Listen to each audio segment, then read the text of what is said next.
After 11 days of action here in Sweden, it is D-Day. It's finals day for the top 4 teams. It should be very interesting because with ECL qualification also at stake, there is a lot on the line. I'm Mr. Maximo. This is the FanCode European Cricket Series Sweden finals day, and it starts right now.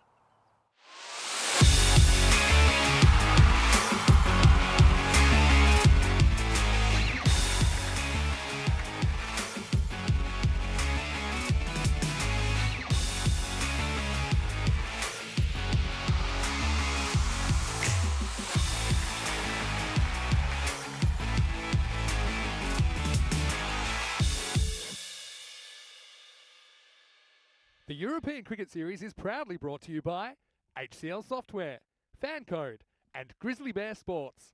Good morning to you wherever you're watching from around the world. Welcome to a huge day in European cricket. It's the top 4 teams in Sweden going head to head. We started with 11, but now only 4 have survived to this point. So we've got the 2 semi-finals. We'll have the bronze final, of course, the big one, the final later on. We'll say who raises the trophy here in this FanCode European Cricket Series, and should be a cracking day's cricket. There's a lot on the line as well because the finalists in this tournament, they will be 2 of the 4 sides that will keep their ECL dream alive. That's across all of Sweden. So the top 2 from this competition today, also the top 2 from the Swedish Cup T10, they'll meet in a one-off day to determine who will represent Sweden in Spain at ECL 24. So we are starting the day with semi-final number 1. It's the teams that finished 2nd and 3rd respectively. So it's Huddinge taking on the host Mashta Cricket Club. Let's see what happens at the toss. Tyrone Peters, he's over there. He's got the 2 captains.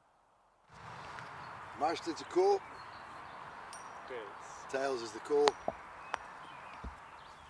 It's a hit.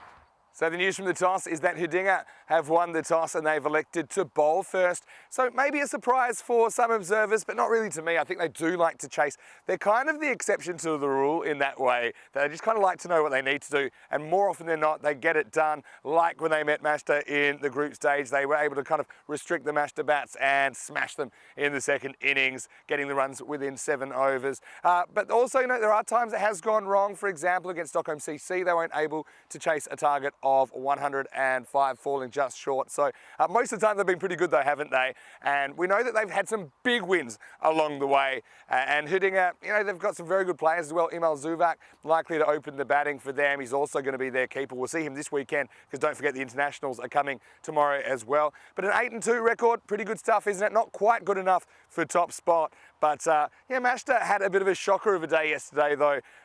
They got routed in the 40s and just really had a bad day at the office. But I suppose you'd rather have that yesterday than today when it's all on the line. Sher Ali has been outstanding for them. Earlier in the week, he scored the fastest ever century on the European Cricket Network. That's in over 3,000 matches. And also as a team in that innings, they hit 212. So they can do it. Will they turn it on? We'll find out. They'll get the chance to bat first this morning after being sent in. Andrew Ryan, well, he's very well rested. And we had a relaxing night last night. There'll be more about that very, very shortly. But right now, it's time to get going. And in match 56, the first semi-final, Huddinge have won the toss and they're going to have a bowl first. Over to you, Rhino. Beautiful day here, by the way. 27 degrees, currently 21. Rhino, perfect. Perfect conditions for cricket as we get ready for the start of finals day. Yes, morning everyone. Rhino back in the sack, but I can tell you right now that we're ready for finals day to get cracking. And this Mashta Cricket Ground has been fantastic to us over the last couple of weeks. I can't wait for even more action to take place. And I know that there's a lot of people that are following this tournament all around the world. And yeah, the thing is, it's been really tough competition. 11 doesn't go into 4, unfortunately. We've had to say goodbye to 7 teams now, including Stockholm CC. A bit unlucky to miss out just on net run rate. They had a 7-3 record. But that's the way the cookie crumbles in this competition. And yeah, we know it is very competitive. And I want to welcome all our viewers on FanCode, of course. They might be watching in South Asia. I want to watch all of it. Say good morning to all of our viewers on our YouTube channel, ECN European Cricket Network. Haven't quite managed to get the chat open yet. I can assure you it's going to be a great day of T10 cricket. This is what happened yesterday. It was day 11. It was the final 4 games of the round robin stage, starting with a tight one, Albi Zalmi versus Mashta. 2 teams that just didn't quite seem themselves, to be honest. But in the end, it was Albi Zalmi that got up defending 96. That was after Mashta had made a fairly good fist to the first half of the game, restricting LB's Almi. But Mashta, the batting really fell away. Ended up getting bowled out in 9 overs. Lamar Momard with 3 wickets. And so did Kamran Rashid and Kudratullah Mir Afzal. As far as LB's Almi, Ismail Zia top scoring for 36 off 28 balls. Second game of the day, Mashta got absolutely rock and rolled by Christian Start, who needed to have pretty much a perfect day if they were going to qualify. Mashta, I suppose, I say it's a dead rubber, but I don't think it's that. I just think their batting didn't work. And they put Sherali in the middle order. That didn't work. Bowled out for 47. Christian Start made hard work of it, kind of, but they still got there thanks to Yazwali Sahil. 29 out of 17 balls, though he did suffer a bit of a hand injury yesterday, their regular keeper. And so we didn't see him keeping later on in the day. Albi Zalmi then, they needed to win this game against Hamarby if they were going to take top spot and be able to play the 4th seed instead of the 3 seed. And it was looking dicey for a while. Albi Zalmi's batting once again not really clicking. Murtaza Saeed played some nice shots on the way to his 23, and there were cameos from Khalil, Sami Khalil that is, and Zabiul Niazi. But 110 looked a little bit paltry. Hamarby made a great start thanks to the former Albi skipper, Rahel Khan.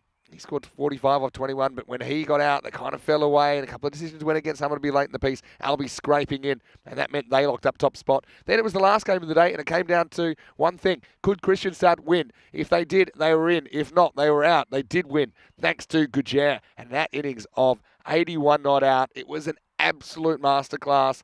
He was on, wasn't he? They batted Waffer in the middle order. Interesting to see if they stick with that today.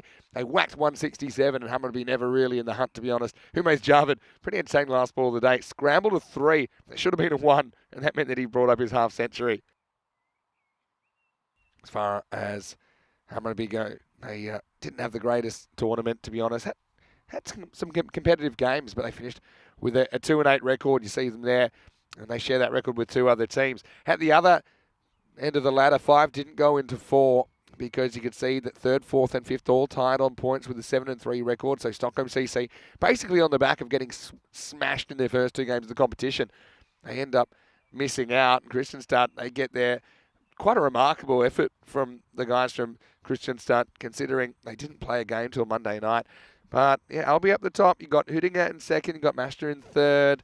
And so we're about to see the 2 versus 3 semi-final. Straight knockout format here in this finals day. Now, these first 2 games, they are massive. And the main reason is that if you win this game, you can still qualify for the ECL. If you lose this game, you cannot. Simple as that.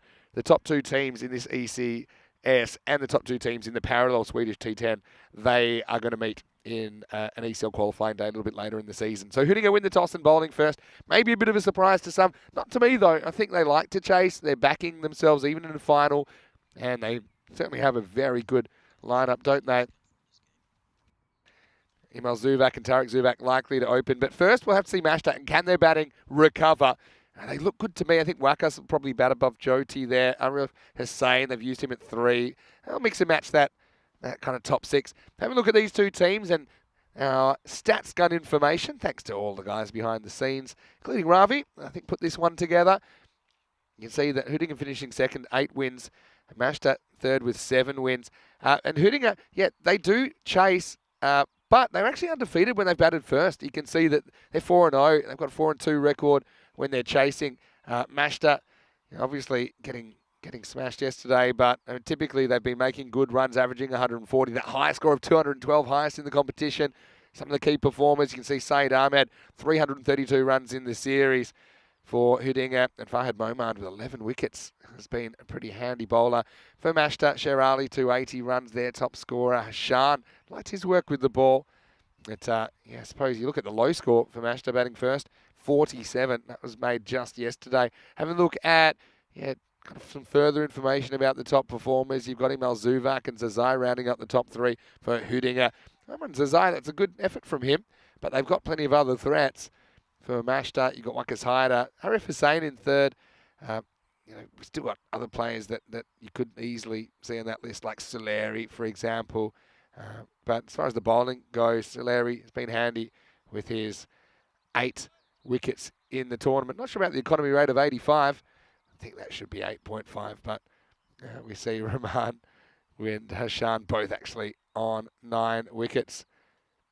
So almost ready to go. And Andrew Ryan joining me in the commentary box. Rhino, well, we had a lovely evening last night, didn't we? But I tell you what, we were relaxed. I don't think the players will be too relaxed today because there's a lot on the line on finals day. No, great to be back here, Vinny. And we were definitely spiritually and physically cleansed last night. Nice little dip into one of the Stockholm lakes. But it's all back to business today here at the Master Cricket Ground. A couple of huge games coming up in the semi-finals.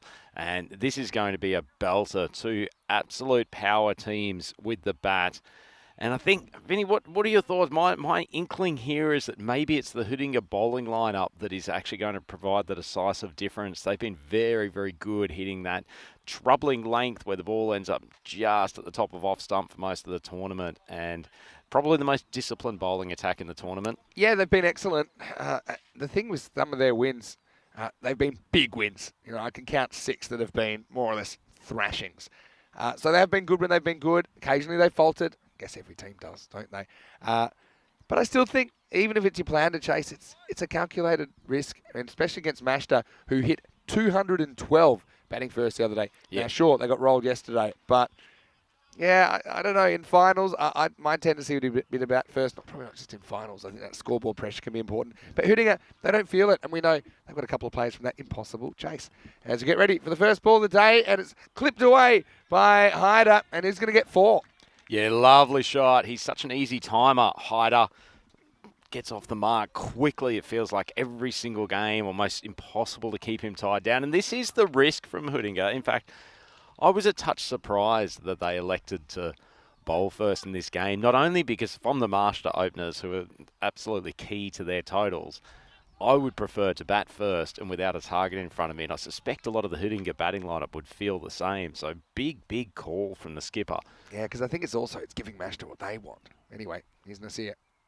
Down the leg side and goes through to the keeper. Also interesting that Nasir, who's been so good at that consistent spot for the entire tournament, after one ball where he's drifted onto the pads to Hyder, that he's immediately elected to go around the wicket. Yeah, maybe just kind of operating on a hunch. But yeah, got to get the top order against Mashta if you're going to have a good day. That one's pushed outside off stump. Nice ball.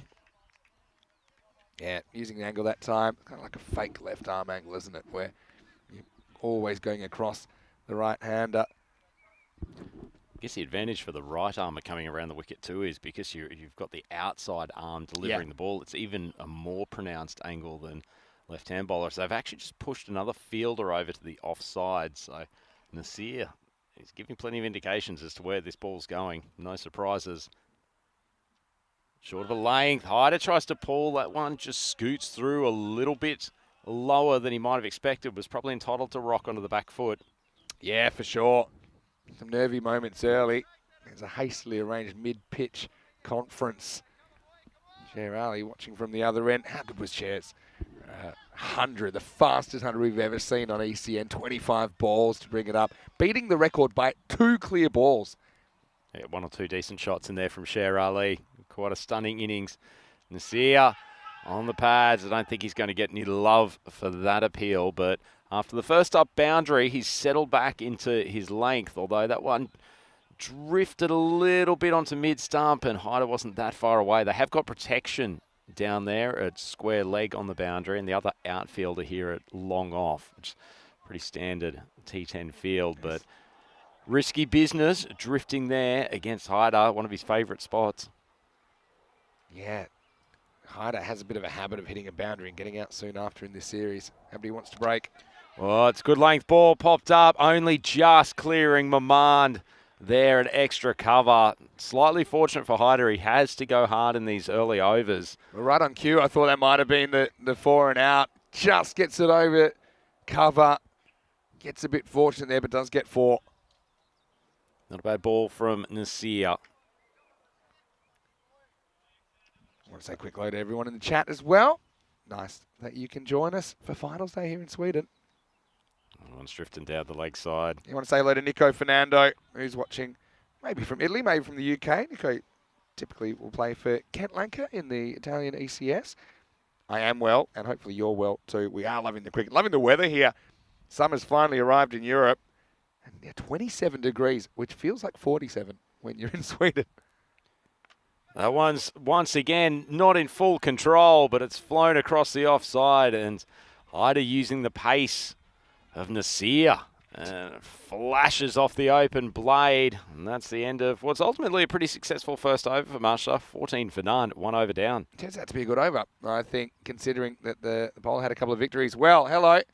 The supercomputer has given us an expected score that's tight. I still think it's pretty low, but I think it shows you there's not too much between these two teams, Rhino. Indeed. I can't believe the supercomputer's predicting a golden ball for this first semi-final. This is crazy stuff. Now, while you were off yesterday, and I know you had a great day, we'll come to that in a second, but we did tick over to the 100, and so Mr. Maximo, unfortunately, dished you some fake news earlier in the tournament when I said that we'd have one before it got to the 3 figures. Hasn't worked out that way. Maybe finals day. Here's Saeed, who's over number 2. Oh, short ball.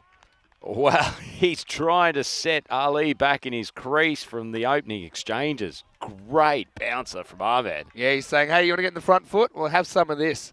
That's a very good bouncer, well directed. I suppose the negative of it is it didn't knock him over, and it means he knows it must be a bit fuller from this ball onwards. Feels like it's a couple of quick clicks quicker than what he's bowled throughout the rest of the tournament, as Ali mistimes that slightly, just trying to force through the offside. The leg goes out to mid-wicket, but it's another boundary, and without playing that much in the way of strong, clean shots, Mashta, 20 for none. Yeah, and that's also kind of a moral victory for the bowler. He's late on that shot for sure.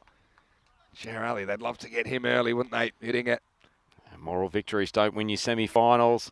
Saeed Ahmed, 2 balls down. It feels like he's really running in hard this morning. Why wouldn't he? 4 ball on the toes. There's a little misfield. It was hit hard, but the opportunity was there. And Vinny, 2 boundaries in the first 3 balls. Sher Ali's on his way. Yeah, this one takes a bit of a sideways hop on the fielder, I think, who just couldn't deal with it. Sher Ali, he's got a couple of boundaries already without being too convincing. That was probably an error from Saeed, who tried to squeeze in the Yorker there. He's mixed up his length in this over. We'll say a quick hello to Kai Bay as well. He's watching from New South Wales, thinking Mashta might be a bit nervous after their batting innings of 47. Well, they're already halfway that already, but he's gone. Got him. Fantastic bowling from Saeed Ahmed. We've talked already this morning as to how good this Hudinga lineup are at hitting the top of off stump.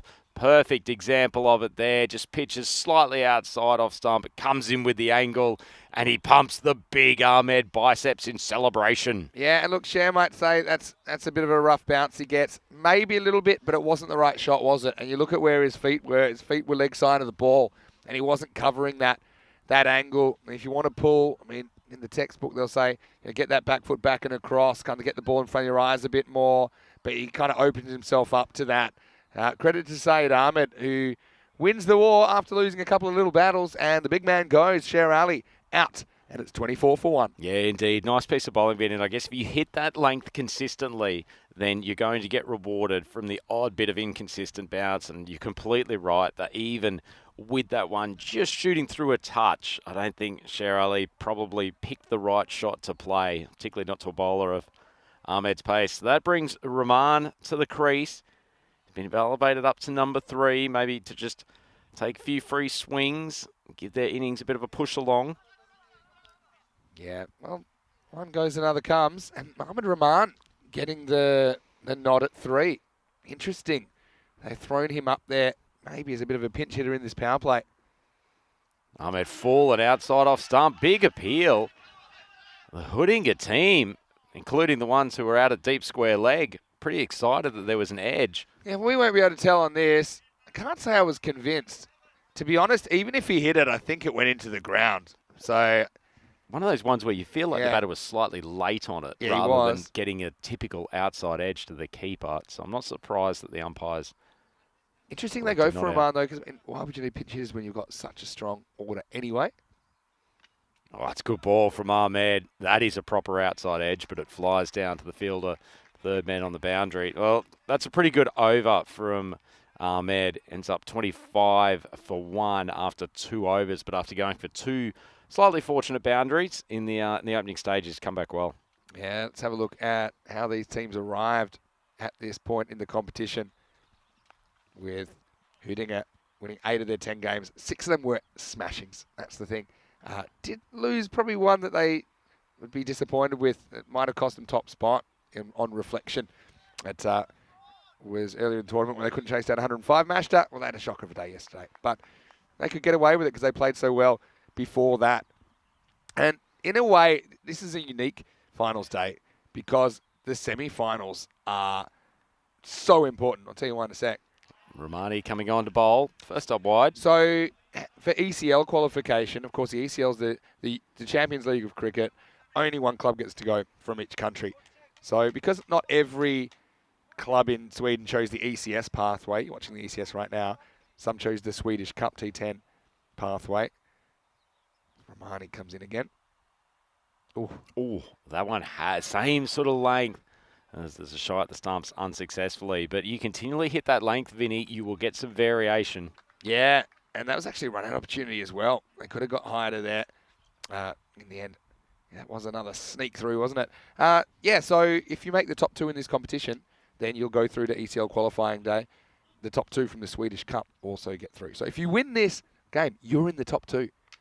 Huge game, and thrashed. Admittedly, once again, not under full control, but Hyder pushes up to 18 and Master 31 for 1. Yeah, end of the bat really, wasn't it? But it's effective, just fighting through this power play. The run rate's okay. I suspect Hudinger will be quite happy with this. The one thing that they would have looked at is if the 2 openers get away and have 50 on the board after 3 overs, that's a route to victory for Master. They've managed to stop that. Still, Romani will fight back. Well, that's on the stumps. Big swing, but it's popped up. Fielder coming in for a deep square. Nice catch. Well taken. Never easy. And that's a big wicket from Rahman. Hyder hitting across the line. Yeah, it is. Samuel Romani kind of hits across it. And I tell you what, this guy, Omran Zazai, is such a good fielder, isn't he? And he made no mistake despite the sun being an issue there.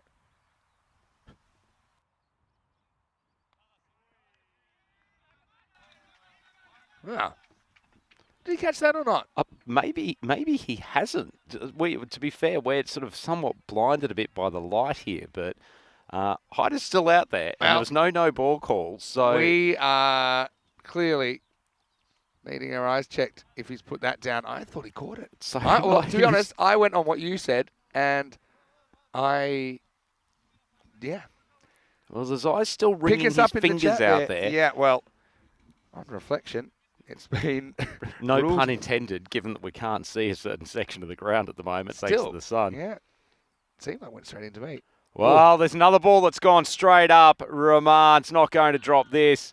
Big hands go out, and ultimately that's an unsuccessful promotion of Rahman up to the 3rd position, and the 2nd wicket is certainly down now. Yeah, Mashta 34 for 2. Different batter though, isn't it? Because Hyder was the guy who got dropped, and Rahman, it comes out. Can't say I really see the thinking behind that for Mashta. I will say there's no Mustafa in the lineup. Unfortunately, had a personal situation which has kept Shahid Mustafa out, and he's been actually pretty good in the middle order for Mashta. So maybe they use Rahman as a kind of replacement. But I think you've got guys like Arif Hussain, you've got Soleri as well, obviously to come. You've got Fahad Wakas. We'll see who they send out next. In fact, it is the captain Hamid Soleri. I'm going to continue to work out what happened on that high ball. So they 2 wickets down for Mashta. It is Soleri coming out to the crease. So big partnership this one. Hudinger looking in control at the moment, but we know these finals games, Vinny, too, tends not to be the typical score of 130, 140, and often they turn into low-scoring battles around 90 to 100. So Master's got to just stay patient, keep pushing along. They know the boundaries will come, and particularly with Hyder still at the crease. All right, so I'll give you some information now. It was caught, but it was a no ball. Anyway, this is hooked away, and this is going to be a boundary. 4 runs that time, so Hyder gets lucky. Quarter for no ball. I can't really tell you what the no ball's for, but I'll do my best. But I can tell you that is definitely more runs to hitting it. Well, I'm glad Zasai didn't drop what was such a simple catch as Master 39 for 2 after 3. Yeah, so at least we know we're not crazy. Well, maybe we are, but not because of that. Good crazy, good crazy. Because it was taken. But yeah, it was called pretty much straight away. We just missed it because we were following the ball. Okay. So a quick look at the Manhattan there. 2 double-figure overs, 16 and 14. Good one in the middle. Saeed Ahmed came back from a couple of early boundaries and did take a wicket. So 2 wickets down for Master. Probably Hoodinger just on top at the moment, but as long as Hyder's there, Master will know that they can push through to a pretty sizable total. And it looks like Nasir's being brought back on for his second over, and he's going to persist with this around the wicket attack. Yeah, I suppose fairly effective first time round. Oh, a lovely seed. If you are going to bowl around the wicket, that's a pretty good line. Yeah, that's right where you want to be.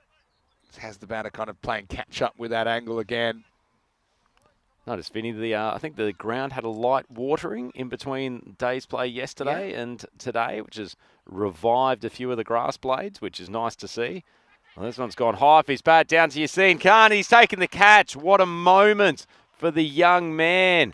He's been included in this team for a pressure game, and he's taken a really good catch. Yeah, and he probably has struggled sometimes with these opportunities, but yeah, come the moment, come the man, and he judges that perfectly right on the edge of the ring. So Soleri, that's a big wicket to go in as well. And how happy is the youngster? Yeah, he's so happy he's gone for the awkward underneath high five rather than meeting Imal Zumak where he should have, but that's something he'll learn in good time. Good to see him put into the side for such a big game, and he's delivered in the field. Yeah, and he likes to express himself, doesn't he? He's a guy, born in Sweden. He's lived his whole life here. Obviously has a bit of a family connection to the game. Says that he's inspired by his father, who taught him the game. And taught him the game, also took 4 wickets in exactly. an appearance earlier in the tournament. Pretty handy player himself. For sure. Anyway, Nasir gets a wicket. And here's a Riffers saying 3 wickets in the first 3 and a bit overs. That's a pretty good result for hitting it. Another good ball from Nasir. Just pushed down for the single. So Hussain gets himself strike. This becomes a big partnership now, doesn't it, Vinny? Hussain, Hyder, 2 of their best bats at the crease. Hyder, 23 of 9, hasn't looked his fluent best, but he's just such a good player as long as he's still there. Master will be eyeing a total above 100. Full ball outside off stump, and that's precisely why. That's cannoned 5 metres into the long grass over cover. Superb strike from Hyder. I suppose this is the negative of that aspect when you've got guys that are strong driving over cover point. That was a bit fuller, induced the shot. Hyder makes it disappear. Jesus, beautiful shot, Vinny. Great shot from side on from our team at Spring Productions. Back knee on the ground. There's something beautiful about it, isn't there? And the back pad collapses. Certain elegance to seeing that form, and particularly from side on. All right, so I got confirmation why it was a no ball in the 3rd over. It wasn't a front foot no ball. So, yeah, didn't notice anything there.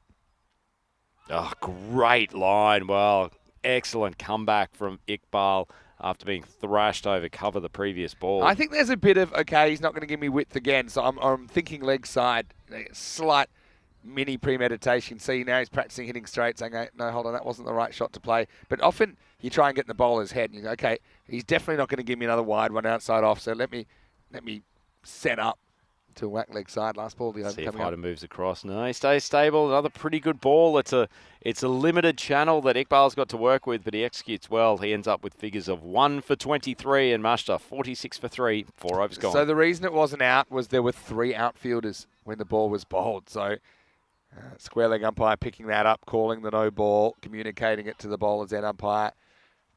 And they get it right. And so umpires, they're having to watch stuff every ball. I mean, while we're just sitting here enjoying the game, they're checking so many things every ball, making sure there's not too many outfielders, making sure that there's not too many fielders on the onside, for example, not too many fielders behind square leg. These kinds of things. And so, Hyder gets lucky. And I'm just happy that what we saw is what happened. The ball did get caught. But straight away, I think they heard the call. They didn't really celebrate it. It's off the pad, I think. I thought I heard a tickle of an edge there, Vinny, but maybe I'm wrong. Either way, the keeper Oh, it parries is. it down for just one. Rhino, your eyes are good. Oh. Yeah. Good to hear him not deaf as well as blind, missing that no ball earlier. But so the catch goes down from the keeper, Zubak, who actually made pretty good ground. You can't really tell from the replay. And probably the umpire has the sound and just a better look at that than we do from a bit further back. Saeed back for his second over. Oh, not a bad ball, just probably a little bit too full. Hyder keeps motoring along, 35 off 13. And after a little bit of a scratchy start, it feels like he's in his groove now, Vinny. Well, he is the one that's kind of had a slice like or two so far, isn't he? Whereas Sher Ali gets out to a ball that might have kept a little bit low. You got Soler, a bit unlucky his dismissal as well. Kind of glances to fine leg and picks out the fielder, but it's a kind of instinctive shot. I don't think he could do a lot different. But yeah, Hyder quarter for no ball. And now he's brought up the 50 for Mashta. Oh, once again, that's in the slot, as Tyrone loves to say, in the arc, out of the park. Hyder sends it flying over to cover again for another Maximo. Yeah, watch out for the snakes in there. This is smashed away, and now he is timing the ball so well. And Saeed doesn't look the same bowler that he was in the first over, does he, at the moment? No, he's got to drop his length back a bit. He's probably about a foot too full at the moment, particularly for a batter like Hyder. I wonder if the Hoodinga captain is thinking about bringing Mamand into the attack a little bit earlier than he might have liked. They've generally held him back for the later overs, but they almost need to give Hyder a look at something different. Ahmed definitely doesn't go too full on that occasion, but Hyder reads it, flying off the top edge of his bat. We'll have a look at the replay, but I suspect this has gone for a maximum. That's what I think as well. Let's see if we can find it. Great ball tracking from the guys from Spring. Where's it gone? Yeah, that's 6. Yeah, because that's that Kirill's up there. He doesn't miss a trick, because quite often when they shape to hit to the leg side, you can think the ball's going that way. But Hyder, again, it's a lucky shot. Let's be honest. I mean, it could have easily gone straight up in the air. Instead, he gets 6, and just like that, he's on 47 not out. I wish I could have a scratchy innings where I end up 47 off 15. This man just finds the boundary in so many ways. Ahmed drifts onto off stump, almost a catching opportunity, but unfortunately Zazai can't get there in time. That's a fabulous whip off middle stump. Yeah, and that brings up his 50. I was going to say we used to bat all day for 50, didn't we? And, well, Hyder, he's wanting business to continue. He's on you-know-what pace, because he's got 50 in the first half. Yep, certainly is. And Master, 5 balls ago, felt like they were behind the game, but oh, it's gone again. That's been smacked for another Maximo. Hyder up to 57.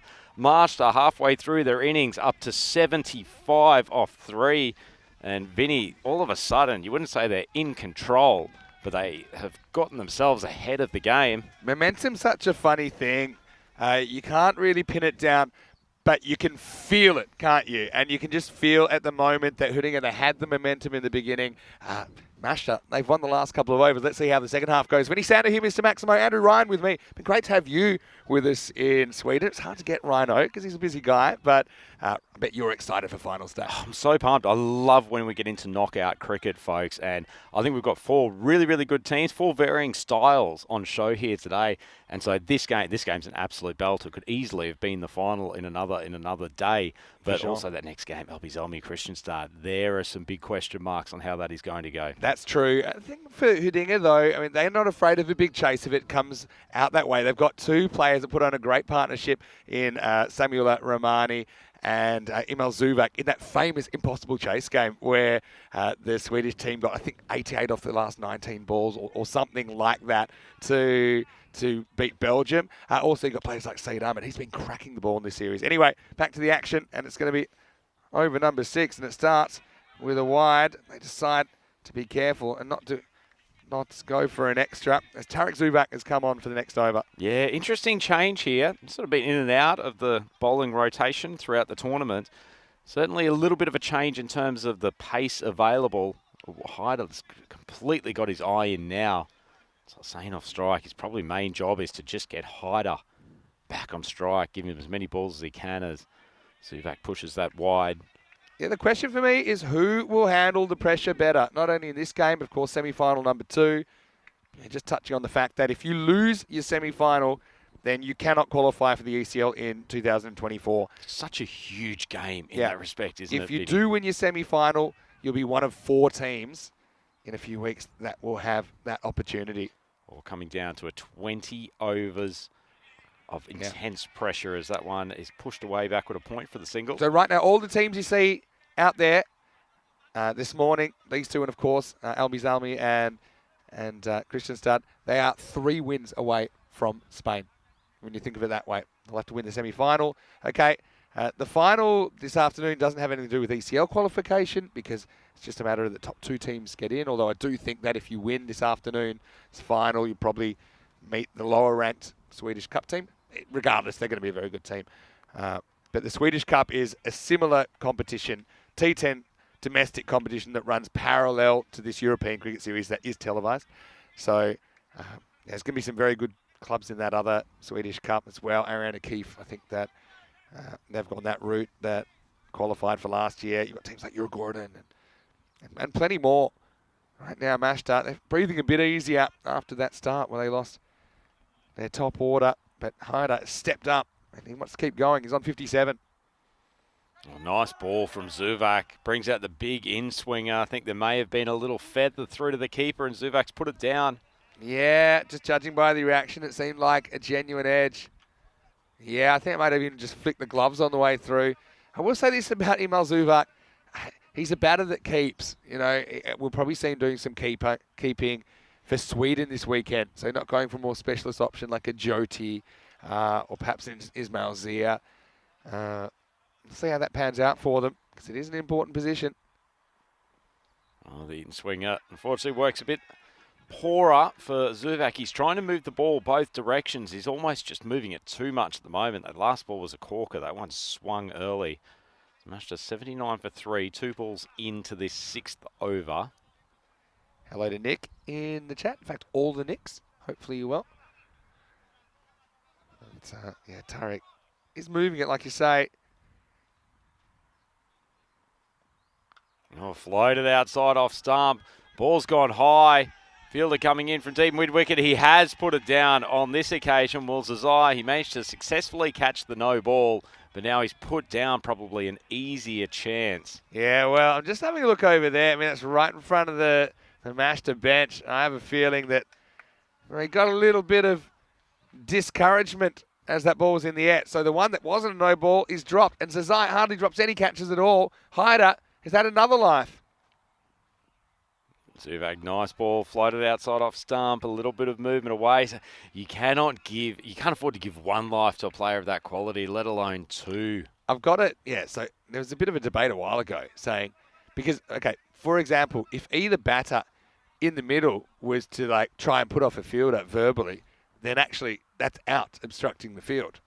And there was a question, does that apply to your team off the field as well? There's an open question that we were talking about a while ago. This should just be a single. It will be. But if you look at the laws of the game, it doesn't apply to any of the teams that are off the field. I suppose, in a way, it's no different if you have a crowd. Obviously, it's a very partisan crowd down there. But, yeah, probably just the referee having a word saying maybe that wasn't in the spirit of the game. Charges. Oh, he's cleaned up. What a huge moment in this game as Hyder went down the crease. I was expecting to see that ball obliterated over long off. As it is, Zubak's gone straight through him, taking once again the top of off stump. That's a gigantic scalp. He's actually bowled a pretty good over, hasn't he, really? He's bowled that slower ball well, and Hyder is out of lives now, so that drop doesn't go back to hurt them too much, and it's the 4th wicket. It's also at the end of the 6th over. And Hyder was brilliant for his innings, wasn't he? Ends up on 58, but he has to go now, and it's 81 for 4. So you can pick up the pieces. Jyoti coming to the crease at number 6. Yeah, hasn't been much else happening in the Mashta batting lineup aside from Hyder. Look at that, 58 for him. Next highest score, Sher Ali, 8. Admittedly, the others have haven't had quite the same bulk of balls, but either way, that's a huge scalp for Hudinger. And just when it felt like Master were not taking the game away from them, but were certainly on top, two newer batsmen at the crease, Mamand on.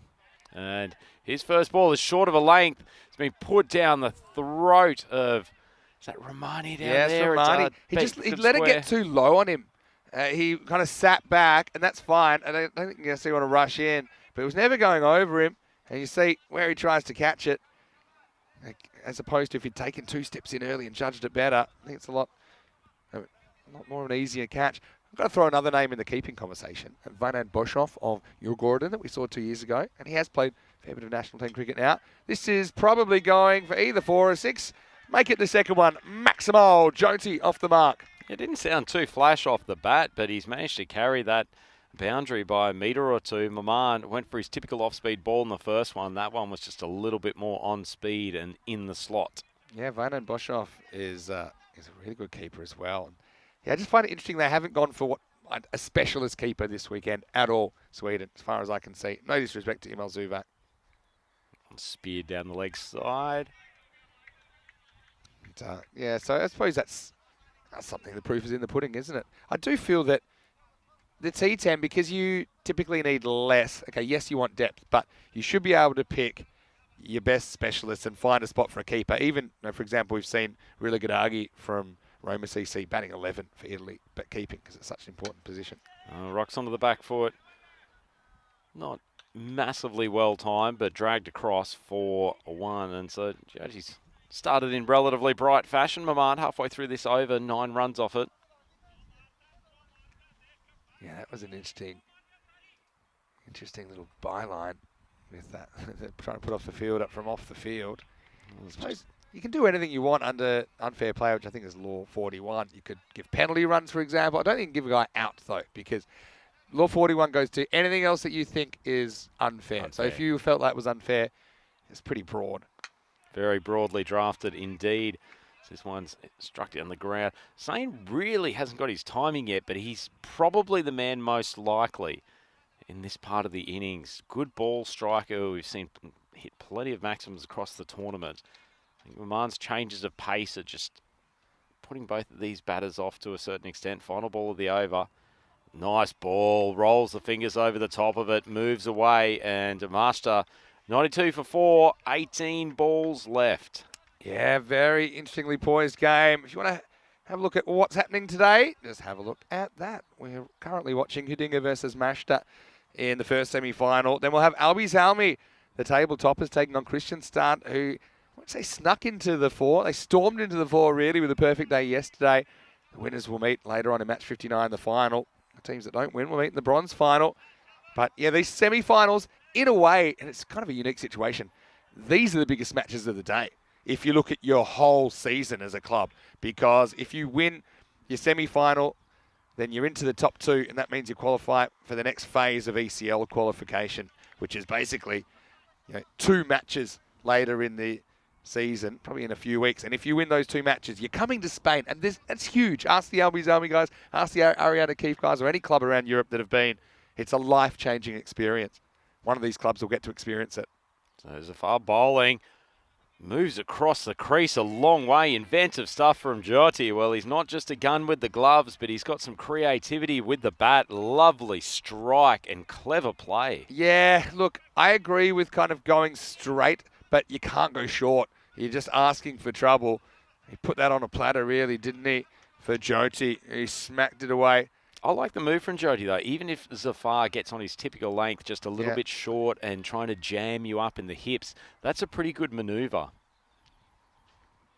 Does it again, and followed out by Zafar. Good decision from the umpire. That was a very early move. Yeah. So you got to, how far does he move? He moves, well, if any ball on the pitch now is not a wide. Brings back that point we made the other day, though, with the wide line being reassessed. Zafar's only got a little bit of room there, because if he puts it off the pitch, then it's still a no ball, as that is speared into his legs. Nice piece of bowling. Jyoti, to me, might be going a little bit too full on with the trickery, because he could actually stand and bat and just hit some genuine shots here as well. Now and then, once, maybe twice an over, but I think last couple he's probably put himself off more than anything. Does it again, and he's cleaned up. Nice piece of bowling from Zafar. He's stopped worrying about where Jody's going, and he's aimed for middle and leg stump.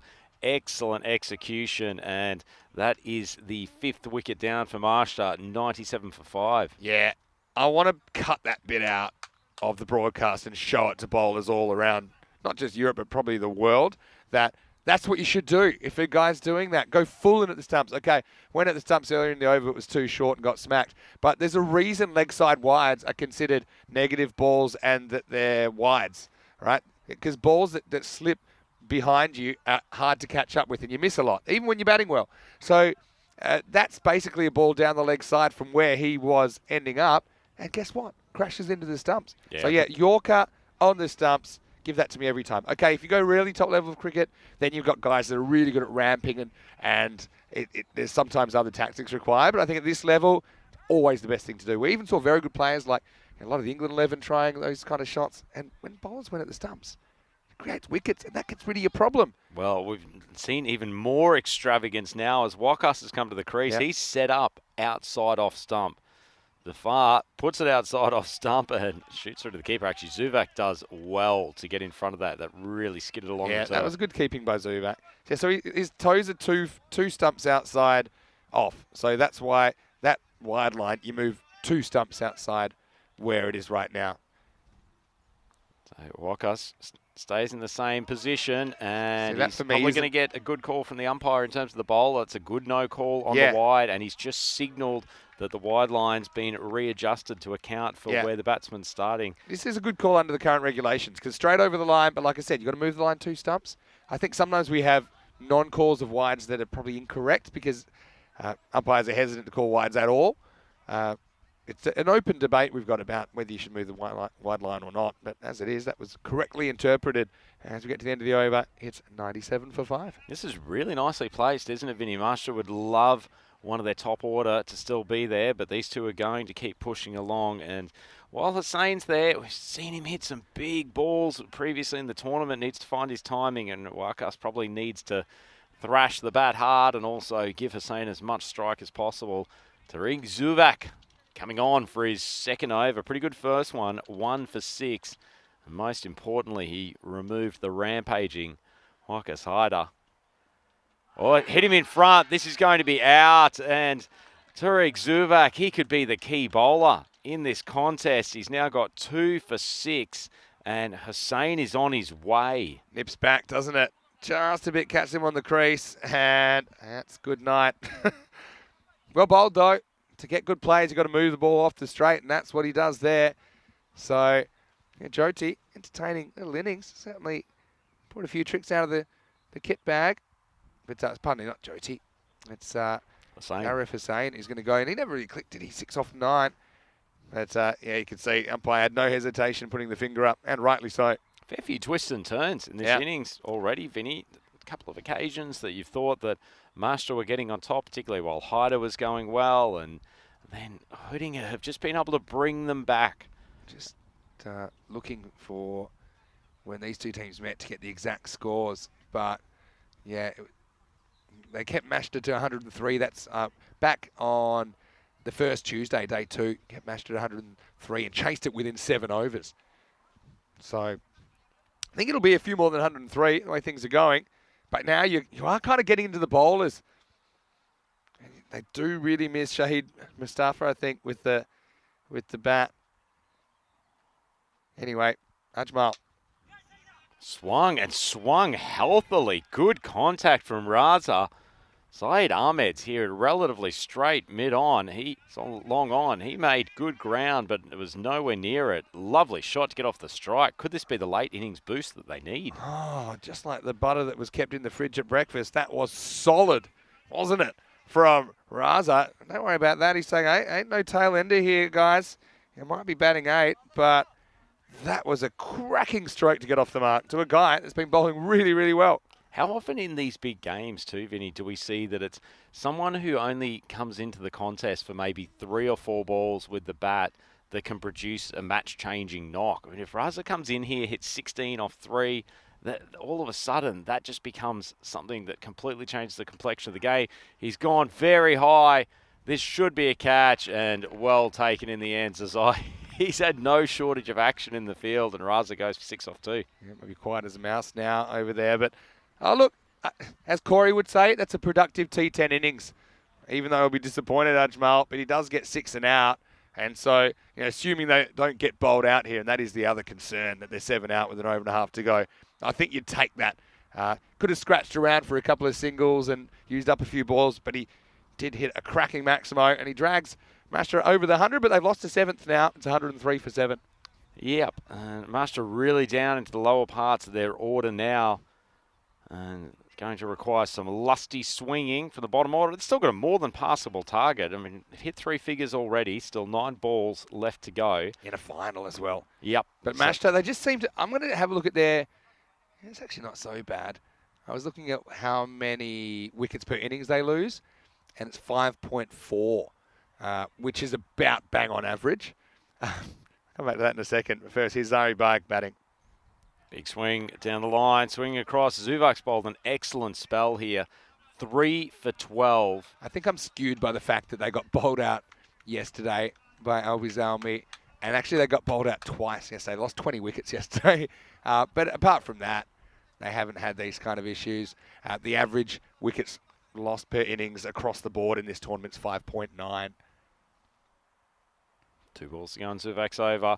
Once again, hits that good length. Baig moving out to the leg side stump. I guess you look at Master, we've seen this quite often in the ECS where you have teams who are really overwhelmed by a dominant opening partnership, and that middle order or later order just doesn't get many opportunities throughout the tournament. And then you come to a couple of big games and all of a sudden a lot is being asked of them. Yeah, that's right. Baig, 3rd time lucky. Big heave across the line. Fortunate, but he's dragged it to the boundary, and one that Master desperately needed. That's the end of a pretty good spell from Zuvak. 3 for 16 for Master. They are 107 for 7. 1 over to go. Yeah, just gets enough on it, doesn't he? It ain't pretty, but it's effective, and they'll take it. Master, they'd love just to get the 120 here.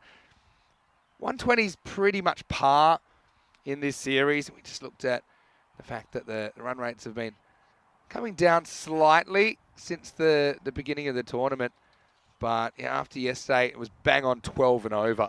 Yeah, Vinny, I think there's a point to raise here, and it's a pretty serious one, and I feel that we may have managed to breach our commentator's code of conduct here. We've gone through the 9th over without referencing that it all happens in the 9th at any time. That's just not good enough. It is self-evident that it all happens in the 9th. And, I still think we're contractually required to use that term. Don't worry, we will. Lucky Rico hasn't trademarked that, actually. Anyway, share and share alike is Romani for the 10th. Romani tries to spear it into the legs, but it goes down the leg side for a wide. Fahad Wakas, he's got his own little technique, and it's to do with kind of sneaking outside the off stump and whacking away to the leg side. But sometimes he can probably overdo that, because I think he's just a good batter, full stop. I think he can still play the line that's bowled to him. That one sneaks down leg side. I think Romani does go at the stumps. It goes outside off stump, hit high in the air. Zuvak's pursuing it from the keeper's spot and takes a pretty good catch. In the end, the ball looked like it was going to get away from him at one stage, but it's a good grab, and Master lose their 8th wicket. 108 on the board. Yeah, good catch. He extends the arms, decides not to dive, and yeah, you can see Wakas just didn't have a very natural shape the way he was trying to hit that. Just misjudged it slightly, and it'll be 8 wickets down now. So that's 28 wickets they've lost in the last 3 innings. Rashta, well, they have gotten over the 100 here. 5 balls remaining. The bowler probably could have reached this, but I think go the man with the gloves. Emil Zubak is such a great player to watch as well with the bat. Can't wait for that in the 2nd innings. Hashan, he gets a promotion, comes out at number 10. Well, could be a well-deserved promotion. Oh, excellent catch from Zazai. Taken the last 2 very well. That was a difficult chance. Had to make good ground. Slid in on his knees. And it's actually, you watch this, he's kept himself well balanced despite the fact that he had to get down low. It's an excellent piece of fielding, Vinny. Brilliant catch. Yeah, well, we're about to call it as a great shot. And I suppose it was in a way.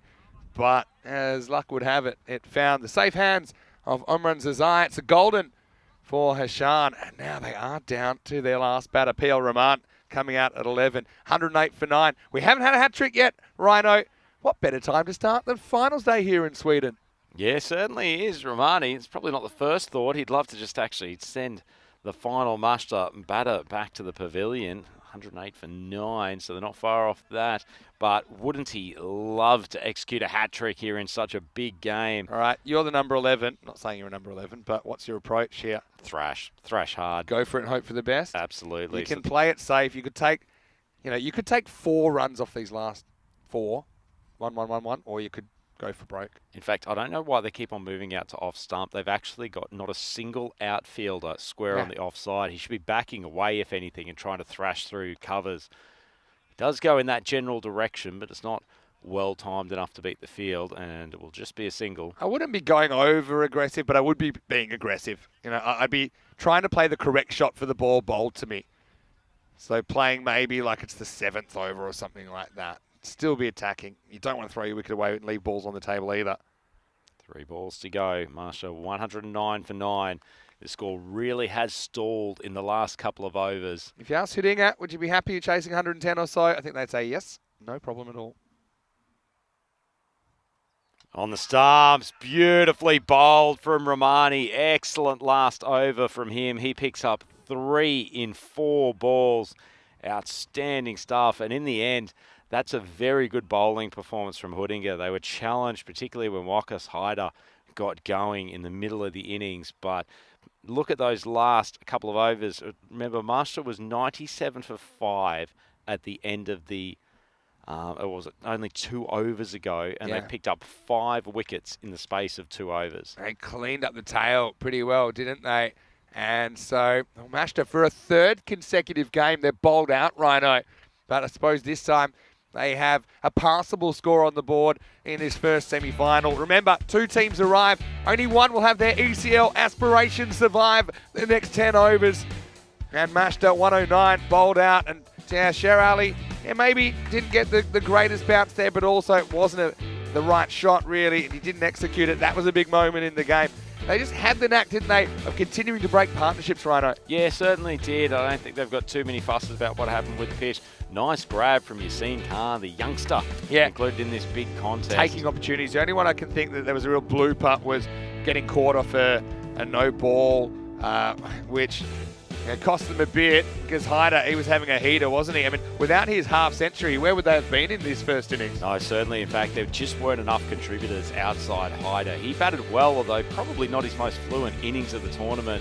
Zazai, it was almost incredible. The easiest catch he had of the lot, he managed to shell. It was like one of those cheap pantomimes there for a second as the crowd were the villain of the piece, putting off Zazai, shelling that one. He'd come back and take a couple of good catches later in the innings. But yeah, sometimes I think Mashta, some of these middle order batters, they were too clever by half. It worked occasionally, but I think you can still be aggressive without being so unorthodox all the time. That was a plum LBW. Ajmal Raza came and cracked the first ball into the bushes. The second found the hands of Zazai, and then Romani did the rest. Yeah, Romani did the rest, but a big shout out to Tariq Zuvak for his 2 overs in the middle of the innings. He hasn't always been a particularly prominent part of this bowling lineup, but came up with a couple of exquisite overs when his team needed it. And then the paceman did the end at the rest. That was a super Yorker to blast out the last wicket. Very rare that you see a top team like Mashta get bowled out 3 games in a row before the 10 overs. And that's what's happened here in the first semi-final. They leave 2 balls on the table. 109 for all 10 wickets lost. Haider, 58, gets over the half of them. And apart from that, Jyoti with 12, the only other batter to reach double figures. 10 wides, probably a few too many extras for me, actually 12, but I mean, they can afford it. And Hudinga, with their bats swing the way they've been swinging, I think they've got 1 foot in the finals. But Mashta, they've got it all to play for. Backs to the wall, the host. They're going to come out fighting. 4 for 15, Romani. He steals the figures in the end of Tariq Zubak, who did the job in the middle. Like you said, Rhino, he took 3 for 16 wickets also for Nasser Iqbal as well as Saeed Ahmed. And Zafar with a handy over. He took 1 for 5. Good game coming up for me. I mean, still runs on the board. They're good runs in finals. Yeah, I'd much rather be in Hudinga's position at the moment. Interesting, that's one of the times in which they've actually relied on the second-tier bowlers to be their main wicket takers. Only 1 each for the opener, Nasir and Saeed Ahmed, who did get Sher Ali out. So that puts us in a really, really good position. I'd probably prefer to be Hudinga at the moment, chasing 110 for victory off their 10 overs. Nice innings from Wakas Haider at the top, really pushed them along. Yeah, well, the pressure's going to be on. When we return in just a few minutes' time, it'll be Hudinga, 110 for a spot in the final, and a spot, of course, in the top 4 for ECL qualification day later in the season. So all to play for. Vinny Sander here, Mr. Maximo, with Andrew Ryan. Hope you're enjoying your finals Friday. Peacock Friday too. We'll see you around the corner for more FanCode European Cricket Series.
The European Cricket Series is proudly brought to you by HCL Software, FanCode, and Grizzly Bear Sports. European cricket fans, welcome back to the Muster Cricket Ground. We're here in the glorious northern part of Stockholm, the capital of Sweden, and we are reaching the concluding stages of ECS Sweden 2023. It is the first semi-final between two of the big guns, Huddinge up against Muster, and Muster batted first in this game. They were put in by Huddinge, and Huddinge will probably be thinking that was a good decision at the moment. They've managed to keep Muster to 109 off their 10 overs. In fact, they were bowled out with 2 balls remaining. Huddinge chasing 110 for victory. Well, it's an interesting moment to start off. The fast bowler, Rahman, has gone over on his backside to start off. Just comes up that back foot. Looks like it's slid across the line. Probably not the start you need when you're trying to steam in. Get a couple of early wickets to keep your Muster Cricket Club into this game. As usual, and has always been the case for Huddinge throughout the tournament. 2 Zuvaks at the top. Well, perhaps that slip and slide. It is summer here in Sweden, so it's not a bad way to spend today. But Rahman goes down on his backside, 1 stride in. The next one sends a wide about a metre outside off stump. Not defending a huge total here. It'll be a challenge for Huddinge, and particularly if they can take a couple of early wickets. But they have a deep batting lineup. These are likely to see Saeed Ahmed at number 3. Still got the power of Rahmani and Zazai down in the middle order. And even some of the middle to lower order can more than hold a bat.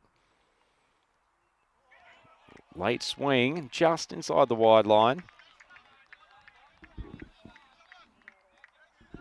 Is that a reasonable tournament, Rahman? Relied on he and Baig taking some of the early overs.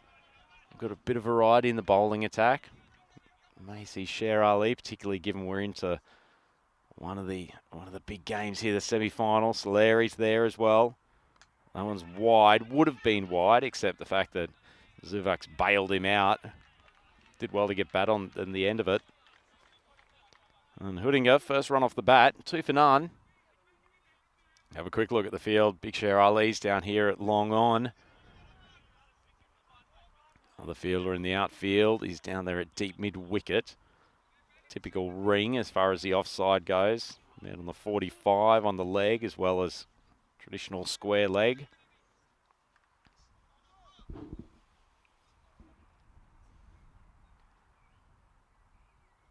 Lovely ball from Rahman.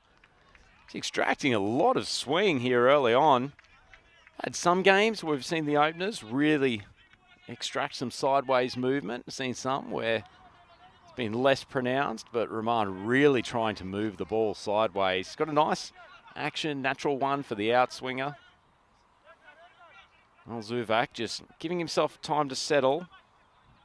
Reapplying the gloves. Can't be too sweaty. It's only been out there for a few balls.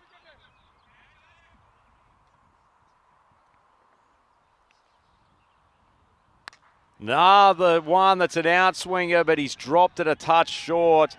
And Zuvak drills him over the mid-wicket boundary. Lovely shot, beautiful timing. In fact, did very well to actually hit the ball with such power, given how wide of off-stump it was. And that's a nice start for Huddinge. They love to deal in maximos as much as possible.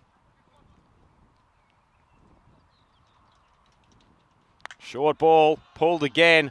Pulled in the gap between mid-wicket and long on. Not a great piece of bowling from Rahman. If you're going to be bowling that short, first and foremost, you probably need to be about 10 k's an hour quicker, but also cannot be giving room to Zuvak to free his arms. He's raced to 10 off 3, hitting a 12 for none. 1 ball left in the first. Way wide, and it's gone past the keeper. It's going past everyone. Jyoti can't stop it. So it's wide plus the boundary. And all of a sudden, this turning into a very good first over for Huddinge. 17 for none. Well, during the break, I suspect Marshall would have really targeted getting an early wicket. Sending one of the Zuvaks back to the pavilion. Hasn't happened yet. One ball to go. Roman, better line, but it's cut. It's cut very well. Excellent batting. And that takes the score 21 for none after the first. Just rocks onto the back foot, pierces the gap perfectly. Excellent start for Hudinga, and great time to bring Mr. Maximo back to the microphone. Yeah, shocking start really for the hosts. Smashed up. Go magical in the first, and 5 of them were a gift, weren't they? It's hard to criticise keepers because I know that it's a difficult area to take it on the second bounce, but Jyoti couldn't make the block. Trying to get down, but couldn't. 21 without loss. Shades of earlier in the tournament when Hudinga picked apart Mashta, and it's pretty similar to this game, to be honest. And on that occasion, Mashta, they batted first. They made 103. Hudinga chased it down in 6.5 overs. But, I mean, you can turn it around. You still got, 90 to play with, essentially. Got to take wickets, though. Got to create chances and take chances. If you can do that, then you've got a prayer. Tarek Zuvak to face up. Zari Barg has impressed me. Young pacer. He's going to bowl over number 2. Yeah, certainly has. Tall man, can get some bounce, moves the ball a touch. A lot of pressure on his shoulders, though. Needs to deliver a wicket for his skipper. Mate, charging in. Down the leg side, just may have come off the pad. Just down to fine leg for an easy single. The umpire allows some bats, so... Yeah. Probably a good result. I think you've got to get them while they're hot. And Imal Zuvak, he certainly had the momentum through that first over. I'm a big believer in, when you've got one guy that's on a bit of a boundary hitting run, you want him on strike. You want him to stay on strike. At the moment, Tarek can take a back seat. Zari would love to see the back of the Hudinga skipper. Yeah, certainly would. It's a bit of situational awareness, Vinny. Experienced players, and they know each other's game well too. Back short of a length, easily helped down to fine leg. Could be a chance here. It looked like the fielder was torn between throwing at the stumps and sending the ball to Jyoti. They ended up halfway between the two. Yeah, look, see, not looking at his partner, and by the time he does, he realises he's not coming. And there's no one home because, Jyoti was kind of drawn towards the line of that, so had to hit him direct. Bit of a fortunate moment for Imal Zuvak. He survives. Well, Baig fortunate to get away with ball on the hips. Should have been put away for 4. Full, drilled straight down the ground. Excellent shot. Great cricket from Zuvak. He's come to play this morning. Races away to 18 off 6, and that's a superb straight drive. Yeah, I might do 20,000 games on the European Cricket Network one day, but I'll never forget Imal Zuvak's innings in the impossible chase back in 2021 against Belgium. The way he held it together, the way he absolutely bossed it, and the way he just stayed so cool through it. As they had to peg back a required run rate of 19 or 20 and over required in around about 4 overs. And everyone else was going absolutely crazy. They were jumping over fences, and he just sat there and he just was almost smiling and laughing, going, guys, relax. So he is a cool customer. If you're going to chase in the final and choose to do that, you need a good temperament, and I think he does have a good head on his shoulders. He's also got a very good batting technique. That was cracked down the ground. Yeah, stays very stable at the crease. Not seeing any of this moving around that we had from a lot of the Mashta batting lineup trying to manufacture space. Zuvak's just got the confidence that when the ball is in his spot, he will put it away. Short on the leg side. I was about to say Zuvak has put it away for 4. Actually, it's gone down. I think that's PL Rahman at fine leg. He's hit it straight at him. There's no easy catches in that area, but they probably don't get easier than that. PL shells it. Zuvak has the life on 18. That's a big moment in the game. And Zari, he's probably lucky to get away with it in the first place, but they did create the chance. They couldn't take it. Oh, Bay, he's got to get more onto off stump. And those last couple of balls in the leg, he's gotten lucky. That's a better delivery. Kicks off the pitch, using the facilities. He's a tall man. When he gets it right, really can get some jump. Yeah, nicely bowled, and that's a better line, I think. You need a turning point, and that could have been it. Well, you've missed that one, but need to create a turning point. Maybe it's the introduction of spin. Someone like Soleri, to Campbell with him in the power play to change it up. It's been a good over results-wise, though, for Mashta. far as runs conceded. That's an excellent ball. It's just missed the top of off stump. Throw at the stumps. This is going to be close. In fact, I have a feeling he's gone, Vinny. I think he might be. He took a weird route there. As long as Hyder gets out of the way, we might be able to work it out. Let's check it out here on the replay. Bat in the air, is it?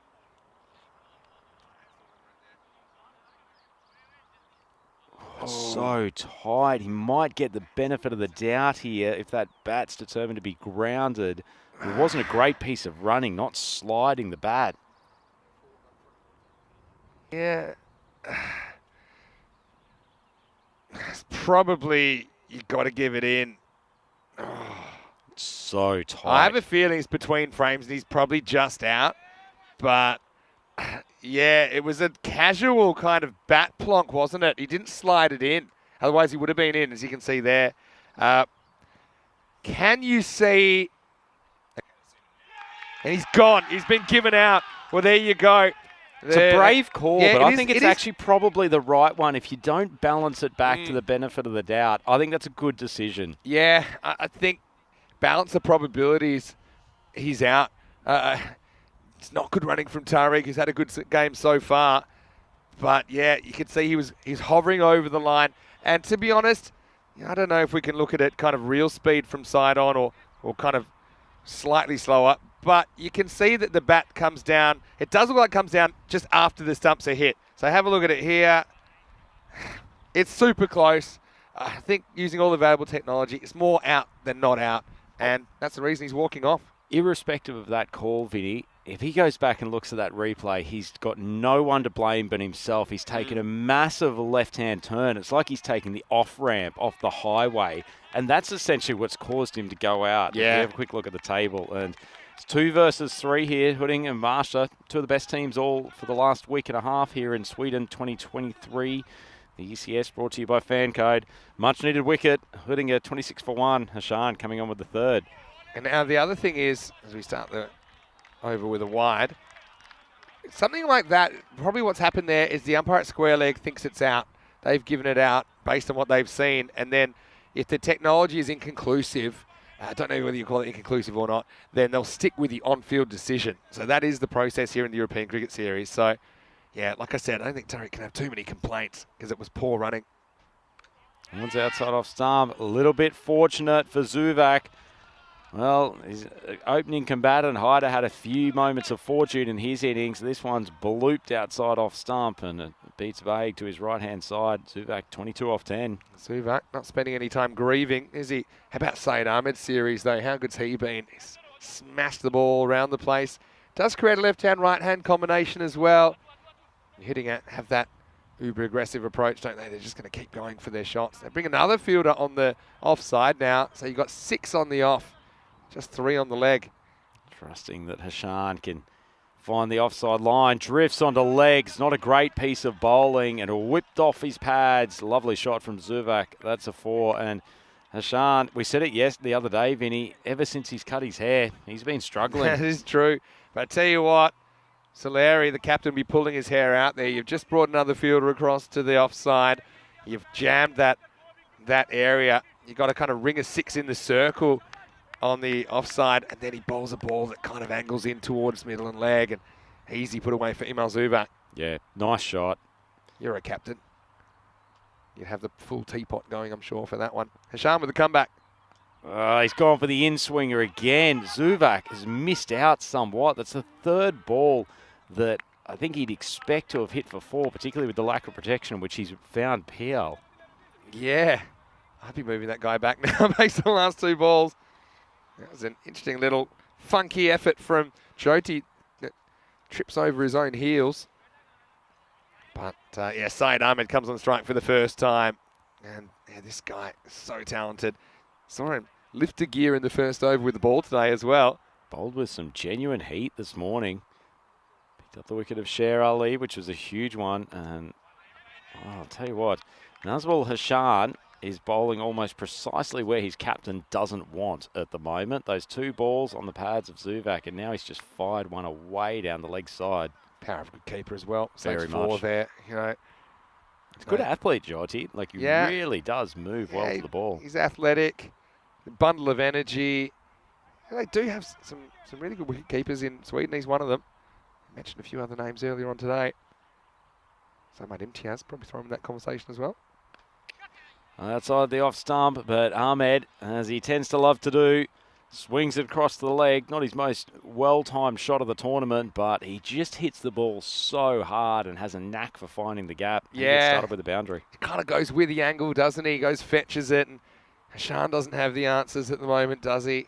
That's why I would have been tempted maybe to go to Soleri early. I know you don't want to throw out the battle plans at the first sign of pressure in a final, but I just think that they've been pretty assured against the pace. And even when they didn't get hold of Barg, for example, in the last over, there were a couple of balls they should have. Anyway, a couple to come in the power play. Expensive over from Hashan so far. Swings it into the slot, and that's been pulverised over the midwick boundary. Saeed Ahmed giving just a small display of the power that he possesses. Lovely shot. He's 10 off his first 2. Yeah, it's that trademark, Saeed, a little skip step down the pitch, just a little shuffle. And that was big, wasn't it? And hitting it, making hay in the power play. And Mashta searching for answers. Again, you go back to, okay, the drop catch. You know, that hurts. Just a few little execution issues. It's, you know, you can say yesterday, oh, it doesn't matter. It's a game. It's a day where they've established themselves in the 4. They can afford it, get it out the way and all those things. But it's not easy to flick on form like a light switch, is it? And you can see they're just not quite the team we know they can be at the moment. Mashed up.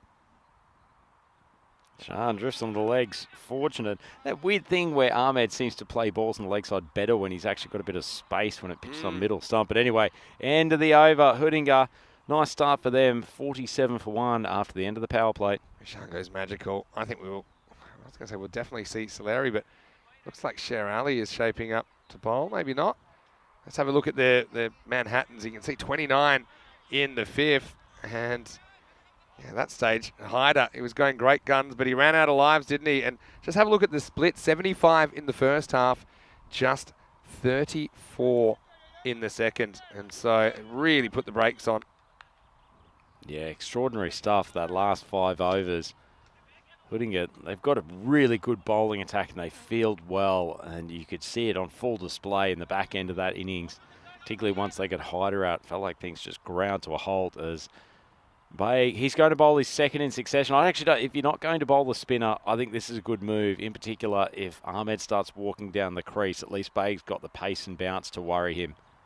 Zuvak on strike. Ball's outside off stump. Cracked down to Soleri, who does a pretty good job at long off to keep it to 1. I noticed the robot was in the chat, and there's a bit of a poll. Can Master defend 110? Split the audience a little bit, but I loved that the first option was don't click here, because we had a bit of a theory with these polls on YouTube that a lot of people, maybe their English isn't existing. They just click the first one to make it go away. So by putting don't click here. To be fair, don't click here did receive 13% of the votes in the end. That's right. What was the final split? So Baig, that's not a bad length ball, but Ahmed shows that he's not a one-trick pony, hitting to mid-wicket. Nicely timed shot over the offside, and yet another boundary for him. He's racing. Good shot. Quick hands get through the ball. Yeah, Mashta. More people in the chat thinking they will defend 110. 47%, but there's not a majority of people, is it? I mean, you'd have to go to a runoff, I suppose, if you are, depending on the rules in the election in your area. First past the post with these polls? Yeah, I don't know. I think you'd have to, in some countries, they'd probably spend millions on another runoff election. Baig charging in. Ahmed slaughtered him. Absolutely slaughtered him. That's gone 30 metres over the boundary. Extraordinary hitting. Wow, and Saeed Ahmed 20 off 5. It's one of the biggest so far. That was absolutely monstered by Saeed. And yeah, I get bringing Baig back, but I got to feel sometimes you don't just go on the numbers. I don't think he put a lot of balls where he wanted them in the first over, but he got away with it. Agreed. Could have gone for 20 very easily. A little bit short of a length, hits him in the thigh pad. It's probably going a metre over the stumps, so the umpire's not the least bit interested. But this is where, with artificial intelligence making strides, sometimes there's no better indicator than the good old-fashioned the nose, the instinct, your gut. the sniff test. It's fun. It gets used as an excuse, I suppose, but to do what you want. But just as a cricket watcher, the instinct was that they needed to change something up, not continue. Short of a length, slightly mistimed pull, but fortunate for Zuvak that it doesn't go to hand, and he'll just trot through for the one. So brings Ahmed back onto strike. I'm surprised that Baig hasn't launched a short one at Saeed Ahmed. We saw one of the Christianstad bowlers in particular, I think it was Sahak, in his first over, to really try to give a little bit of chin music to this Hudinger lineup, and it did rattle them for a touch, but Ahmed is just being allowed to get into his groove, take his typical couple of steps down the pitch. Magical start. Final ball. 20 off 6. Baig onto the leg side. Lucky he gets away with that, and the keeper swings around. Ahmed continuing to struggle with balls genuinely on his leg stump, but he's struggling nowhere else. That's the end of the 4th over. Hudinger 60 for 1. I like this from Saqib. Hello to Saqib in the chat. Saqib Saeed saying, maybe it's Nazmul Hashan's family who saw him on ECN back at home and basically told him he better cut his hair. You better get a haircut, son. I think it's unforgivable. He had one of the best heads of hair I've seen on the ECS. And look at what's happened to his bowling since the locks got cut. Yeah, well, Saqib, I like the theory. And, the robot's suggesting that you could easily get the side that only had, 38% to form a coalition with Don't Click Here to form a government. Don't Click Here party, very popular. The best one, I'm trying to get this right, the best poll the robot ever did was, does the first answer always win? No, yes. And it was basically created this bend in the space-time continuum. Like the Schrodinger's cat paradox. Yeah, exactly. As Soleri's going to try to spin a web of intrigue around these Hudinger batters, and they desperately need a wicket. That's pretty ordinary first ball from him. I know there's still 50 to go, but it feels like last roll of the dice time, doesn't it? With Soleri coming on. Need a collapse. And Hudinger, they're a live by the sword, die by the sword kind of team. Got to take wickets here. Just one of them so far. Not given much air, swatted across the line, and Zuvak will just stride through for the single. What would you do if you were the left-arm orthodox here, Vinny? Give the ball some flight and just take a chance that you can draw a mistimed shot? I think yes. I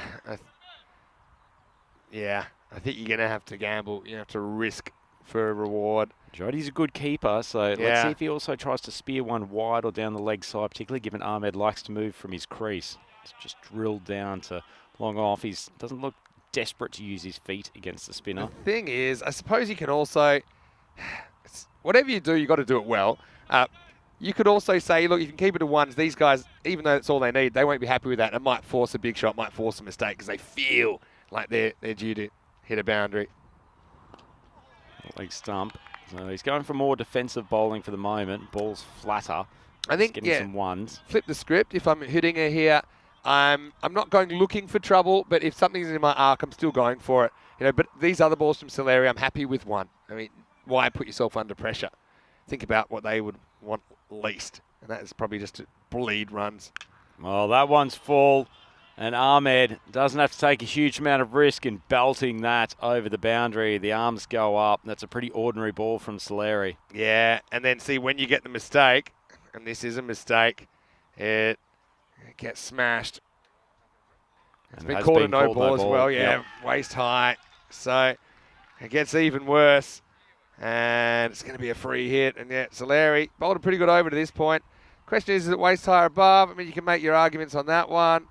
They're pretty consistently harsh on those kind of deliveries, though, in the European Cricket Series. Yep, pretty fair call in my books. But that was the ball they were waiting for, wasn't it? Poor delivery from Soleri. And now he faces a free hit with probably the biggest hitter in the tournament at the crease. Yeah, I feel like we need helmets here, to be honest, because we're right in the firing line. Goes wide. Ahmed probably should have left it and taken another pill, but as it is, drills it for one. That's a good result for Mashta. But yeah, 38 off 32. Yeah, Asher's starting today as well. Just had a memory jogged that it is Friday. That should be exciting as well. Extraordinary stuff. That one is just flicked away to the leg side. Nice piece of batting from Zuvak. He knew Soleri was targeting his leg stump. Just moved across a touch and plays a little swat across the line. Nice bit of batting from a class player. Hudinga 76 for 1. 1 ball to go in the 5th. Well, a bit like the reviews of our duet at the Anderson Yag the other night when I was Lady Gaga. It ain't pretty with Mashta's situation at the moment. Was that the gist of a lot of the comments that were coming through? Well, even though I thought I carried the blue wig off pretty well, but nice ball for Soleri. He's gone 16.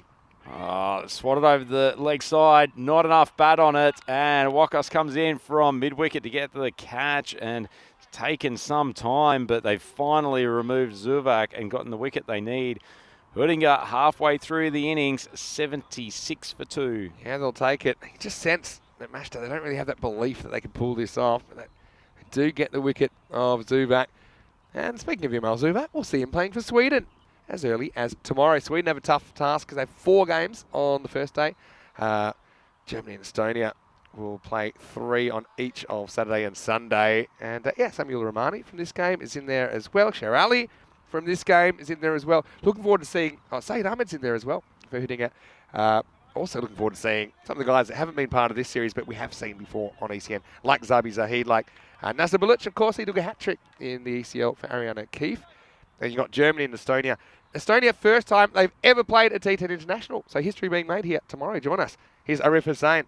Oh, Hussein's bowled it exactly where Saeed Ahmed wants it. Deposit it over the long on boundary. Beautiful shot.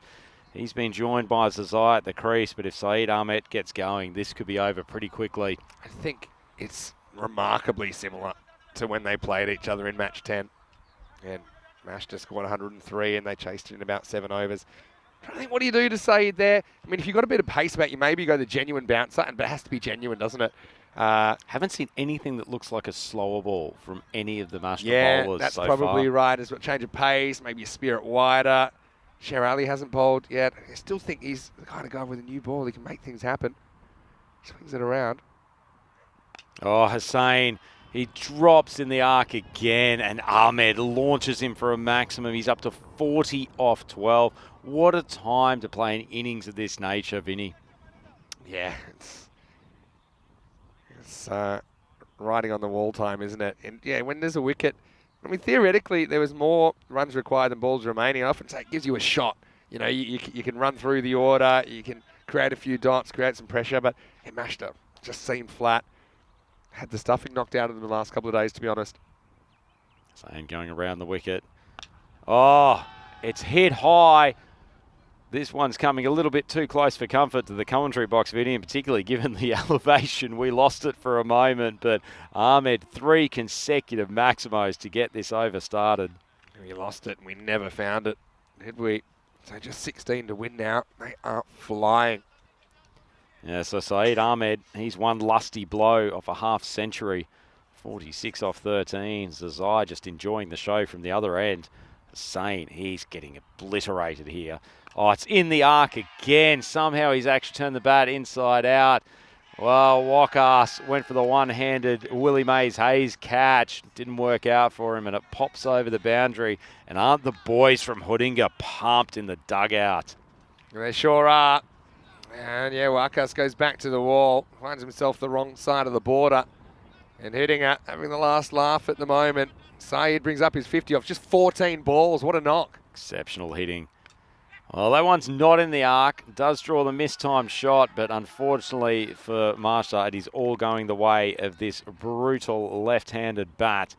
Another flying 4 down to third man. It wasn't a bad piece of bowling from Hussain, to be fair, but now Hudinga is 1 maximum away from victory. Credit to them, Hudinga, because they decided, you know, we want to chase, that's our plan. And I just like it that there is a plan. Sometimes teams don't really know what they're trying to do. They know exactly what they want to do. 6 to win now. Oh, that's a gimme ball, and he slaughtered it over long on, and that completes incredible chase from Hudinger. They've managed to reel in a target of 110 in only 6 overs for the loss of 2 wickets, and it is mainly down to that man on screen, Saeed Ahmed. He's played a fantastic knock.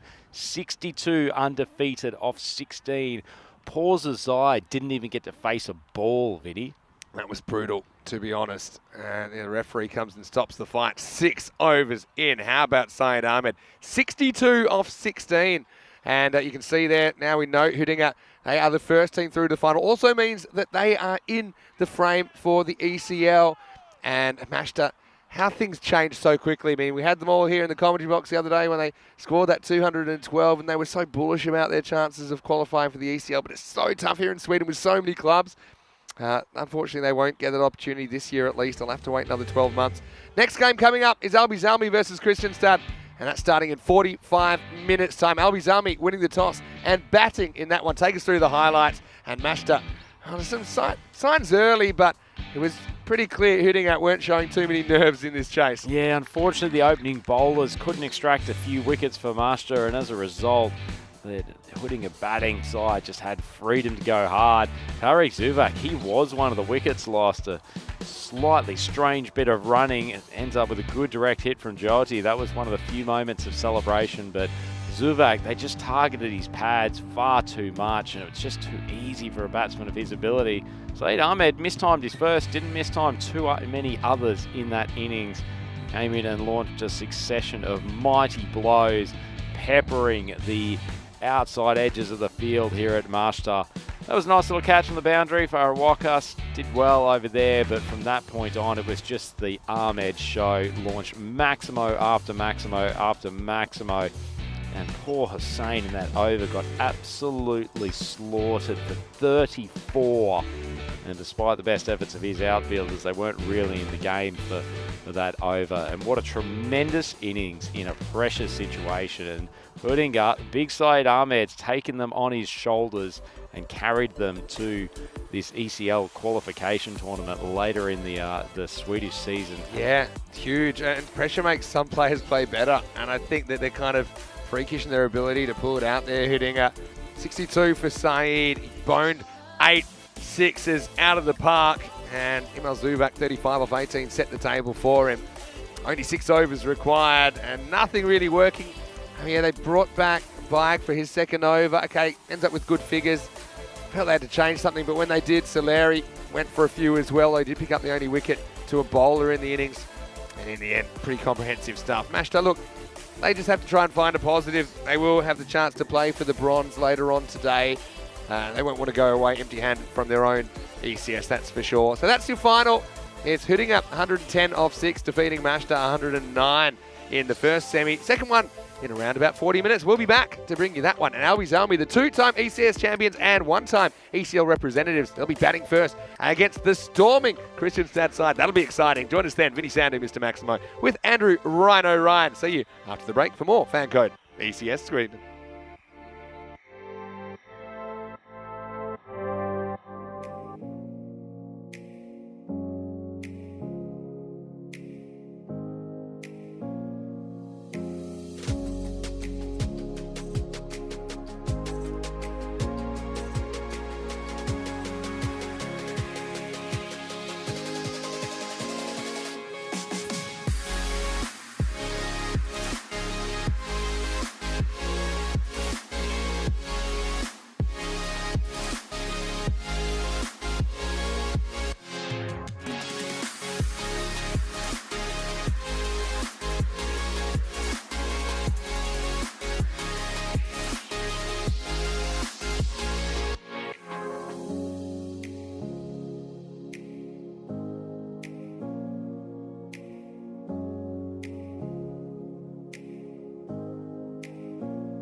The European Cricket Series is proudly brought to you by HCL Software, FanCode, and Grizzly Bear Sports. Hello and welcome back to Stockholm. Time for the second semi-final now. We've had so much action so far and we're just getting started. Don't forget, tomorrow we have ECI action, international T10s involving Sweden, Germany and Estonia, their national team. So that should be wonderful to see as well. But right now, crunch game for two teams. Albi Zalmi finishing top of the table. They're taking on the fourth seeded Kristianstad. And well, these two teams are one match away from keeping their ECL hopes alive. So there's a lot on the line. Let's go out to Tyrone Peters now. He's with the two captains. Let's see who wins the coin toss. Wafa is going to call. Head. Head is the call. Stay there, boys. Stay there. Boom. To tails. You're going to bat first. So the news from the toss is that Albi Zalmi, the defending champions, have won the toss. Kudratullah standing in there and he has said, we want to have a bat. No surprises there. Trying to build that scoreboard pressure. They've kind of become the master defenders, haven't they, Albi Zalmi as well. We know that they won 20 ECS matches in a row over the last couple of years, but that streak was broken by Kristianstad in the earlier phase of this tournament. So the only loss they had in this tournament so far is to Kristianstad. I think Kudratullah himself, he's been very, very good in this series, particularly with the ball. You know, he's been very reliable. Might have slowed it down a bit, but he's been super accurate. I guess the question as well is who will fire in the top order for Albi Zalmi? Ismail Zia hasn't quite recaptured the heights since he scored that 100. Azam Khalil been a bit out of sorts. Could use a big innings here, I'm sure. And Kristianstad, it's just a matter of if they're still in the contest at halftime, I think. Kristianstad though, how about Gujir yesterday with his 81 not out? And they kind of put Wafa in the middle order and it was a bit of a masterstroke and maybe took some pressure off the guys that did go out there and do the job. And Wafa, the cross-handed wizard, he came out and finished it off. Kristianstad had to be perfect through yesterday to get here. They were, they picked apart Mashta in particularly dominant performance. But really, it's going to be all on the line here. No holds barred. Andrew Ryan, I know you love your cricket that way. The news from the toss here in semi-final number 2 is Albi Zalmi. They've won the toss. They're going to bat. Over to you. Let's get ready for the second semi-final. Thank you very much, Mr. Maximo, out in the centre of the Muster Cricket Ground with an excellent preview of semi-final number 2 here from ECS Sweden 2023, brought to you by FanCode.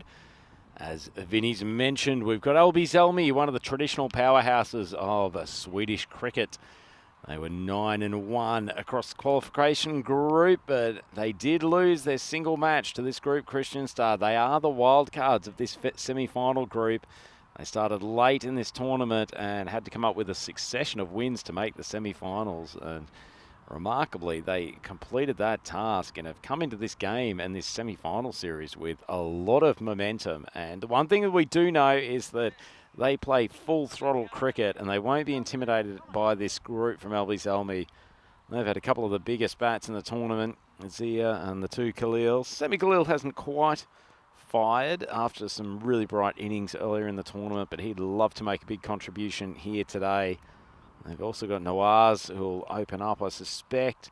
He's got a very good technique, times the ball sweetly. And Albi Zalmi, they've gotten ready to throw down the gauntlet to this Kristianstad side. As I said, group position first. They love batting first. They've done it throughout almost the entire tournament. We've seen that average score of 136. If they can get up and around that amount, then they'll back themselves to be able to defend against this Kristianstad lineup. But the Kristianstad batting lineup is just so deep.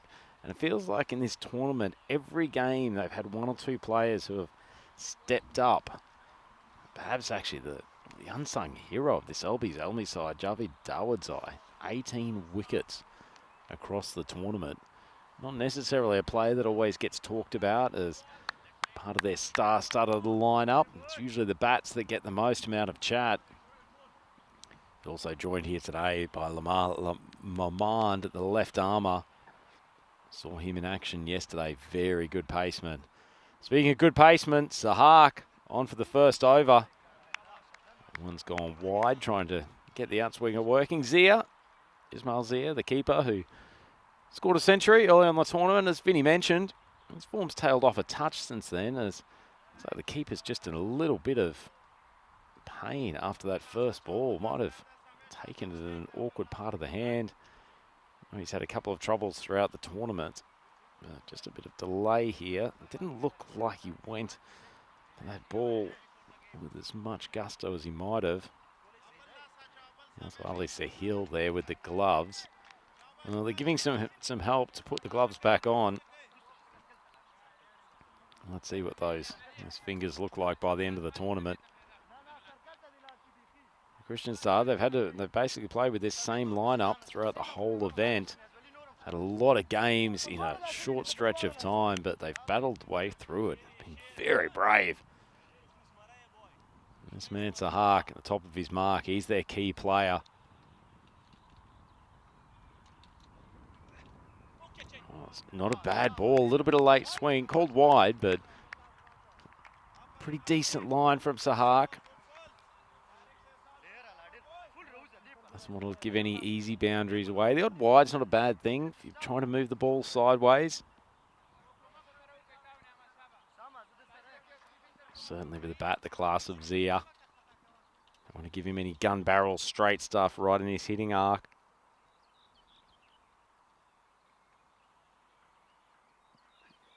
Oh, it's risen off the pitch, and Zia stands there without any showing of mass discomfort. That sort of looked like it rolled up his body, may have hit him on the outside of the arm.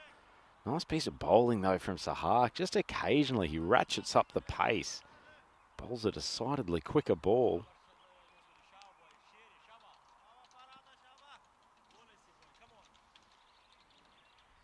Interesting start to this one, despite the boundaries not flowing yet. Takes the charge, flicks it up. Is it going to be caught? He's had a second grab at it, and unfortunately, the catch goes down. It wasn't a bad piece of bowling from Sahak. Just pitched on off, moved away. Zia tried to flick it to the leg side, and unfortunately, the catch has gone down. That's a really gettable chance. Just perhaps a young player, just a little bit tiptoeing around, trying too desperately to do the right thing. No Manza here. That one's gone wide of off stump. Concerning thing for Christianstad. The wicketkeeper Sahil has tried to take that almost backhanded like a baseball catcher. Trying to keep that right hand out of action as much as possible. I'm not sure this is a great long-term strategy across 10 overs. Clearly in some discomfort.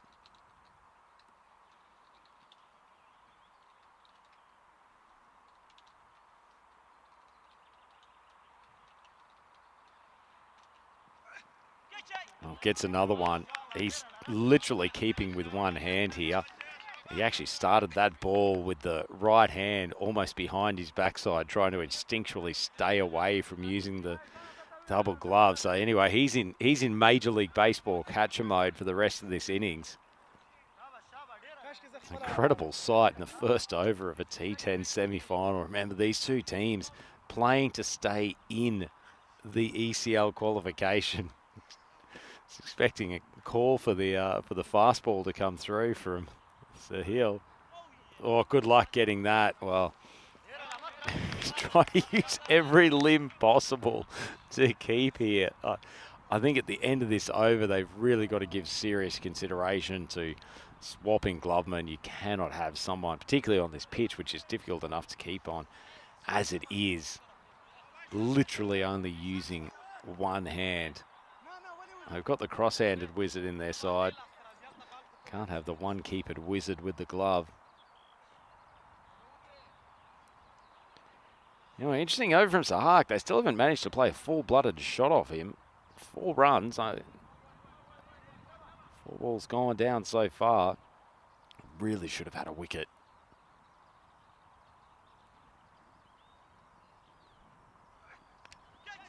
One's outside edge.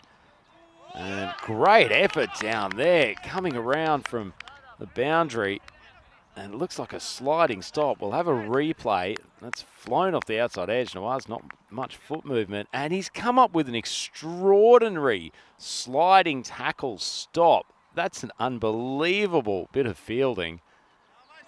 I'd argue maybe hands first is the way to go, but if you're going to go feet first, then You may as well execute it as effectively as that.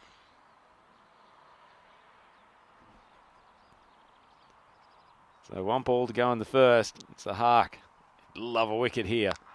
Nice pacey ball and inside edge from Zia. That's at the end of a really good and fiery over from the paceman from Kristianstad. He set the tone early for them. Elby Zelmi, 6 for none off 1.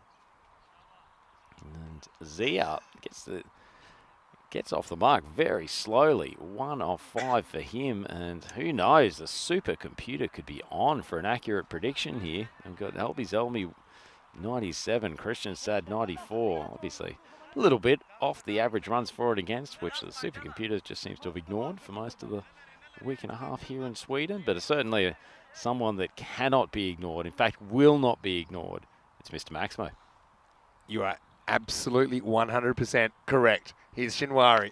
And the first ball is dragged away. This will be 4. It's going to run away.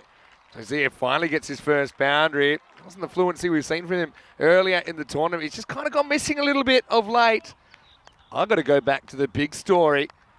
It's the one-handed wicketkeeper, Sahil, who injured that right hand yesterday. He gave away the gloves to Muslet. I don't know what Muslet's attitude is. He's saying, no, you with 1's better than me with 2. I'm not so sure about that at the moment. Slap in the face to Muslet. Yeah. It's a long way across. Doesn't really time this at all. Yeah, so yeah, shades of the Karate Kid mid-80s when Daniel was down to the 1 good leg. Well, it's kind of like having a keeper with 1 good hand. And yeah, you're right. He looks baseball style. And actually, that's how they teach. I've actually done a fair bit of baseball catching. You do have your right hand behind you to protect it from little deflections. Steps across and he gets the gap again. This will be 4 more. So Zia hitching his wagon to that leg side gap, and he gets it twice in the second over. Yeah, not sure about the tactics from Shinwari here. He's been so good in the tournament, coming over the wicket, getting that good collection of slower balls to just die on the batsman outside off stump. Feels like he's playing into Zia's hands a touch here, and he has actually moved to bowling back over the wicket now. Zia just feels like he's trying to force things. Trying to go sideways a lot more. They've got a long on back, but he is quite powerful in that area. Maybe he doesn't want to take him on. Change of angle. Pitches outside leg stump. Can't be out. Won't be out. See, there was some noise from Kristianstad in the field, but there's some noise off the ground too. Yeah. Elby Zelmi's got quite a collection of fans that have come along to the game here. A lot of youngsters. They might have got the note from Azam Khalil that gets you out of school on a Friday because... Is that more or less powerful than a Vinnie Sandhu note? Depends where you are in the world. Yeah, a lot of youngsters there. Just speak to them. They said they were pretty nervous. Wonder how the players are feeling. Yeah, tries to go for this gap again. This time he finds the fielder. Yeah, Shinwari, I do like him over the wickets. I think it's a better approach. Got to get these guys out.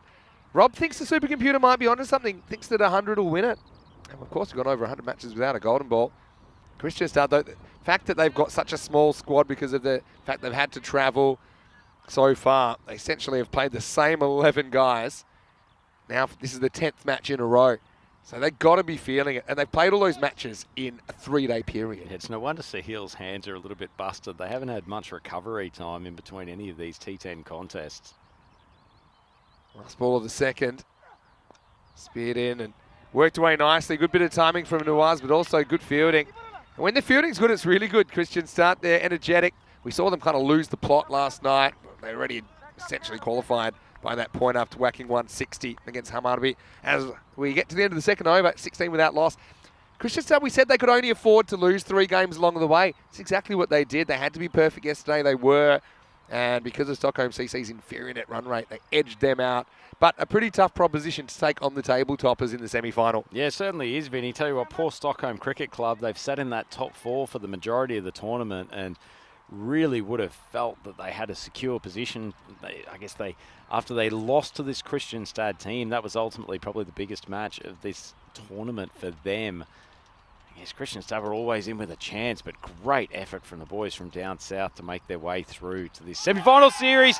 Inside edge, and Nawaz is gone. So Wafa, as he has a tendency to do with these first deliveries, just strolls in, lets through a medium pacer. Nawaz tries to force on the offside once again. Limited foot movement, big inside edge, and his stumps go down. Elby Zelmi, 16 for 1. Wow, yeah, Nawaz just plays down the wrong line slightly, drags it on. And so finally, some reward for Christian Stad bowlers. But, this man coming to the crease, he's a bit of a force, isn't he, Azam Khalil?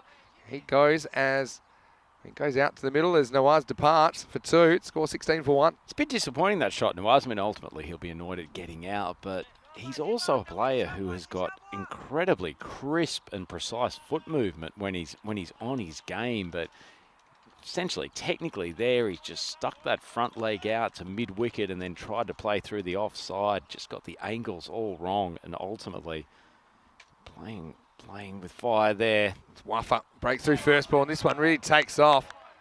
And Khalil. Keeper look like he's playing one of those games where you got to slap the light that comes on the wall. Yeah, or one of those, or what is it, the arcade game where the hippopotamuses keep jumping up and you have to knock them back down. Here's the thing, if you get a little nick, probably likely to survive a ball like that as well. I think that Sahil needs one of those, those hockey goalie pads. This is hit well. It's going to go all the way. Maximal. Well, Peacock Friday, as you can see, Dana Irish looking good, and so Zazam, who gets off the marker with 6. Yeah, very Peacock outfield, strutting around the outfield in the form of Diana Orris and Azam Khalil. I'm sure that snap will go up onto the photos of the day on the European Cricket socials. Nice start for him.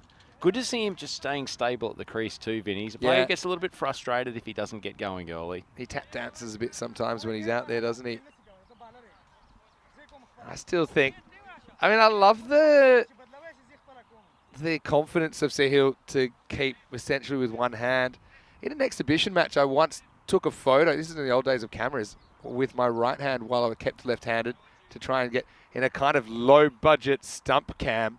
I took a leg side stumping and took a picture at the same time, but Sahil, yeah, makes the block. It'll be called wide. Actually not done badly since he re-injured that hand, Vinny. The thing is, one or two by definition, you're putting yourself in even more physical jeopardy by trying to smother everything with anything other than your right hand. So you're probably going to, we already saw him try and shin bone one. But moving to his right is going to be really tough. I quite like the challenge of it. I'm trying to think about how I would go about it. Full toss, whipped away, and that one is gone. Maximo! Khalil gets a bit of a gift from Wafa, captain to captain stuff, and Azam gets his second 6 in the over. Yeah, probably the first gimme ball we've seen all innings, and actually, Zelmi in the power play, we haven't exactly rocketed away. Christian Stad, despite only taking 1 wicket, will feel that this is actually a pretty good outcome as long as Wafa doesn't go for a succession of boundaries here to end the over. Thank you to the robot for reminding me that we're talking about whack-a-mole. Oh, well, that's one you probably can go with the boot. They take it on the fumble. I suppose his hand's still good for throwing, just not receiving. It does beg the question, Vinny, if he's not going to use that right hand at all, is he better off actually just taking the glove off completely so it is free to fire in some throws? I guess he's still got it on there and can punch the ball or pat it away if he absolutely has to.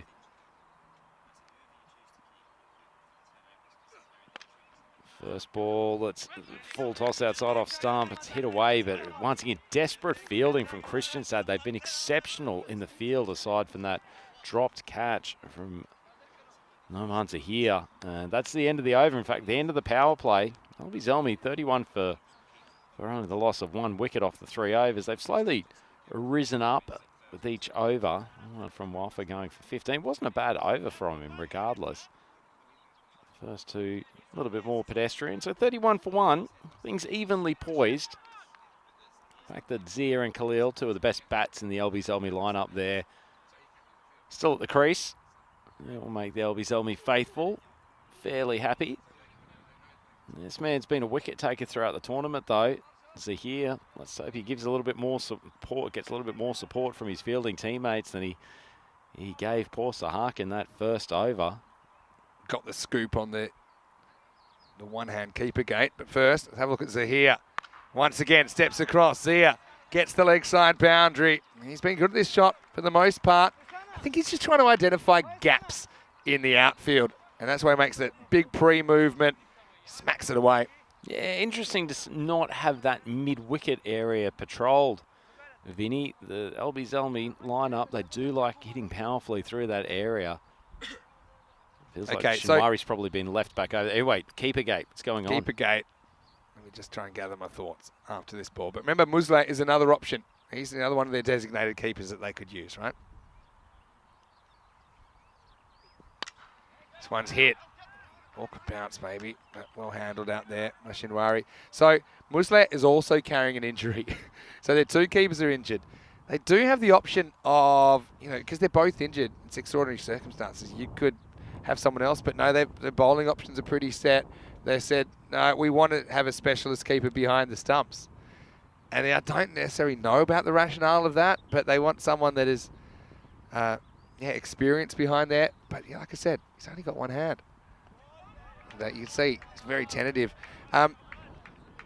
Yeah, okay, if I was keeping with my left hand, let's just do a fun thought experiment. Because sometimes in training, I used to try and push myself. I'd like to, maybe try and keep up to a guy bowling 145 k's an hour on a difficult pitch in fading light, with no real risk. Just to give yourself Yeah, something to do. Like a computer game when you go into the really hard levels. There's a point, like Tetris. There's a point you're not going to be able to keep up. Anyway, this is going to be cracked through the offside, finds the gap. Khalil gets 4 more. Cuatro, carreras más. So here, just a little bit of width. More or less, I suppose it wasn't a half Just volley. a bit. That wasn't a but- bad ball. Yeah, to be fair, Nazem Khalil's a very good player. And, so here finds out the hard way. Okay, so my positioning. So number one, positioning. You got to keep further to your right, so less balls are going to your right. So that's the number one thing. That's all I got so far. But also, I used to do a lot of drills, one-handed catching drills, where we go off those spring mats and probably go from a fair distance back. And I do this when I'm coaching keepers.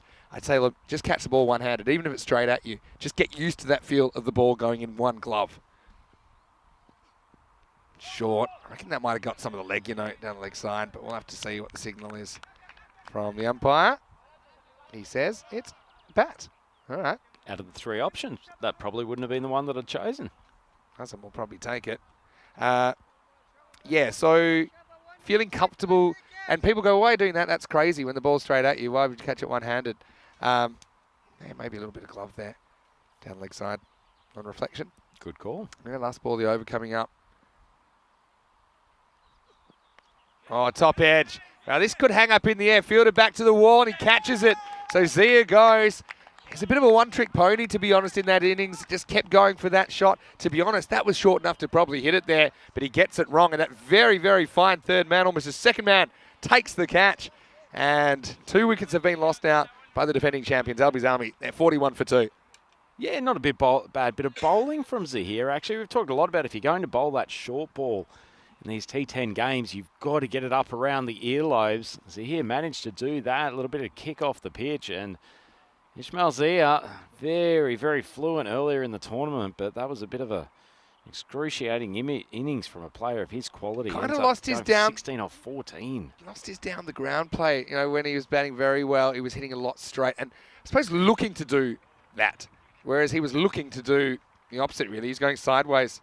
And that's there for it, to be honest. But yeah, he had a nervous wait. Credit to the Kristianstad bowlers, though. They don't give too many balls in the slot, do they? They tend to be a little bit more short of a length, like to go for pace. And we'll have a quick look at that worm, which has crept up ever so slightly from Albie Zelmi. It's very, very tightly poised at the moment, Vinny. 10 runs and over, 2 wickets in the hatch. Neither team would feel that they're on target here, but Kristianstad, I think, would be happy that they've at least suppressed the opening charge from Albie Zelmi. Yeah, for sure. Samuel Hart-Gajer takes that catch and looks like he's going to take the gloves now. So, yeah, he's going to take over the wicketkeeper. I think this makes sense, to be honest. He had Sahil there. They've tried him. Yeah, it's brave. I'll give him that. It's brave that he's tried to go out there. I've certainly kept, and especially keeping at quite a high level to fast bowling, I've had games where my hands have been killing me. If you're going to keep 100 overs to guys that are thumping the ball in your hands at 90 miles an hour, it hurts. And you actually, I remember balls that guys were leaving, just regulation takes and feeling pretty anxious about what it was going to happen. That's kind of the feel I got from Sahil there. But now, yeah, Gajer's going to take over, and I just think it's sensible. Yep. Anyone with 2 hands is better than even your best keeper with 1, I think. Yeah, in credit to him, I think that first or second ball of the game that he took awkwardly on the right hand is clearly exacerbated the injury as Khan comes in. Never going to get that call going down the leg side. Good decision. Umpire's been really good in the heated early stages of these semi-finals. Yeah, no, I agree completely, Rhino. I think the umpires have been brilliant. They've got so much that they're looking out for. And you just got to realise how much is on the line in these games this morning, these two semi-finals. You basically are keeping your ECL dream alive. But the limbs are getting battered all over the place, isn't it? It wasn't hands of wicket keepers, it's feet of bowlers that are getting battered. Yeah, but just remember as well that Christians start playing with 11 players because of the travel. You know, they've got the micro squad, so you've still got Sahil out there. Now, Azam on the walk, and it's just a slightly different pace, slightly slower pace, works for Sajid Khan. Azam's looking to drive something there, but I think it's a clever bit of late adjustment from Sajid. Pulls the length back a little bit and made it difficult for the captain of Albi's Army.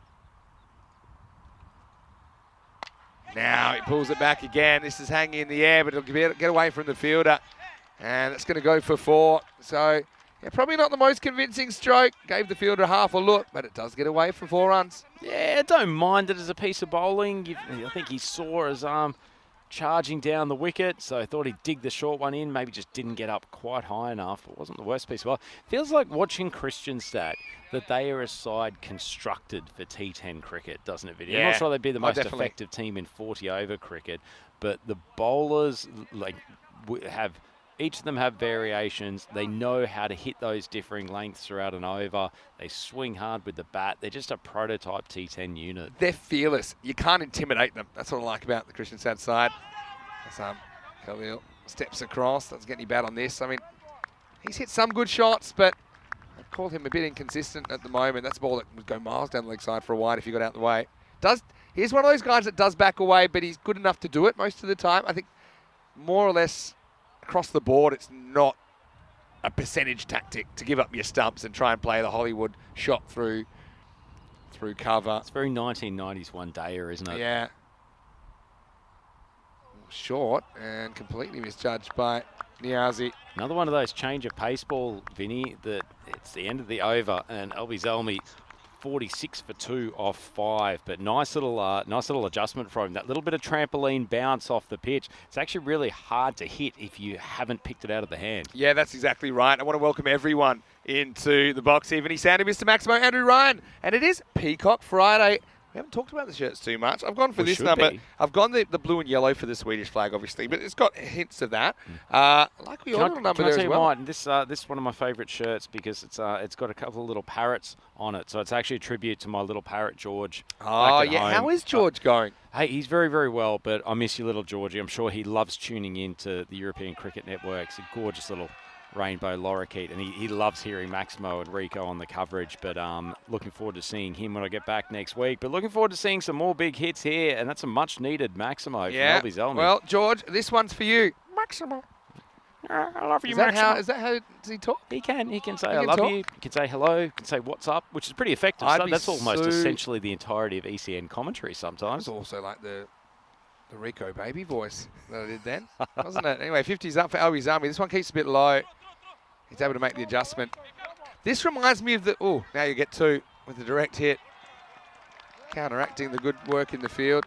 Yeah, now have a look at how much Zami's backing up there. This is the kind of ball that Sher Ali tried to pull that kind of length this morning and shot through it and basically hit the top of his off stump. But you see, because Azam Khalil is essentially trying to play offside, playing with a slightly more correct technique, I suppose, or straight back technique is what I call. Then he's able to make that adjustment to the lower bounce. It's probably not quite out of the middle, but he does get the strike back on the overthrow. Wafa versus Khalil battle is a pretty good one at the moment. 2 of the titans of Swedish T10 cricket, isn't it? Wafa's been so good for this team with bat and ball, and he'll play a major part with the bat. Watch Christianstad start their innings. Full toss whipped away, and that will probably run away for 4. It does. Wafa's just got it wrong a couple of times, and you can see probably going for the Yorker here. Okay, turns it into a full toss. It was probably a low full toss anyway.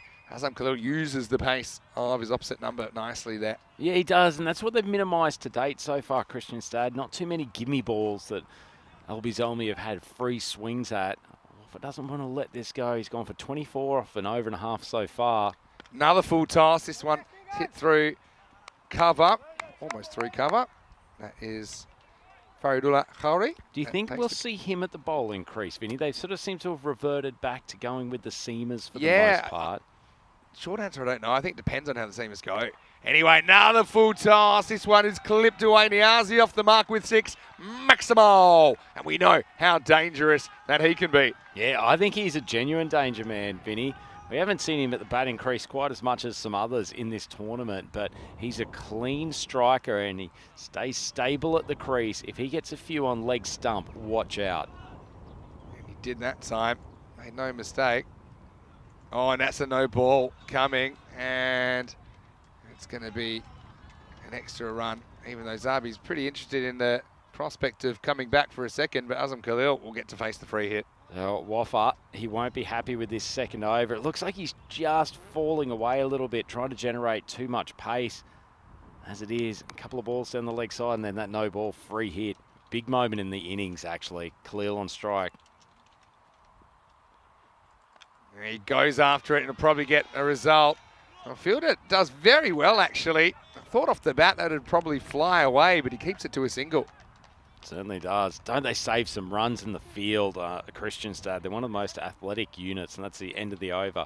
Albi Zelmi 66 for 2. So 6 overs gone, Vinny. Once again, this one it feels like a tight contest. Yeah. 1 over could break it open, but also a couple of wickets and getting into the middle order.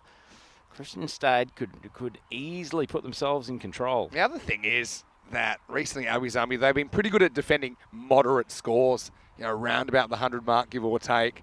They want a lot more than that, obviously, on this occasion. Still plenty of batting to come for them. Late change with Zia Alizai interested in the warm-up and replaced by Mashal Khan. So you can see the youngster getting an opportunity there. Noman Zahir back for his second over. On the walk, he goes straight. Doesn't quite get it, but finds the gap and he gets a boundary. Yeah, nice shot from Azam Khalil. He knows that Zahir generally sits in this length, maybe just a touch shorter. I think it's actually not a bad tactic for him to try to stride down the wicket. Zahir's probably going to give him a lot of consistent balls. He hasn't got quite the same mix-up of length and speed that a few of his teammates have got. So Khalil might have identified the young man as the target. Goes short. This one really does get up. I enjoyed seeing that, Vinny. Let's have a look at it from side on. Whatever it was, pulled up the speed, put the foot down on the accelerator, and Khalil batting without a helmet. It's not a tall man, so probably has actually gone over there. But it's anyway, pretty close. I mean, if he's standing at the crease, it might graze the top of his head. Good bouncer, though. I'm just happy as I'm still has his head on his shoulders. Oh, no, there's no run there. Well, maybe now there is. But, yeah, I don't think, yeah, a bit of an apology there. I don't think Niazi's doing too much wrong. Azam realised straight away that the bowler might stop this, in which case he'd have a disastrous run out. But in the end, it's a fairly ordinary-looking single. Yeah, nice ball from Zahir. Saw Khalil on the charge again, just cramped him up on his hips. Nice piece of bowling. He's kept his head well. Zahir's a young man in a precious situation. Yeah, he's been good. Enjoyed watching him this week. Nice one. Oh, no. That's the second bouncer that's collected him. And I certainly hope he's all right. Oh, well.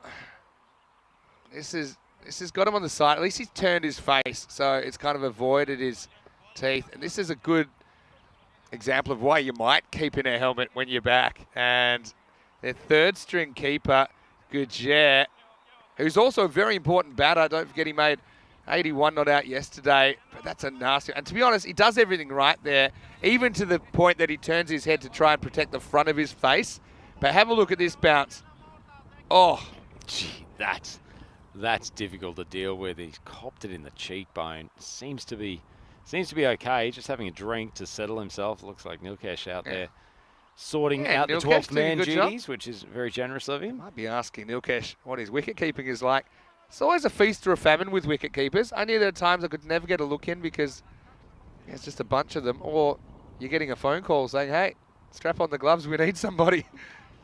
Anyway. SOS to the Christianstad fourth string keeper. The classic third quarterback scenario, isn't it? Anyway, couple to come in the 7th. It's just missing. Well, not by much, though. Yeah. That stayed low, and Khalil was on the back foot. Again, it's the kind of ball that, Azam, when he's in form, he's probably clipping that away. It does seem to be falling away to leg a fair bit as a tactic. Anyway, look, he's 38 off 21 and still there with 3 overs to go, more or less. And you got Niazi. He can pack a punch at the other end. I'm nervous for Gajah behind the stumps more than anything, though, at the moment. Might get one on the other cheek to even it up. Again, this is a good spell by Zahir. Can never really get hold of him, can they? He takes 1 for 16, and after 7 overs, it's 74 for 2. Yeah, really impressive couple of overs for Noman Zahir. Still be regretting dropping that catch earlier in the innings, but he's come back well with his main task with the ball. So we're in second semi-final here. Albi Zelmi, the number 1 qualifier. They only lost 1 game during the 10-game group stage, taking on Kristianstad. Yeah, but Mashta, they'll be super disappointed, I think, that they went out the fashion they did against Hidinga. Just had a couple of days where they lost the plot, and Hidinga pounced. Beat them for the second time in the tournament to be the first team qualified for the final. Also means Hidinga, one of 4 teams involved in the ECL qualifying day later in the season. Just adds so much pressure to these semi-final contests, doesn't it, Vinny? They are massive games in keeping the ECL dream alive for these 2 teams. And Kristianstad, the team from the 2nd division, they are doing themselves proud, and they are right in this contest. Khan, with his change of pace, he's probably been the best bowler on show so far in the innings. He's awkward. Yeah, like a blind date set up by your colleague. It's just an awkward proposition. By the time you know what's coming, you're already committed. Slung wide and right on cue after you give a guy a wrap. He bowls wide, but it's not a bad spot to miss, is it? One thing is his pace, you've got to be careful because no offside protection and the point region on the boundary. Got a couple of guys, maybe 3 guys in the circle there, sideways, but nobody back. He goes leg side though. This one is straighter, and it's Adios Pelota Maximo. 6 to Niazi.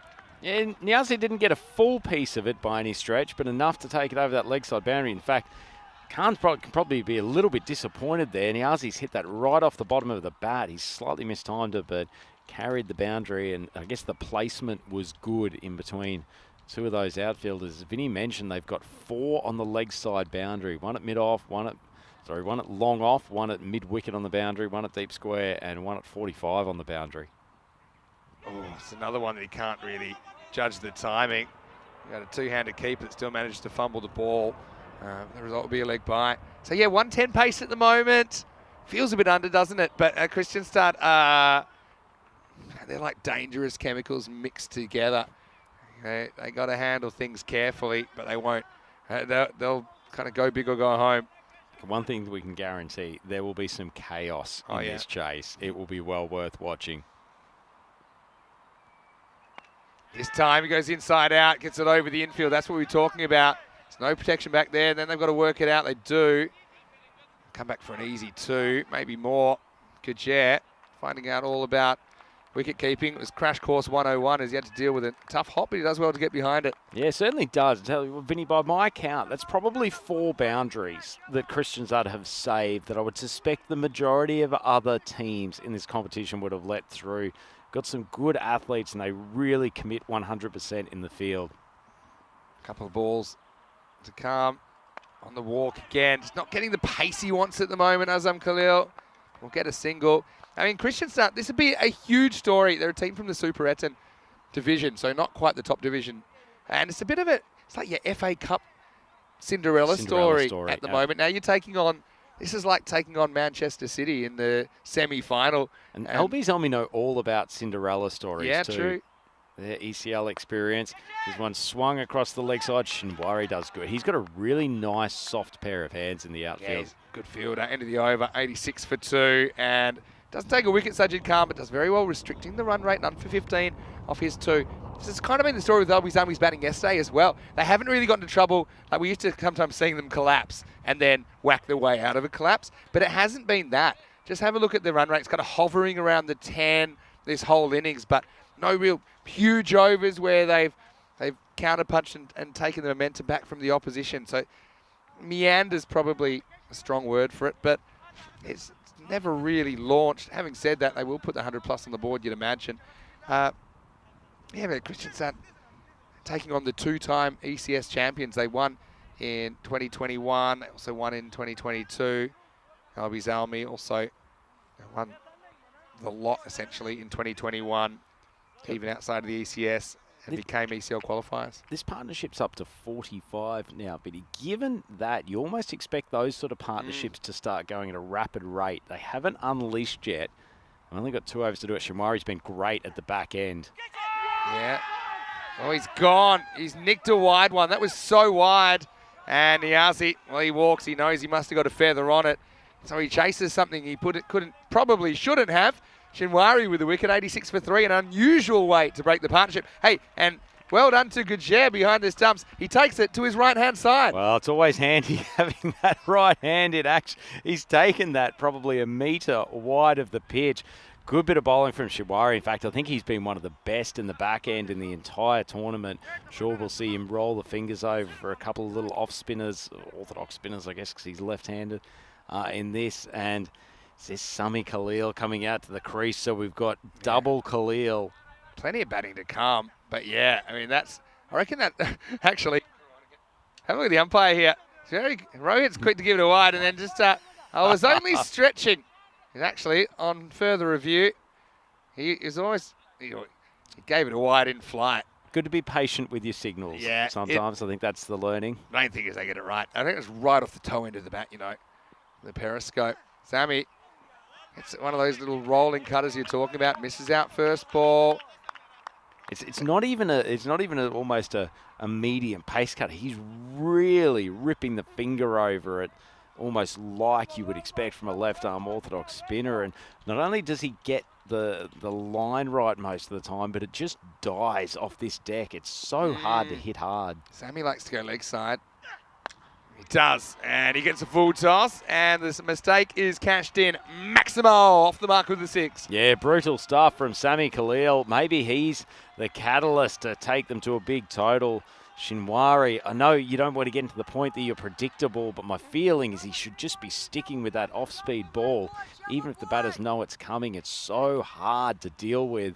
He's got 3 balls left in the over. Albi Zalmi 92 for 3. They might share a surname, but they've got very different styles, these two, as in the areas that they're trying to target. Oh, now he's dropped, and it almost causes a run out. It doesn't. Well done to Gujere as well, who stops that going for an extra. That could have been bad, but it could have been even worse for Albi Zalmi. For example, if Azam Khalil got run out in some way, but Shinwari couldn't hold on to the return catch. Yeah, just sliced underneath it. Didn't pick the change of pace from Shinwari. Just stick with the slower balls. That's the plan, and especially when he pushes them across the right-hander. Knows these Albi Zalmi bats want to go straight down the ground or mid-wicket. Change of angle. I don't mind this, although I'd be a little bit worried about the angle into Sami Khalil, but he's trying to cut it away, I think, Shinwari. And actually stays away from this. Good stuff. Such a strange innings. It's very un-Albi Zalmi to lose so few wickets and not be going at a higher run rate. But I think you've also got to take out off to Kristianstad. Remember the chaos of early on, one-handed keepers and all this kind of stuff going on. But, I mean, Ismail Zia didn't really fire the way we know he can. Nawaz chopped on. Azam Khalil's been there. He's been okay. And we know he's got another gear. Last ball of the 9th. Might as well go for it. Does and misses. And once again, Sami Khalil is getting a little bit too leg side conscious. Well done to Shinwari. It all happens in the 9th. We have to say that. But the score is 92 for 3 after 9. Yeah, easy to be an expert after the event, but if I was Albi Zalmi, the one man I'd love to have out there now is Quadratula. Just his swinging down the ground has been so good the last couple of games.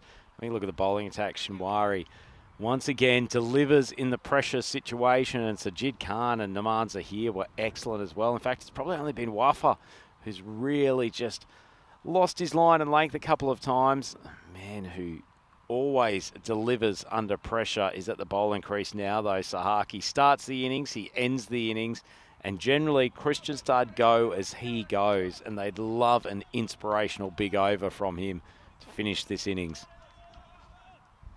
Yeah, big one. He's so handy. I mean, even a magical, so he gets you in the 1-teens. Sahak, he's a fire-breathing dragon, and he's going to bowl the last 6 balls, and he almost knocks Salzam's head off with his bounce. Uses good it piece of early. bowling. Yeah, you think that's a smart option? Yep. I guess the downside is that you've used that short one early in your over. On the other hand, Azam coming down the crease, put it around his earlobes, give him something to think about. It's good bowling. Back to basics, Azam. Stay still, hit straight through the line of the ball. That's what I'd be trying to do. Okay, if it's a horizontal bat shot, if it's short enough, then go for that. But you don't need to premeditate, I think. Hasn't been working that well. He does that, and he gets knocked over. He backs away, shows his stump to Sahak. And a good finish at the moment for Kristianstad. The little train that could at the moment. They've got the upper hand, I think, in the second semi-final. Albie's Army, 92 for 4. Yeah, great piece of bowling from Sahak, hitting the top of off stump, just where I like it, Vinny. Exceptional stuff from him. He doesn't use the change-ups that often, Sahak. He backs himself to beat the batters with pace and bounce. And Khalil, 41 off 25. Wasn't a bad innings by any stretch, but just didn't get that run of Maximos that he tends to have when he's been at the crease for any given length of time. Yeah, 41 of 25, you're right. It's not a bad innings at all. But I'll give you an idea. If everyone went at that rate, they'd score 98. Okay, so, I mean, you can't criticise a guy that scored 41, but It'd be a good innings if 2 or 3 of his teammates were going at a heavy strike rate. As it is, he hasn't had a lot of that supporting cast really get going. And this is the man, Quadratula. Mentioned him in the last over. He's been one of their best bats the last few games. They can really do with a couple of Maximos off his bat in the last 4 balls. Right, takes off as well.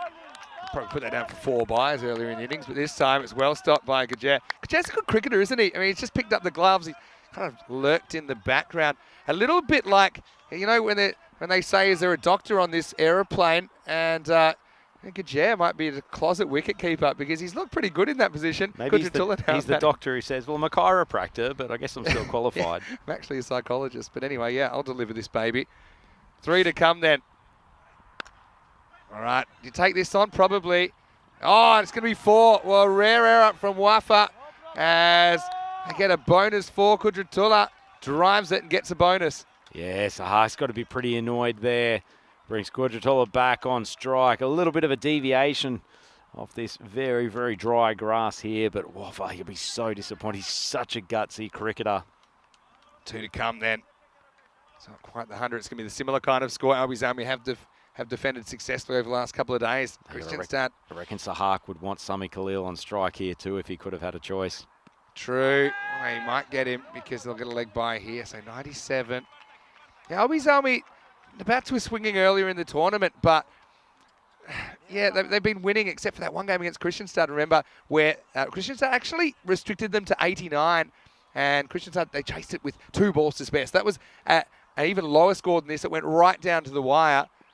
But yeah, against Mashta yesterday, 96. They defended in the end. Can't be a nice feeling for LB Zelmi, the one game you've lost in the tournament and you face that team in the semi-finals. Just psychologically, it's not helpful. The alternative wasn't too good either. Anyway, here's the last ball.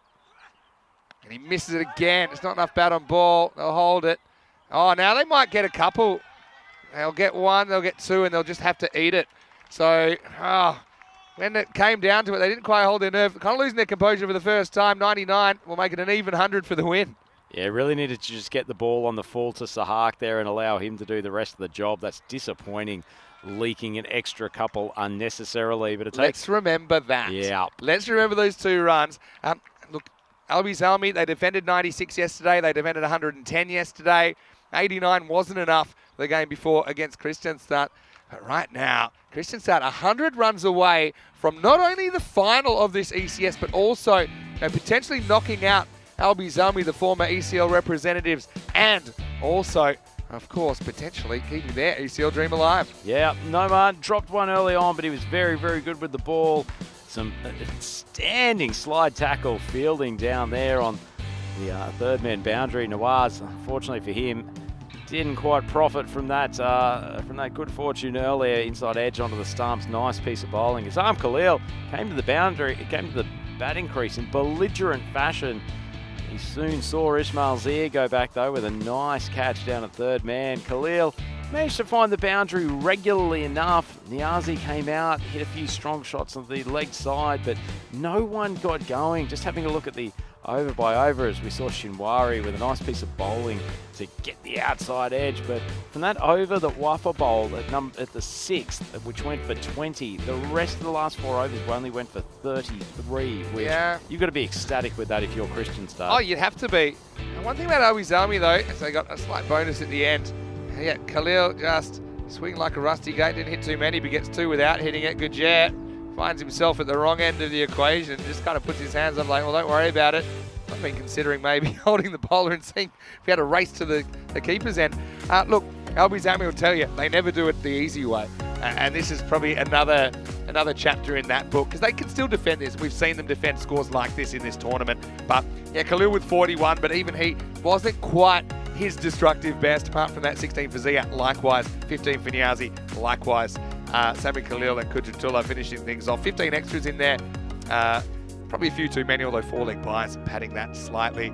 Yeah, so going back to the Group D final back in 2022 at the ECL, when Albi Zalmi had to chase 67, made very hard work of that. And yeah, it's just another interesting little passage in their history. Wickets for Sahak, Shinwari, Wafa and Noman Zia here, but Sajid Khan bowled very well. Didn't give up too many runs at all, only conceding 15. For me though, Sahak, he was fiery and he finished as well as he started, didn't he? Figures of 1 for 10 for me. He was the best of the bowlers. Well, Rhino, it's going to be a nail biter. Anyone that thought Albi's Army would just turn up and blow away the team from Skone, they've got another thing coming. Join us in a few minutes. We'll be back with the second half of this second semi-final. We'll see who will meet Hidinga in the title later on today. Vinny Sander with Andrew Ryan for ECN on a fantastic Finals Friday. We'll see you after this for more FanCode European Cricket Series.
The European Cricket Series is proudly brought to you by HCL Software, FanCode, and Grizzly Bear Sports. Hello, cricket lovers, and welcome back to Sweden. Tension in the air as we're halfway through the second semi-final in this FanCode European Cricket Series. Vinny Sandu here, Mr. Maximo, with you on a very big day for Swedish cricket and European cricket, as also ends the dreams of a couple of clubs who are aspiring for ECL qualification. And that's the situation here. Lamar Momand is a very impressive left armer. He's going to open up. The story so far, Albie's Army winning the toss, but Kristianstad with a pretty good holding job, keeping the defending champions to 99. So an even 100 will see Kristianstad through to the final and also through to the ECL qualifying day. But Momand, keen for early wickets, starts with a dot. Now, I was going to be super curious about the order for Kristianstad, and they have gone back to having Isnula Wafa at the top of the order. And we saw him batting in the middle order yesterday in a huge game that they had to win. And it kind of worked for them, to be honest. But I think partly this could be to do with the fact that Wali Sahil, who they would want to open the batting, he's got a badly injured right hand. And so Wafa going back to the top. He's opening up with Farid Zahir, who remember got run out without facing a ball in dramatic circumstances yesterday in that crunch match.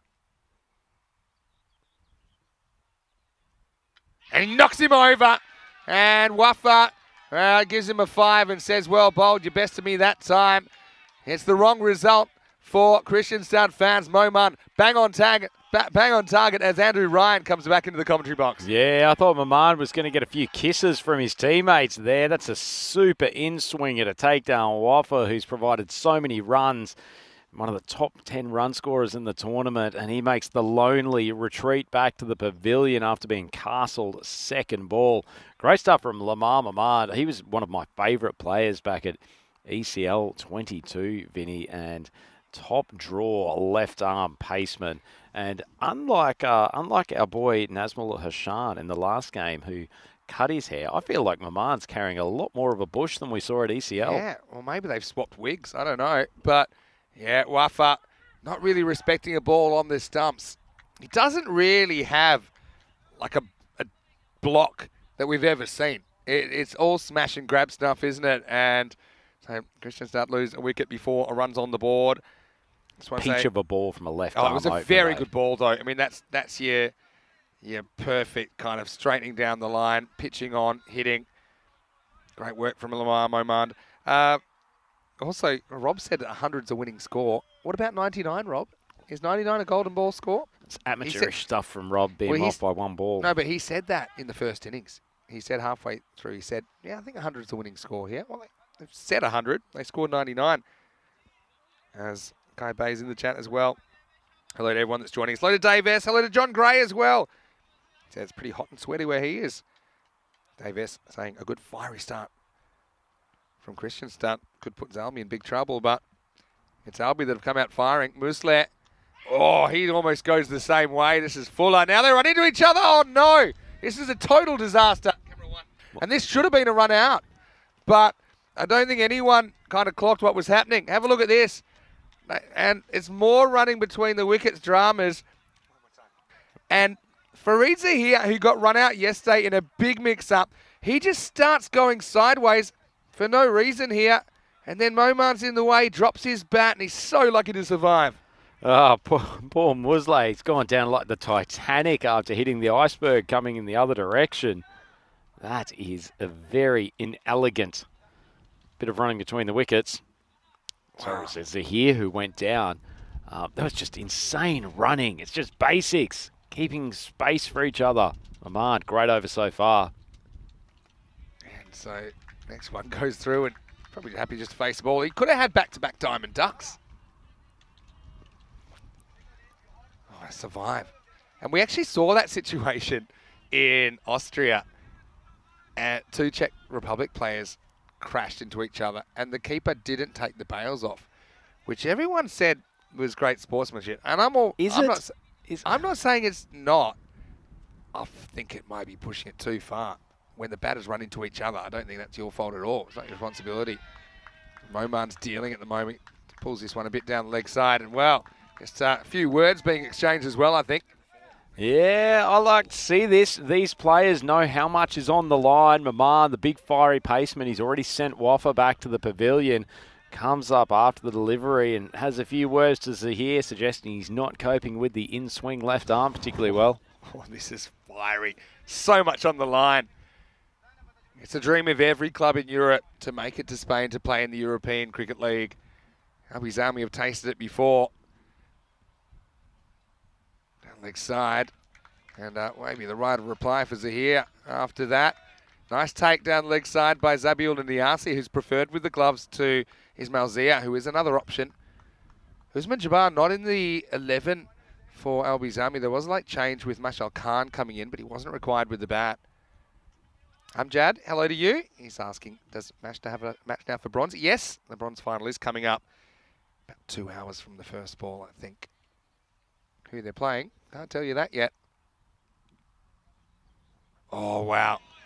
Moman's a big weapon, isn't he, against these kind of players? And we've kind of said it all week to Christian Stud as we get to the end of the first over. The score's 2 for 1. That if you can bowl lots of balls that are hitting the stumps, I think it's a good strategy, especially early in the innings. 102 matches since the Golden Ball. We clocked over the 100 yesterday. If Christian Stud can get over the 100 here, they'll make it through to the final, but not the start they wanted with just the 2 runs off the first over. No, I think the only upside there for Christian Stud is that they've only lost the 1 wicket. Maman comes up with an absolute peach of a first over. Yeah. And if I was a skipper, I'd be going straight back to him, the 3rd over of the innings. Vinay's asking, when there are no matches, are these fields open for the public? Typically. It depends where you go. Some in Europe are, some aren't. Hello to Steve McVeigh watching from Portugal. Hello to Vinay, who said that I think we're up for a surprising result here. Well, maybe. Prepare to be surprised, though. Now, here's Cameron Rashid. Did go for a bunch in his first over yesterday. Recovered with a good finish. Right now, he has to bowl to Musleh. Another swing and a miss. And yeah, Christian Sutton, they're still swinging the bat, aren't they? But this has always been the question. Can they do it against the top sides, against some of the top bowlers in the competition? And so far, they've struggled to get bat on ball. Yeah, particularly while this ball's absolutely fresh, Vinny. A little bit more sideways movement, a little bit of pop off the pitch. Rashid is almost metronomic, slightly short of a length, just outside off stump. Shot. Straight to the fielder. Run out chance. And missed. And once again, I think they go on contact. I mean, I had it as 4 off the bat, and then I looked up and I saw the fielder, Ismail Zia, right in the way. And again, they just go on the hit. And again, I don't really know if Fareed Zahir has got one pad heavier than the other or something like that, but he certainly takes an indirect route to the other end. It looks like he was trying to get to Arlanda Airport, the direction that he was taking. Just ridiculous stuff. And that was a direct hit, and he's run out because he hasn't gone straight. You just don't forgive yourself for those mistakes, Vinny. Take him to the mechanic and check the alignment as the next one is crunched down to the ground, and they finally wake up. Maximo Zahir, well, he might be running all over the place, but that ball's going places. Little charge down the pitch and smacks for 6. Yeah, nice shot. That's the Christian Stud way, and you can guarantee no matter what happens in this contest, they will continue to swing hard. Zahir gives himself a little bit of room and whacks it over the top of Azam Khalil's head down there at long off. Lovely shot. Just that total, just release a bit of that pressure. That score at 9 for 1 just looks so much better. Short and put away as well. So, yeah, it's a good start for Albi's Army, but it's only a start, isn't it? And all you need is one of these Christian Stud guys to click, and you've got a big problem on your hand at the moment. Good couple of shots from Zahir. Certainly was. A little bit of a reaction there, I guess, from Cameron to being slapped straight down the ground on the previous ball. He's just over-adjusted a little bit, too short of a length, and particularly leaning into the waistline. There's a nice bit of footwork, actually, from Zahir to just get himself into good position to play that pull shot. Didn't overhit it. Nice bit of batting. Stay the course. You know, if it's been working so far in the innings, you know, if you get crunched for 1, fine. Just take it. I don't think you need to start trying a lot of other different things. Zahir, 10 off 5 mid-off, comes up in the circle. He pushed back the square leg. And now he gets driven. That's excellent fielding from Momand. And actually the batters, he noticed that time it was fielded cleanly. So they decide against the run. Smart, I think. Yep. Nicely struck shot, though. He's timing the ball well. Yeah. He's on borrowed time, really, isn't he? He should have been run out without facing a ball if Albi's Army had noticed what was going on. Guess you don't really expect that. Rashid's gone for 11. Can he get out of the over? Probably will. As they'll scramble through for one and finish the second. Leg by signalled. It's 14 for one after two. Yeah, they'll be feeling a little bit more relaxed after that over, Kristianstad. So Rashid, not quite his same consistency that he's had throughout the tournament, but either way, 14 for one. Quick look at why these two teams are playing the second semi-final. So Albi Zelmi at the top of the table, 9-1 record, but pertinent fact for today, the only game they lost was against the Bolters from Kristianstad. So a few question marks in their heads. And John has a good point in the chat as well, saying it'd be some achievement if Kristianstad could beat Albi Zelmi twice in a week. We had Moman coming back for over number 3. What was their winning? Was it 20 consecutive wins in T10 20 cricket? consecutive wins in ECS cricket. It's a new record on ECN. Now this is a little poke in the air. Niazi's got good range and he won't need to catch it. Moman does it himself. All's well that ends well for Albi and Zahir after hitting a couple of good shots. He holds out and another turning point potentially in this topsy-turvy power play. It's 14 for 2. Tell you what, he must have had a couple of cross-ons this morning. Mamandi's come with some fire in his belly, just puts the arms out, demands to take the catch, and eventually Niazi lets him have it. But he's got a few words for the batter, just letting him know how to reach back to the dugout. Good bowling from him again, though. 2 wickets from Mamand. That would have been a very different conversation had that ball hit the turf, because I don't think Niazi ever considers Momans a factor until about 2 steps from arrival. See here, and then he's like, uh-oh. And then he just pretends I was just here to support you the whole time, helps him up, dishes out the high fives. Now, Lamar's breathing fire. And, umpire was having a little bit of a word to him. He's saying, yeah, well, he said this to me and this and that. Gucci comes out. He is a key man, isn't he? How was his 81 yesterday? It was a really, really emphatic knock.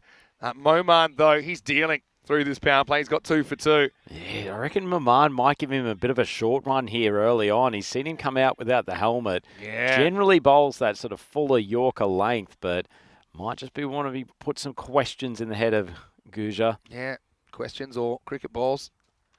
Off the end of the bat, should just be one. And eventually he'll find it down there. Swazi Chowdhury doing the fielding. A very exciting game. You weren't expecting less, but it's not Chowdhury down there. No matter what this run Starwood's rate goes, I mean, the Kristianstad boys can hit their way out of trouble. Oh, yeah. Very, very capably. So even if they're sitting at 20 for 2 at the end of this power play, this game is a long way from being over. And you can't see them not going at the required rate for an extended period if they haven't lost wickets. Just the way they play.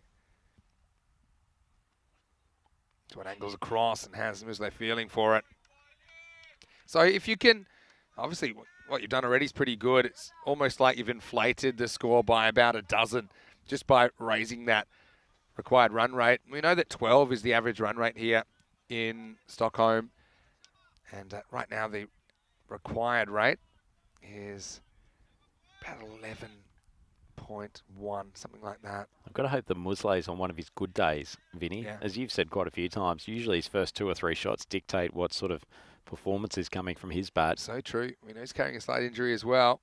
Oman, 3 balls to come for him. Another dot ball. If you can't get a wicket, dot's pretty good as well. And Moman's got all retro style, big angry fast bowler at the moment. I mean, it means so much to these guys. I wonder how Albi Zelmi feel compared to Kristianstad. Kristianstad is a big unknown, the idea of qualifying for the ECL. Albi Zelmi, they've tasted it. They've even been to the top 5 in Europe. They've built memories that have lasted a lifetime, and they are so desperate to get back. They can feel that in their group.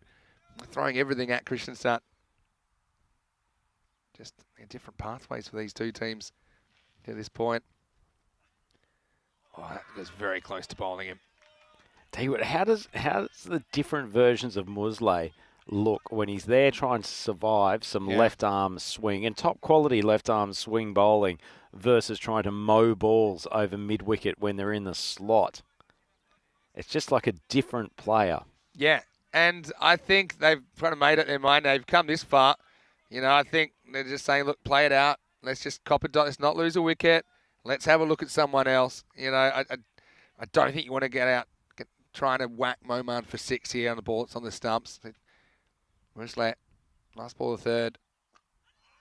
There we go. So, very good power play for Albie. Christian Stubb behind the 8 ball. 3 overs down. It's 15 for 2. Yeah, behind the 8 ball, but 85 off 42 balls. So it's essentially 2 runs a ball. Essentially 12 runs and over. It's not going to be a concern for this Christian Stubb side, and they will keep on hitting all the way down the order. But they do need one of the bats to come in and to get rocketing quickly, whether it's these two. We know that Sahak is there, and particularly if they give him a task of 30 off the last 2 overs, that's well within his capability. Question marks now for LB Zelmi, who comes on to bowl. I suspect they'll leave Rashid towards the end. Yeah. This man, Dawadzai, coming to the bowling crease. He's been huge for them. Wicket-taking machine, isn't he? Vinay in Bangalore has a question. He says, Vinay, according to you, who do I have as the best or my favourite captain in ECN teams? It's hard to say. I'll throw a name out there that keeps coming up, and that's Mohammad Nisa of Dra. You know, he got the best out of his players. He took them to places that I don't think anyone outside their squad would have believed. Also batted very well in the 3 position. Got some other favourites around the traps. Conrad Greenshield's in the Warish side has obviously transformed that scene in Portugal. Got any favourite? How about Andrew Ryan? Might be sitting next to one here. Andrew Ryan from Cossonay Cricket Club in Switzerland. Historically captain. We've Are you giving it away, have you? We now have Swiss superstar Arjun Vinod leading the side very, very well. So sure you'll appreciate his strategic work down at St Gallen. I don't want to use words like mutiny or anything like that. Okay, I didn't realise you didn't still have the responsibilities because you were captaining back in 2020, weren't Certainly you? was. During the ECS in St Gallen. Thoroughly enjoyable experience too. Just off the end of our upcoming events graphic, we'll probably see it from tomorrow actually, Switzerland on there, perhaps. You must be super excited to have ECS cricket back. I think the entirety of Swiss cricket is super excited as that one just beats the batter outside off stump. It's become such a big event to have here in your country. And I think it's become such a huge part of the calendar for European cricketers, both the qualification processes and obviously those that are fortunate enough to get to the European Cricket League and have that experience. I won't say it's taking over European cricket, but boy, oh boy, it's becoming a huge part of the season. Got the field well set for this. We're out of the power play, so you can have up to 5 outfielders now. Ismail Zia. I don't think it's so much that they think Zabi's keeping is so much better than Ismail's, but I think they just feel that Ismail's such a rangy outfielder. He's got some height, which is handy sometimes on the boundaries, and they try and put Ismail in key fielding positions. Muslet, 2 off 7, gets a look at something else. He can't hit this either. I'd be remiss to not mention Azam Khalil in my notable captains, just for the way that he's moulded this club, and not just the on-the-field work, but the off-the-field work as well. And you see the amount of kids here today, for example. I would put Khalil into that sort of captaincy group of almost a singular force of nature, that there are certain people who can just will their teams to victory or success. Someone swung around in my mind. The fielder coming around, it's actually Sammy Khalil from long on who'll collect it first, but there's certain individuals who will just be able to drag people with them, and Azam Khalil feels very much in that mould. Yeah, Nayan has a very good question in the chat. Come back to that in a second. He gets enough of this, or does he? Oh, what a catch! What a ridiculous catch by Ismail Zia. It might be the catch of the season. It saves 6. It sends Guja packing as he climbs the ladder and takes a one-handed stunning catch. Oh, that might be the catch of the decade, Vinny. What an incredible grab. It looked 6 for all money. It was only a few balls ago that you'd mentioned the rangy Zia taking the gloves off today to be in the outfield. What an extraordinary grab and a huge wicket. I mean, that has to be one of the best catches that I've ever seen. Times his jump perfectly. He's got all the attributes. It's funny, we were just talking about it, weren't we? That they like his height on the boundary, and right on cue, he goes up and fetches that one like an alley-oop. He slam dunks it into the ground, and Albie Zalmi with an incredible piece of cricket. That's the brilliance that can win you matches. And Ismail turns it on the boundary. Oh, my word, Vinny. That's a cracking grab. I'm sure we'll see that peppered around the European cricket socials in the next 24 hours. But also, not only is it a wicket, but it also stops the Maximo as well, because that looked like a 6 for all money. And tell you what, 25 for 2 looks a hell of a lot better than 19 for 3.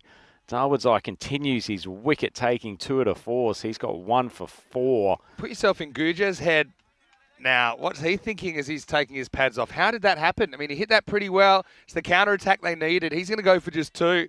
19 for 3. Sahil comes out, and we know he's only got one good hand. Last ball of the over.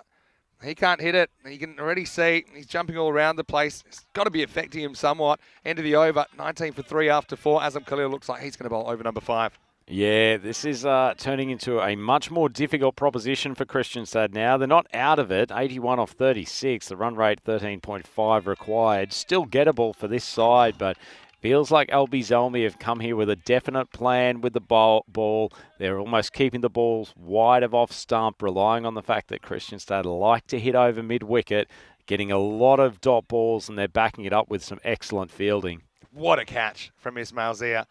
That would have to be the best catch he's ever taken in his life. It has to be, because I don't think I've ever seen a better one. I've seen a lot of cricket.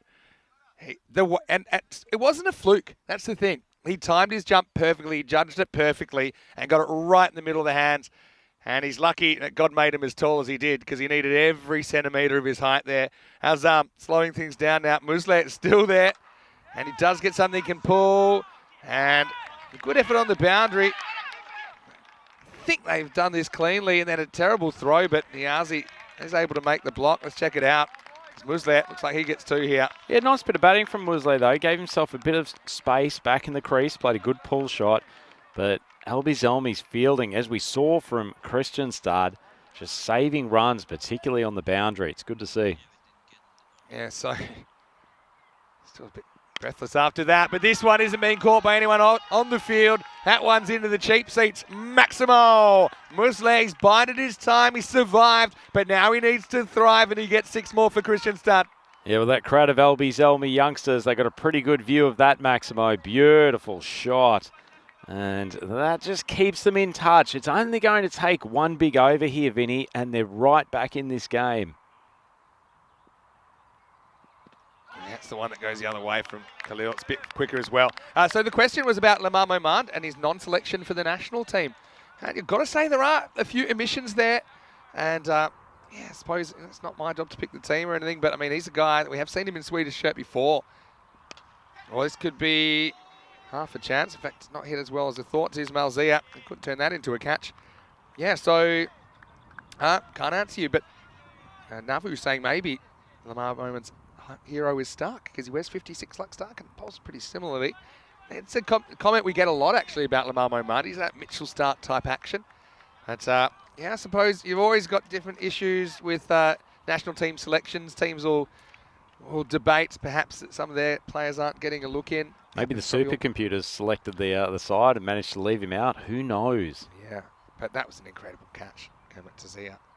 And now Azam comes up with the goods. Muslet gets him for a 6, but Azam's got the answer. And the 5th over finishes with a wicket. Kristianstad still falling behind in this game after 5 overs. It's 29 for 4. Yeah, whatever questions that Kristianstad are asking at the moment, it does feel like LB Zelmi has got all of the responses, and they are completely in control of this defence of what really was a subpar target against this blistering Kristianstad batting lineup. They only needed 100 to win their way through to not only the final today, but through to the ECL qualifier. 29 for 4, Vinny. This is not going how they planned. It's not, but I mean, look who's coming out, Sahak, and he can whack them. Yeah, have a look at that Swedish national team, yeah. I mean, no Azam Khalil, no Lamar Momand, no Ismail Zia. He's had a pretty good series. Yeah, so quite a few that we have seen playing the Swedish T10 team aren't, but I mean, it's opportunities for other guys. Let's see if they take them. I guess the purpose of these ECIs as well is to kind of settle on your squad for the ECC later in the year. Don't forget Germany and Estonia will be joining us tomorrow. This time tomorrow we'll be right into the thick of it. Kudratullah nutmegs the batter first ball. Sahil out there with Sahak, and Sahak's a live wire. For me, he might be the last roll of the dice. And yeah, well, I'm loving all these comments. What a catch. A lot of them coming in at once. With all of our viewers.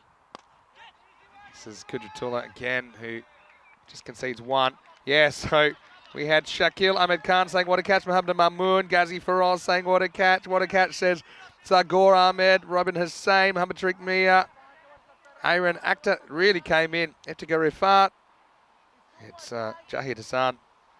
Surov saying ECN best catch. And OMG says Saf. Hello, Saf. He's watching from Stockholm, no doubt. Hopefully you well. And Pavithra Ketawala saying, holy smoke. Shahidul Islam saying, very nice catch. Asif Bhuyan saying, best catch. And Pavithra saying, this is brilliant. Alan saying, what a catch. And the list goes on. Rob just saying, catches win matches. In the air. This should be an easy one then for Zia. And he's not going to drop that one. So Sahil goes an uncomfortable potential finish to this innings coming up. And Christian start falling away. They need a hero. They need some runs, more importantly. It's 31 for 5. Yeah, this is all going downhill very quickly for Christian Stad. It's like they're driving down the mountain in winter and there's no brakes because they are free falling. 31 for 5. 2 balls left in this 6th over. A very disciplined bowling performance from this LB Zelmi unit. Just been watching Kudratullah in this over. Almost every ball speared up Yorker length off stump. So he's asking a lot of the batters to hit a boundary, particularly to hit a Maximo. Yeah. It's just laying down the gauntlet to them, and Christian Stud aren't responding. I mean, I wouldn't want to laugh, but I would have laughed if you dropped that one. It was a fairly regulation effort, wasn't it? And that's the way it goes sometimes. It would have been very ECN. But anyway, Noman Zahir coming out at 7. 70 to get quietly. That required run rate has spiraled to something like, I'm going to guess, 15 plus without actually knowing. It's up in the air. And kind of into the gap, but Sami Khalil bridges the gap. And now we almost have a run out. We might have one. He's gone. They go to the keeper's end.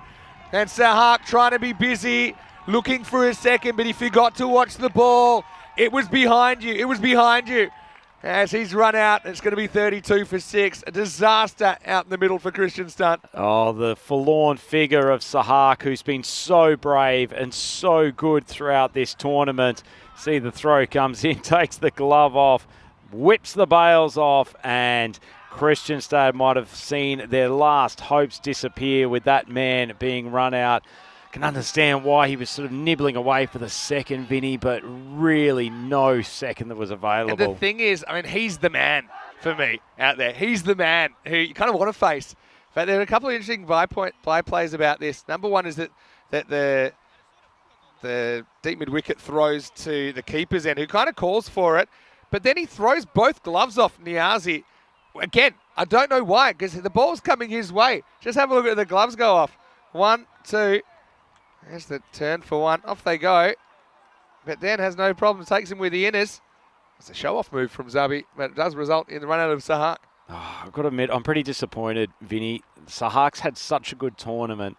I really wanted him to have at least a crack at chasing this down. Yeah. He'd almost earned that right with how good he has been for Christian Stad in this tournament. And unfortunately, seeing him run out in such a situation, it's quite a disappointing conclusion to his tournament. Obviously, they'll be back on the assumption that LB Zelmi close this out. They'll be back for the 3rd and 4th game in the bronze medal contest. But we deserve to see some Sahak fireworks today. Unfortunately, it's not to be. That's a really good over from Kudratullah. Only one off it and the 1 wicket with the run out as well. Yeah, you got to feel for Christian Start. I mean, what a dream run for them. But pretty much run into a storm here, haven't they? And yeah, no, for those same 11 guys, compare it to the LB side, they've had such a big squad of players to choose from. They've been rotating. They've obviously had the games a bit more spaced out as well. But yeah, LB right now, this is the biggest game of the day, I think, for them, in a sense. Although the final will certainly have an atmosphere to it later on today, and they'll want to go 3 in a row. But the idea of keeping that Kantama dream alive is huge. Anyway, start of a new over, Azam Khalil. Kind of It's quite clever how he got rid of Musleh after Musleh hit him for 6. He kind of didn't get knocked off his game too much. His bowling hasn't quite been the best that we've seen from him.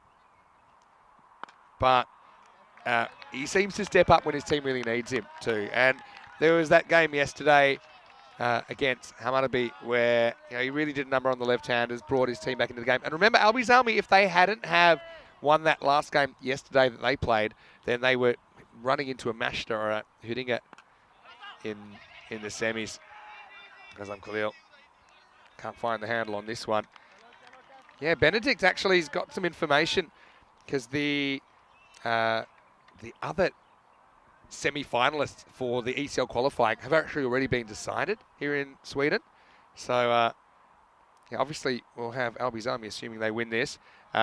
You'll have Hudinga, obviously, because they've made the top 2 here. And it's Djurgården and Jönköping. So Djurgården from up here in Stockholm, and then you've got Jönköping from the Skåne area. We've seen them. Great to see them. They were finalists Yeah. in the ECS Landskrona tournament last year and ended up having a great battle with Malmöhus. Yeah, Who were eventual champions in that game. That was a really fiery team. And Sami Ibrahim, we just see another wicket go down, disappointingly, straight down the throat of Dawodzai. And Azam Khalil, he's a man who delivers under pressure and in the big games. And unfortunately, Kristianstad's just been a touch outclassed in this contest. Yeah, it's going down pretty quickly now. Kristianstad have been so brave. We'll see them again in the bronze final later on today. But you can see that all the supporters are breathing a bit easier now. Like I said, obviously, I'll have to regroup and come back and try and make it 3 ECS titles in a row in the final later on, Albies Army. But had to have a few nerves before the game, and then also, with the situation halfway where they didn't quite hit triple digits, but Kristianstad falling away now. It's 34 for 7. Just coming back to those teams that have qualified, Vinny, Jönköping, really interesting side. They've got the left-hander Sami Ibrahim at the top of the order, who's quite unorthodox, but a power player. Yep, Yeah. And Zabula Zadran, the paceman, who also bats pretty well in the middle order. They've got a really interesting squad. Djurgården have a really good mix of players. Viner Boshoff, in fact, he was discussed this morning.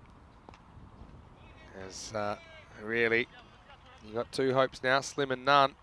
As Azam Khalil delivers under pressure once again. 2 for 12 for the captain. It's 34 for 7 after 7. So, we can't quite put this in for you yet, but you can probably guess now that the bronze final will be Mashta versus Kristianstad, and that is starting in about an hour and a half's time. So, that's starting at noon GMT, which is 2 p.m. in Central Europe and 5:30 p.m. in India. And then straight after that, we'll have the final. And it looks to me like it'll be a rematch of the 2021 final in Stockholm, Hudinga versus Albies Army. And in that one, from memory, Hudinga batted first and got rolled. I think Albies Army bowled him out for 67 or 68, and Albies Army made the runs without too much of a fuss. So interesting, we'll have a rematch. Yeah, there should be a great contest later on this afternoon, Vinny. Probably the one that smart judges in and around Swedish cricket would have predicted, as that has gone towering up in the air. The keeper, Niazi's under it, takes a good catch, decides to keep a hold of the gloves on this opportunity, and Albies Army are going to enjoy these last stages of this semi-final win. Yeah, Kudratullah just continues to live with the ball. He's certainly decided to shorten his run up and become a bit more efficient and not try to bowl too fast, but try and get accurate. And it's worked so well for him in coming off a 4 for 3 yesterday. Right now, what are his figures? He's got maybe that's 2 for 3 now off 1.2. So yeah, Shinwari, you can't really blame him. I've enjoyed his tournament, but just gets right under this, and Niazi doesn't make any mistakes. And you're right, keeps the gloves on. Good idea. Yep, good stuff from the keeper. He's done well in this game. But you're right on Kudratullah. He's been so accurate with the ball just from keeping things simplified. Maybe who knows, chat with his teammate, Java Dawodzai. Dawodzai doesn't try to do anything particularly special, just bowls in at medium fast pace, but bowls on a good length. And Kudratullah is just continually putting the ball in a spot to say to the batter, essentially challenge the batter that you can take a swing at this, but you're taking a big risk, and I know eventually I'm going to be the winner. And he's come back in this tournament. Well, it was only probably 4 days ago that we were talking about him just having an absolute shocker of a tournament with both bat and ball. That's true. He can turn around pretty quickly. Kind of went the other way for Mashta, didn't it? Niazi tries to keep this in front of him, but he will concede a bye. No real damage there. Maybe should have taken the gloves off. Yeah, Gordon. So this is what I assume will happen is if you win this tournament, you play the runner-up in the Swedish Cup. So maybe you can let us know who that is, Benedict. And if you runner-up in the tournament, you'll play the winner of the Swedish Cup in a semi-final on ECL qualifying day. And then, of course, it'll be the final of ECL qualifying day. So 4 become 1 by the end of the day. And then you'll have your ECL club from Sweden. Does anyone know as well? Maybe you can tell us, Benedict, seeing you're in the know, when that is scheduled to be. Thinking of making a trip back to Stockholm for it, Maximo? Definitely be watching it. Definitely will be following with interest. But yeah, right now, Kristianstad, they've been brave. They've been tough as old boots, haven't they, really? I mean, let's not forget, they came out in the semi-final with a keeper that was only using one hand, like Captain Hook, basically. Eventually, Sahil was swapped out of that position. Wafa getting rolled for a duck by Moman. Moman's a super important inclusion, isn't he, for Albizalmi? That was a huge moment, Vinny. That's an inside edge off the bowling. Kudratullah, his tremendous day continues, 3 for 3. The end of his 2-over spell. The arms aloft in celebration. They're only 1 wicket away from completing a victory today. But going back, that wicket of Wafa, I think it was second ball off the bowling of Mamand. It was an excellent first over from him, but he's just such a nucleus of when they bat well, Wafa, and seeing him going back to the sheds that early in the piece must have been a hammer blow for Kristianstad. Yeah, and Kudratullah does it again. 3 for 3 off his 2 overs. And Kristianstad, I think it's all academic now. No real footwork there.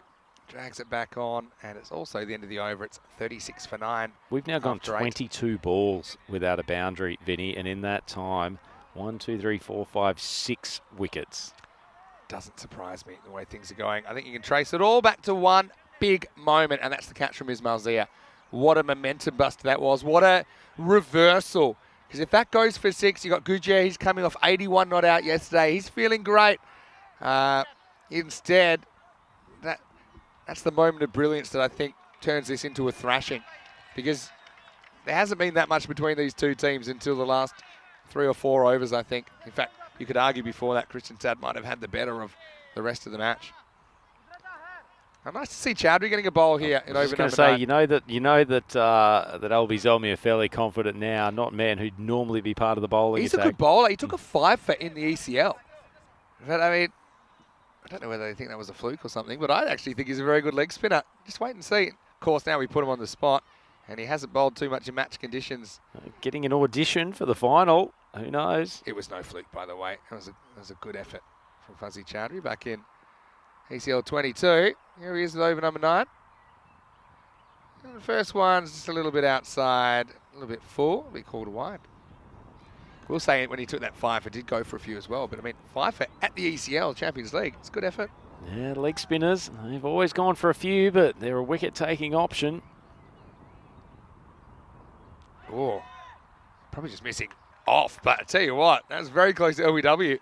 Not far off, probably just an inch or two outside off. So, tell you what, it's not far away. God, that'd be a dreadful end to this game, wouldn't it? A half tracker that shoots through. Chowdhury can finish it with 1 wicket here. Yeah, this will be a no ball. And almost creates a run out.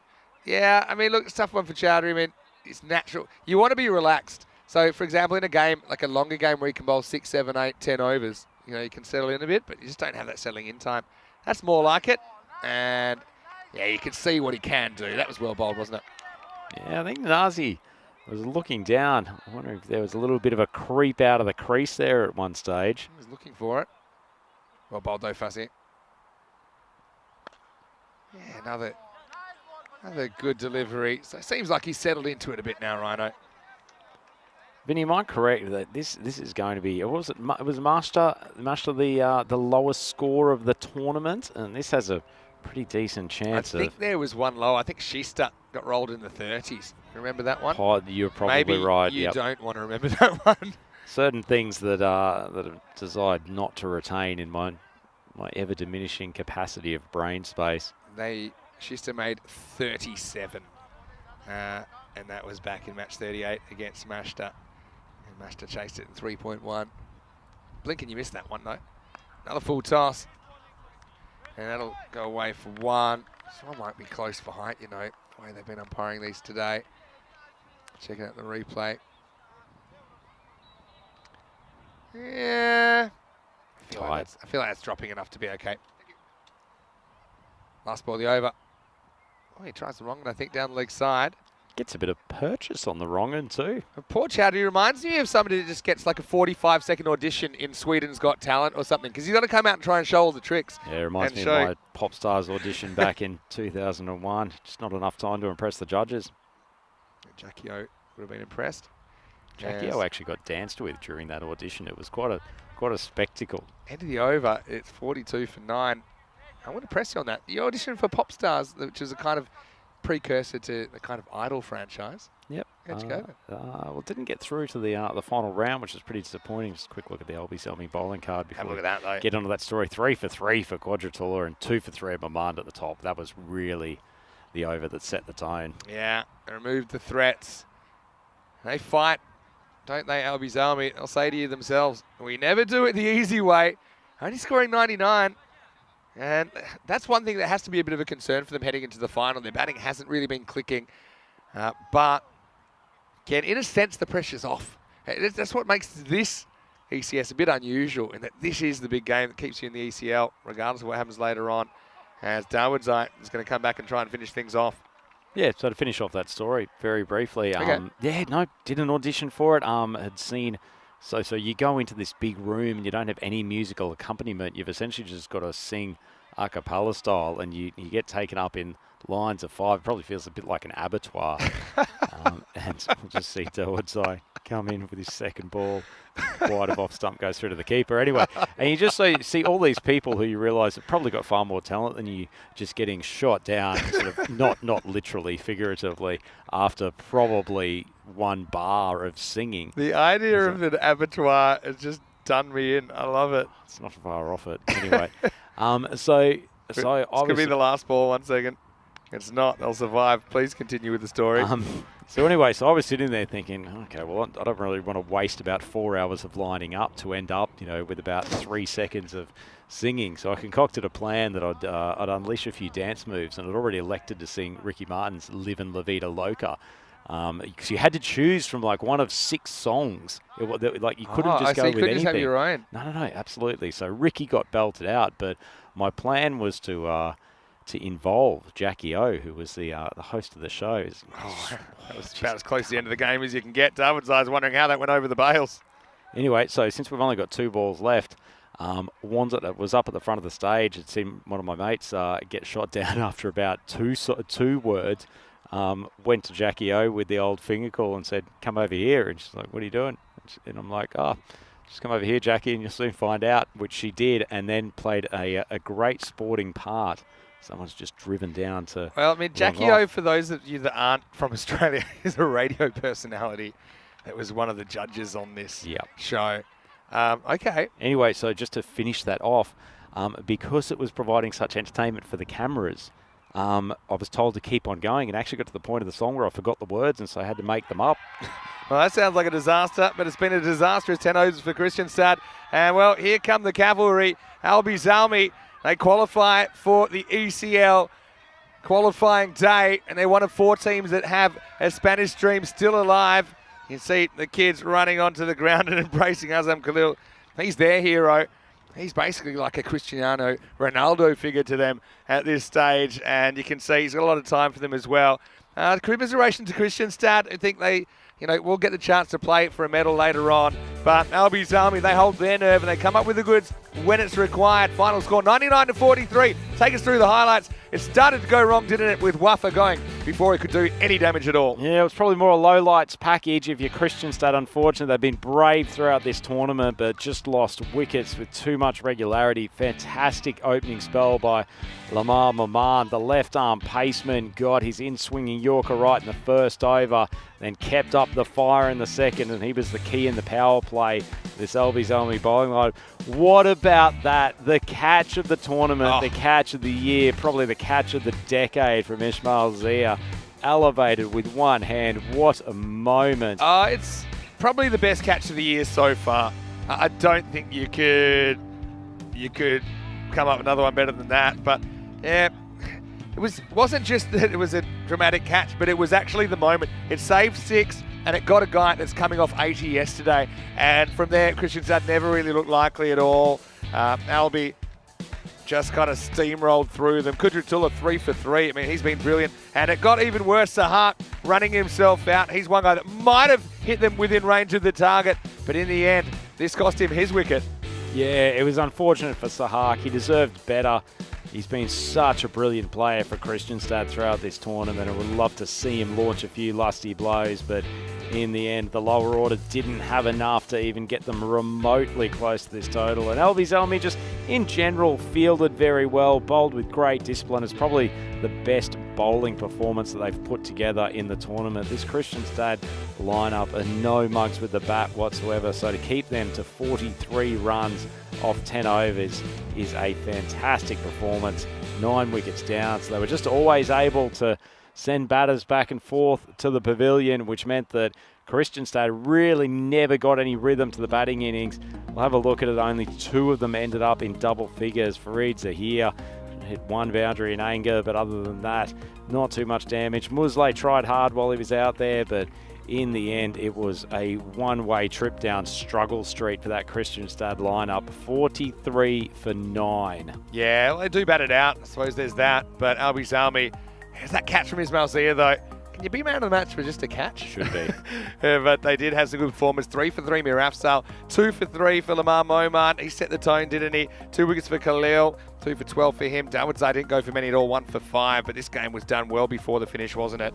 And in the end, fairly comfortable victory. It wasn't looking so comfortable at halftime.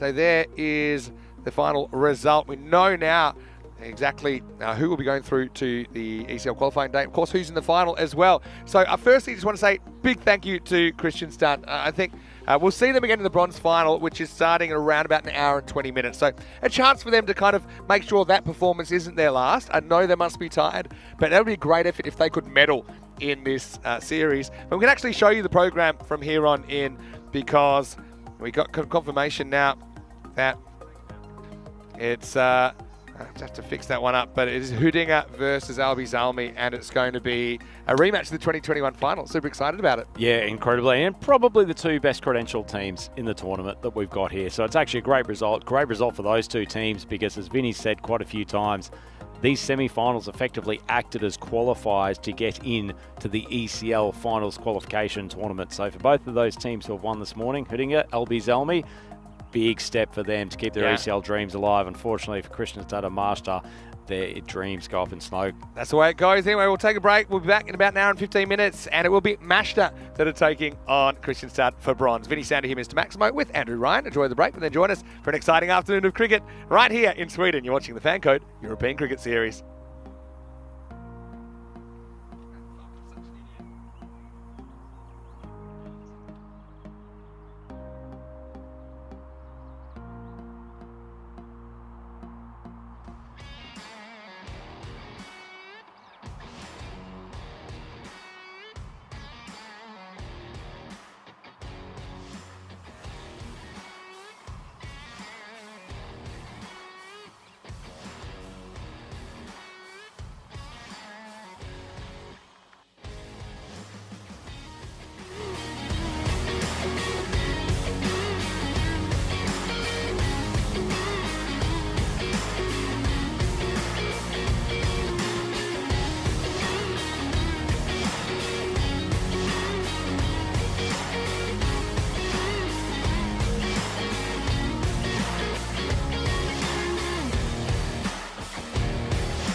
European Cricket Series is proudly brought to you by HCL Software, FanCode, and Welcome back to Stockholm. I've got to say, I've really loved this couple of weeks here. It's been incredible weather. Don't forget, we've got international cricket coming up tomorrow as well, but we're not done here yet. We still have 2 more matches to go, starting with the bronze final. Well, these 2 teams, I know they're disappointed to be there, but I'm sure they would love to get in the medals. It's the host.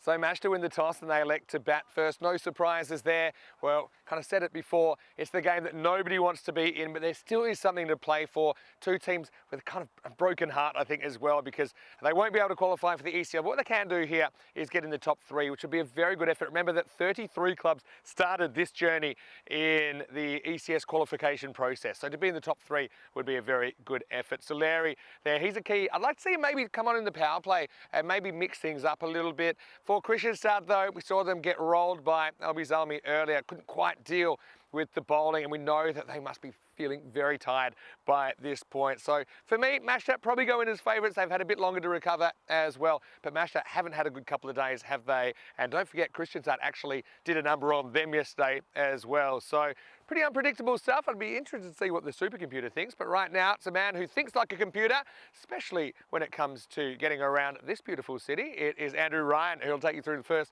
moments of this one. Using the toss in match number 58. The bronze final is the Mashta. They've won the toss. They're going to have a hit.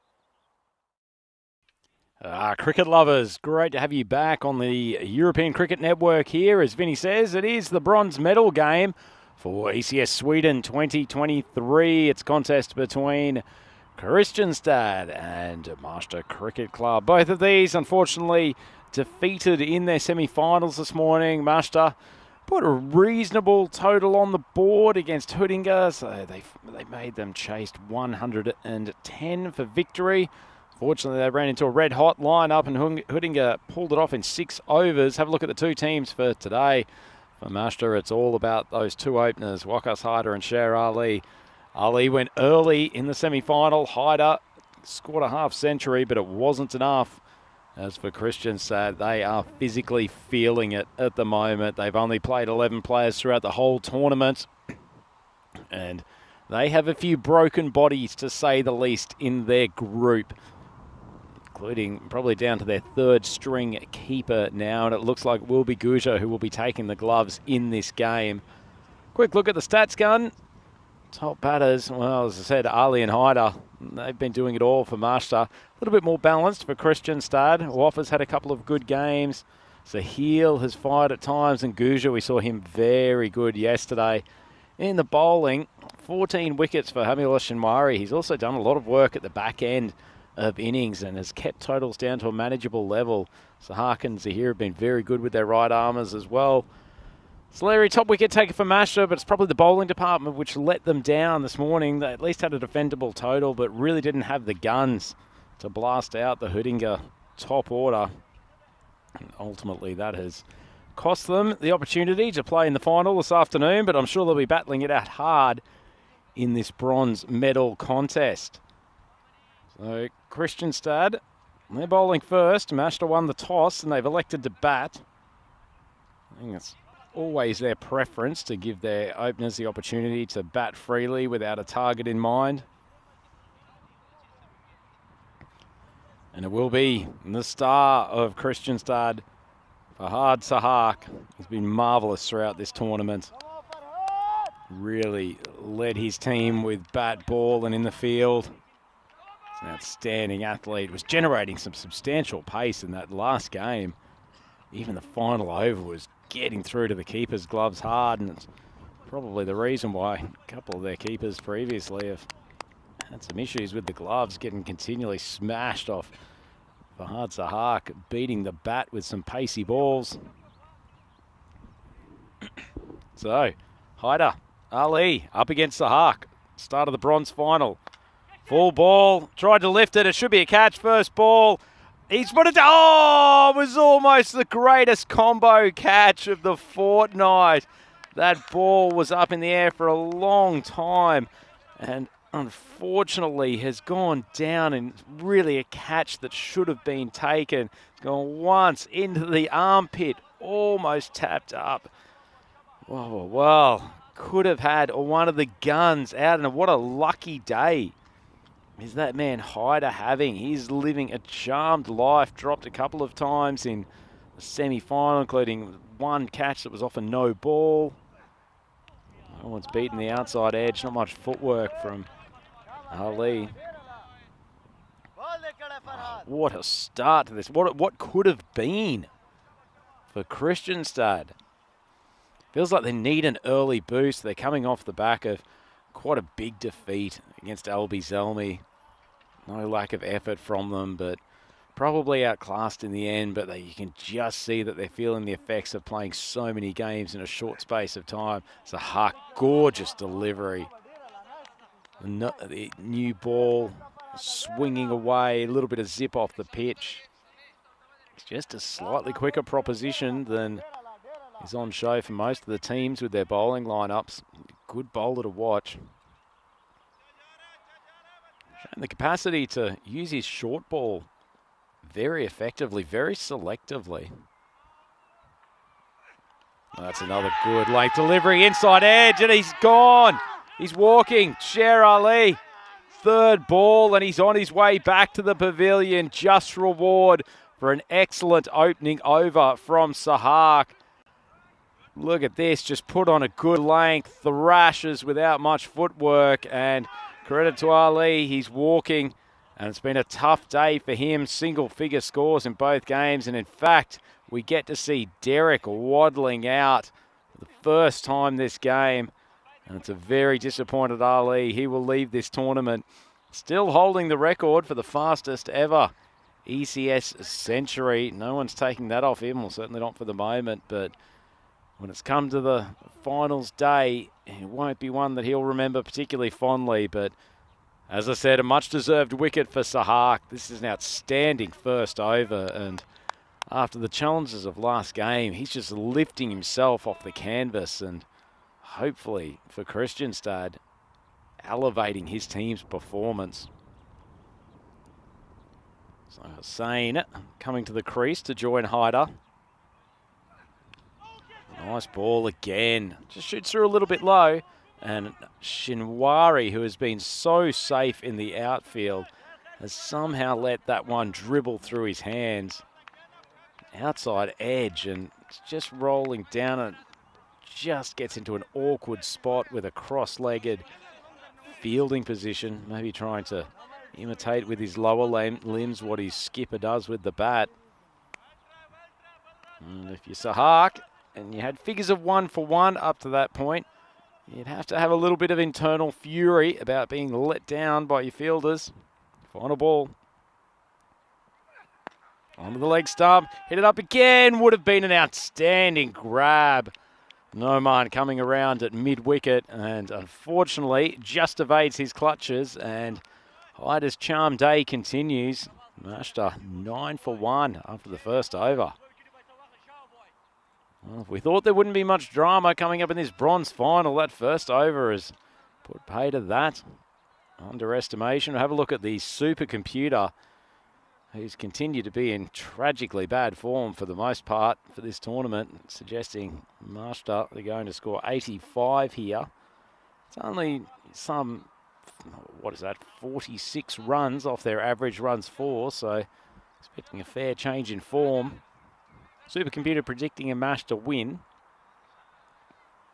And these boys from Kristianstad, they will be pretty determined to prove the supercomputer wrong as Shinwari comes on for the second over. Nice little off-speed ball. Looks like he actually came with something that was more a wrist spinner on that occasion. So, just trying a few things once we get to bronze medal time.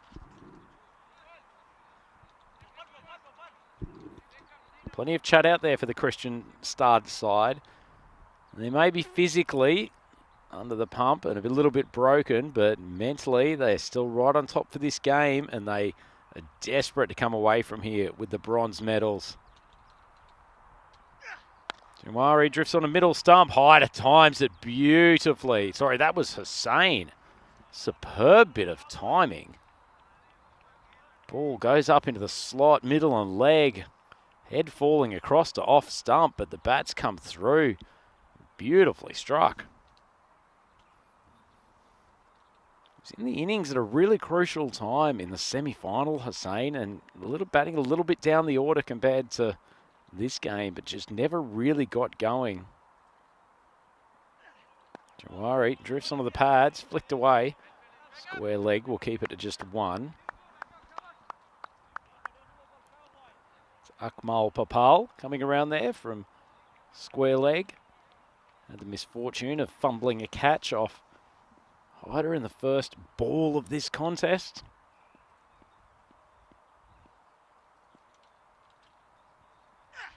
Jawari cleans up his off stump. Wonderful piece of bowling from this young man. Little in swinger back into the right-hander. And a big swing across the line from Hyder. And he looks back and sees his off stump dismantled. Wonderful piece of bowling from the left-hander. And great start from Kristianstad. 2 wickets down, including both of the superstar openers in the first 2 overs of this contest. And despite hitting a few boundaries, Mashta now in a bit of trouble. 17 for 2. Wasn't a particularly pretty swipe across the line from Hyder. Shamwari just getting the ball to tail in a touch. Nice piece of bowling. So Shahid Mustafa coming out to the crease for Mashta. Shamwari looks like he's persisting with this over the wicket line, which I like. I think he's a better bowler. And he sticks to it. Uses that line particularly in the later overs where he's been excellent for Kristianstad.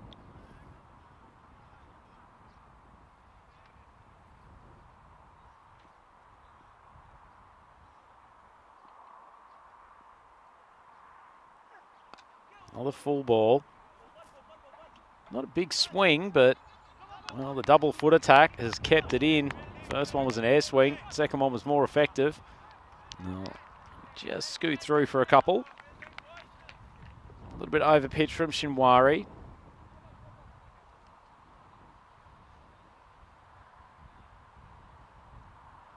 So Mashta 19 for 2. It's the last ball of this second over, so they'll have one more power play over.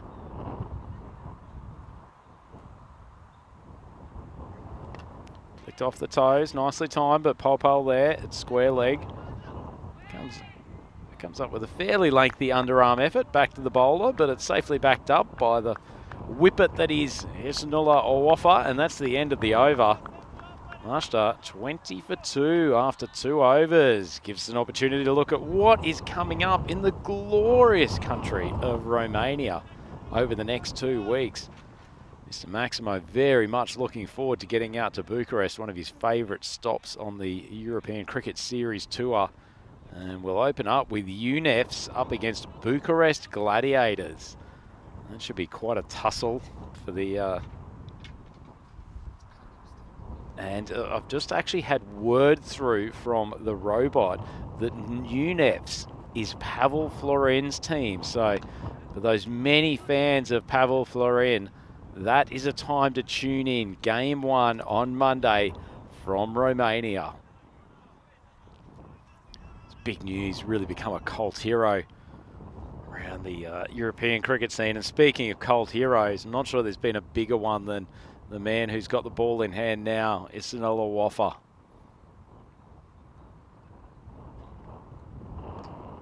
It's a good ball up in the slot. And he struggles at the bowling crease in the last game. A tremendous cricketer though, he's been fabulous for this Kristianstad side. Saw him after the last game. You could see that he was really, really disappointed about the fact that they couldn't make their way through to the finals. That's a lovely shot from Mustafa, short of a length from Wafa, and he rocks onto the back foot and cuts truly into the gap. Nice timing. But back to Wafa. He looked like almost a broken man emotionally. Seems to actually be in a reasonable physical state compared to some of his teammates, but you could just see that that dream of ECL participation just dying with that loss in the last game was very hard one for him to take, and obviously particularly difficult when you're captaining a side. And all of your choices just have positive and negative impacts, and you ride them the whole way along, and you can see that it's just a lot for this young man to carry. But he has led this team exceptionally well throughout the course of the tournament. They've played some very good T10 cricket. Goes in the block hole, just a touch fuller. And Mustafa, who's a nice timer of the cricket ball, he drives it for a 4. Nice shot. Minimum of wrist work, but just punched the ball. It's good batting. He's a pretty talented player, actually, Mustafa. Don't feel we've gotten to see the absolute best of him in this tournament.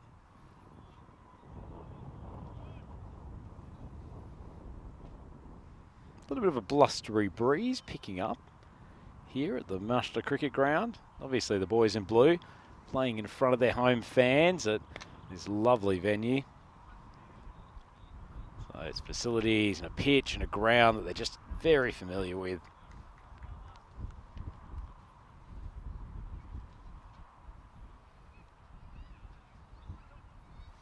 And just have a quick look at after the end of the power play. Master 31 for 2. But a pretty consistent run rate, so 9, 11 and 11 off the 3 overs. 2 wickets back in the hatch. Ali and Hyder. Not particularly helpful for them. And they're 2 big guns. But they've got 2 pretty useful players at the crease at the moment. In particular, good to see Hussain striking the ball well.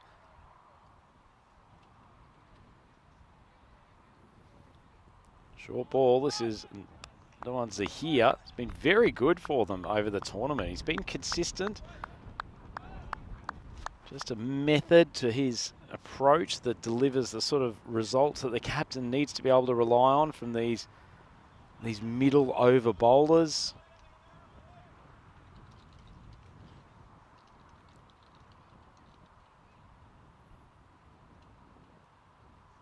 Short ball wide. Not punished as much as it could have been, but that's a fairly ordinary effort in the field from Faradullah Kauri. It's been a long trip for them across this ECS, but have to put your body on the line in these games. Have a bronze medal at stake.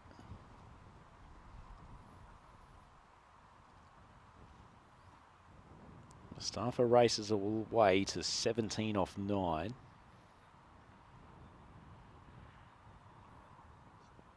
Short ball down the leg side. Bit of contact. I think it was pad.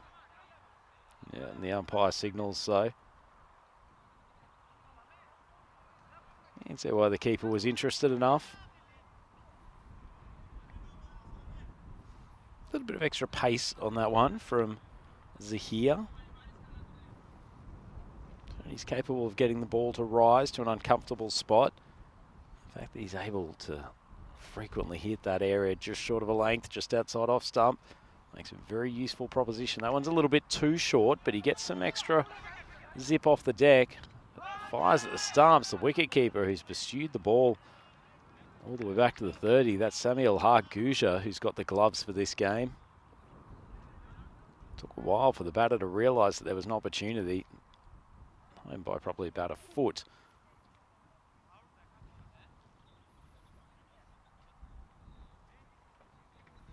Smashed it. 2 balls left in this 4th.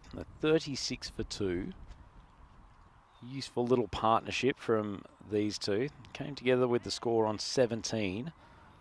So they've scored 19 in 2 overs. Not going at a remarkably bad rate, but they need to lift it up a touch. They know how much firepower sits in this Kristianstad side.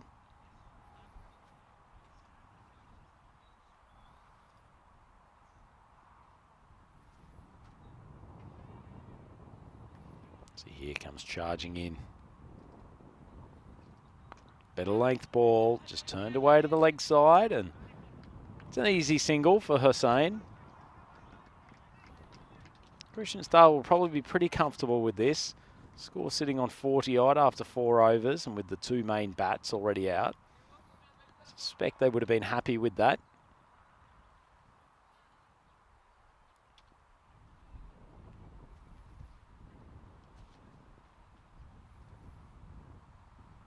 Slow ball swung away beautifully over extra cover. And Mustafa giving this total quite a boost. Waits for it. Change up. Probably just too much of a slower change in pace from Zahir. And that ends the over with a bang. Mashta 43 for 2. A few running repairs going out in the middle. But while they are, we'll have a look at the worm. A little bit of a boost from that last over. 11 off that from Zahir, but it's been very consistent since that first. Rate currently sitting at 10.75. Feels like the game's in just a bit of a holding pattern. Master recovering after the loss of a couple of early wickets. This pair not exploding just yet, almost percolating. Just waiting for them to come to the boil. Saying 17 off 6, Mustafa, 23 off 12. And Sajid Khan coming to the crease. He's been very good in the middle and later overs for this team.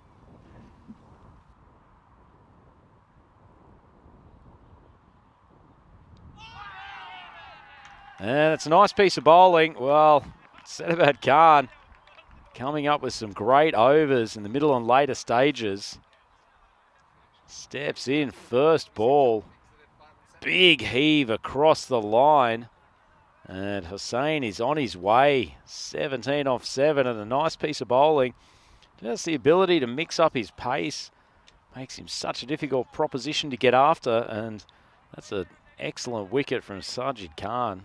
Marsha 43 for 3.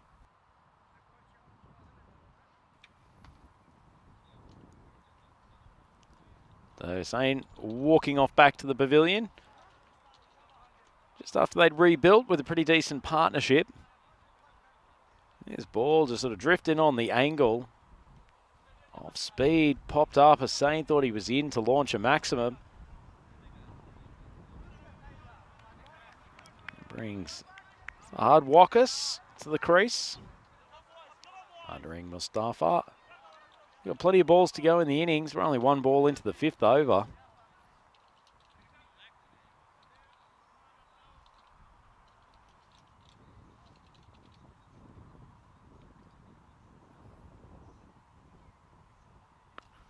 Swing across the line from Wakas. Finds the boundary though. Nicely timed shot. Just almost a little bit of a whip around the corner. Almost a half sweep of the full toss. Nicely played, not a huge amount of risk. Outside of playing across the line. Good shot from him. Total feels like one that could very much go either way. Marshall's got a base to work with. If they really push through in the next few overs, could get themselves up to 120, 125. On the other hand, Kristianstad, they bowl well, and particularly if they get into the teeth of the middle order.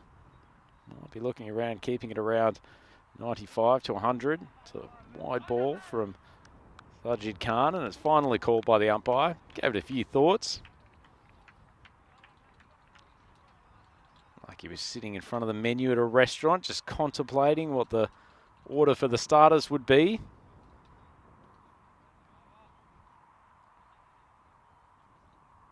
Bit of a shy at the stumps, no chance for a dismissal in the end.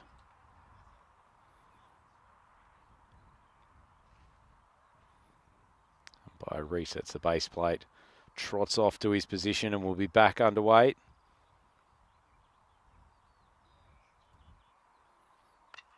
It's outside off stump, not beautifully timed, but the placement is fortunate and beneficial. Walker's consecutive boundaries to get his innings going. Good chance to go and have a look at what's happening in the YouTube chat. A big thank you to everyone who's made the effort to jump in there today and support us across the whole tournament. In fact, it's been fantastic to have your company as we work our way through this ECS Sweden 2023 event. We hope you've all enjoyed the action that has been coming from Stockholm. Khan charges in again. It's reasonably well timed and enough power in it to take it over the boundary. Who would have thought? Wakas being the launch pad here. Boundaries of his first 3 balls, 2 and a 4. So 2 Maximos and a 4. I'll reset that again. 2 4s and a Maximo.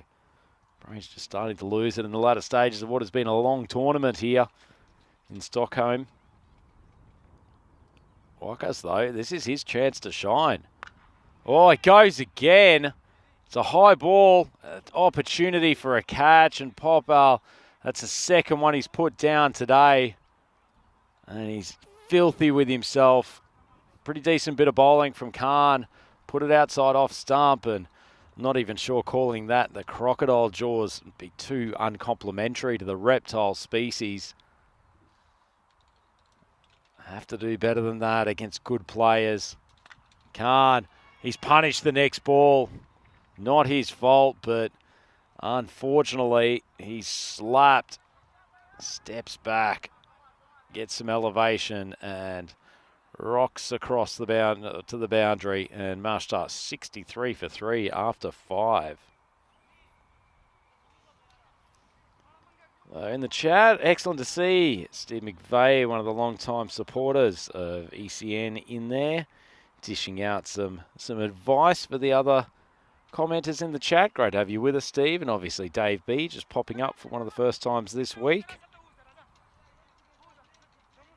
Kroom's in there as well. Kroom's loved the ECS Sweden. Really, really enjoying the big hits that are coming from one of some pretty powerful batters. Seen a lot of Maximos across the tournament. Managed to drag out a mistimed shot, but despite that, it's flown away for a boundary. And Walker continues on his merry way. It's exactly what you want in these middle overs. Up to 19 off 5. Basically just dealing exclusively in boundaries. Short of a length ball, tries to swing it across to mid-wicket. No contact. Waffer, hands on hips. Disgusted that a batter would try to swing a man of his pace and quality across to mid-wicket.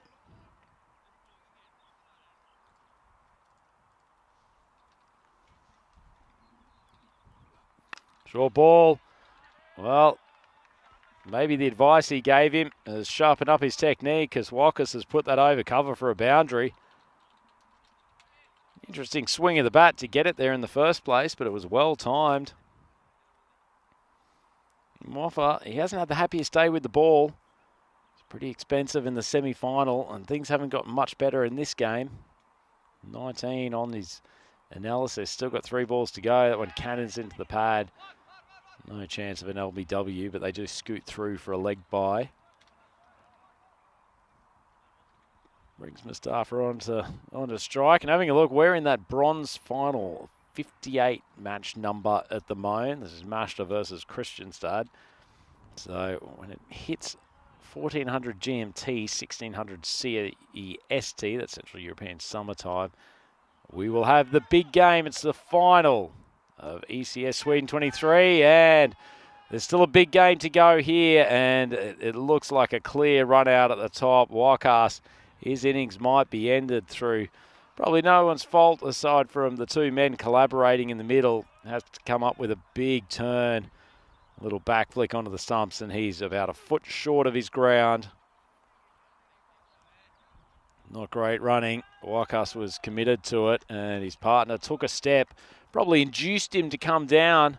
Just gave him a little nibble of hope that he was going to respond, but in the end, decided to stay put. And poor Wakas, he was barbecued like a great piece of Korean meat.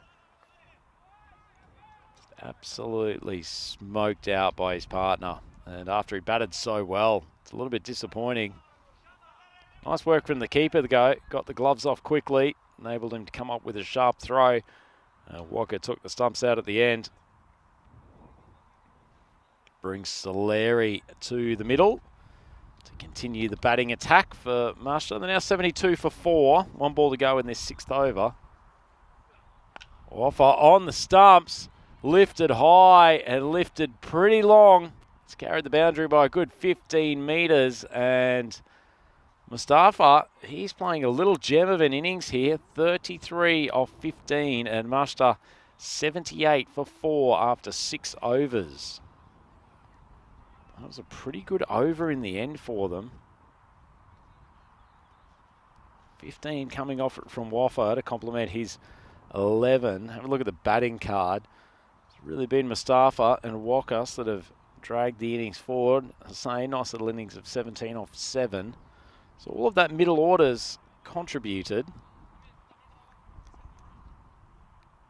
In fact, they've been quite consistent. Every over has been double figures ever since Sahak went for 9 off the first. Nice ball from Noman. Right on a good length, and Soleri just defends it. It's his first ball, so just taking a sider to get into the game. Suspect he'll have a role to play with the ball when it comes time for Masha to try to defend this total.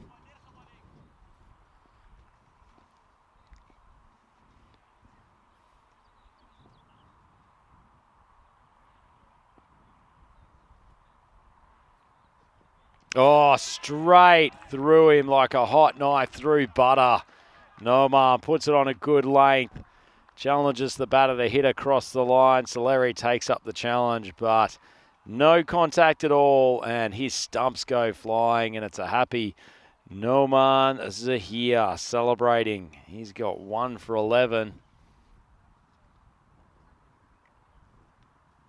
And Mashta, 78 for 5. So just as that run rate was starting to elevate, loss of a couple of wickets means they're now down into lower part of the middle order. Might be able to drag this total back to somewhere closer to 105, 110 if you're Christian Stad. Just those couple of wickets. That's the opening bowler, Rahman, who's coming to the crease. Got a bit of a job to do to keep Mustafa company. Poor Soleri. It was a short stay at the crease for him.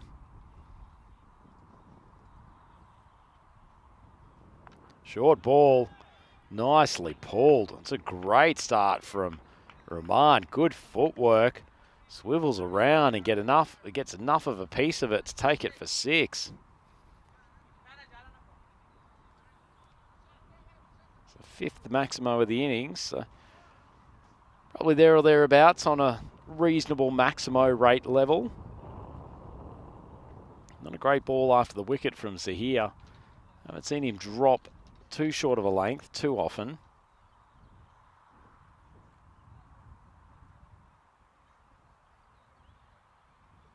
Short ball goes again, tucked up. Oh, what a superb grab. Fantastic stuff. Coming in from third man. That's a wonderful catch. Acrobatic stuff. And they've continued to excel in the field, Kristianstad. And that is that man, Farhad Sahak. He's a wonderful athlete. In fact, there's nowhere you can put him. You'd normally have a fielder down at third man on the boundary who's one of your weaker ones. In fact, Sahak goes there and it almost becomes an attacking fielding position. Look at this. He just makes such good ground to his left. Takes the catch, puts in the roll. I think that's a perfect 10 as far as the judges are concerned. And it's a perfect piece of fielding as far as his Christian Sud teammates are concerned. Zahir ends up with the 2nd wicket. And Rahman, after smacking his 6th first ball, he's back in the pavilion. And Ajmal Raza came up with a big lusty blow in the semi-final earlier this morning. And he's got a few more balls to get through here. 84 for 6, 2 balls left in the 7th over.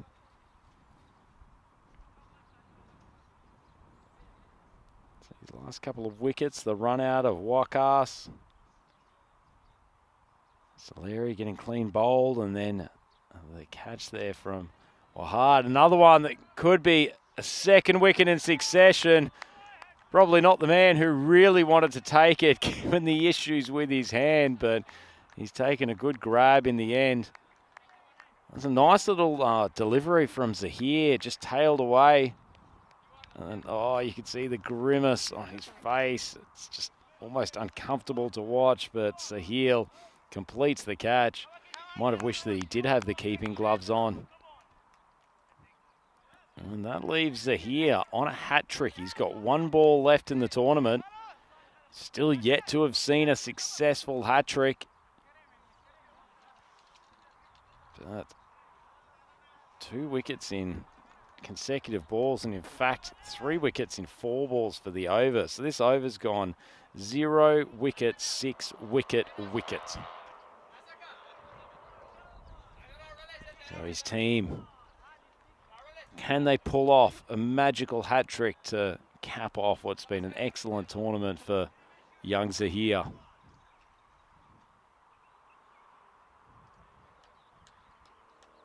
It's only been supported by a couple of excellent catches from his teammates. Looks like they've kept their regulation field. So it's the last ball of the 7th over, but hat-trick opportunity for Zahir. Wide ball outside off stump, gets a bit of jump. Fortunately, a little bit too much. It ends up over the top of the the batter's bat. And Jody survives. Mashta, 84 for 7 after 7 overs. Back in here, and yeah, Rhino, interested to watch the opening stage of this. Got to say, what a catch by Sahak. I mean, these guys, it's like they've gone, 12 rounds in the boxing ring, isn't it? And for him to come up with an effort like that, that was sensational cricket. We've seen some amazing catches on finals day. Probably for mine, Ismail Zia, though, in that last game. Probably the best catch I think we've seen, not just of this tournament, maybe the whole year. Yeah, incredible grab. For those of you who haven't seen it, jump onto the European cricket socials. I reckon it will be all over there later today. Fantastic one-hand grab out at extra cover on the boundary. Such a good athlete. But that was a superb take from Sahak. He's just a phenomenal athlete, and it almost feels no matter where he is in the field, he makes something happen. And such a dynamic athlete, such a good player. He's been really one of the finds of this tournament. Yeah, for sure. Just, it's raw talent.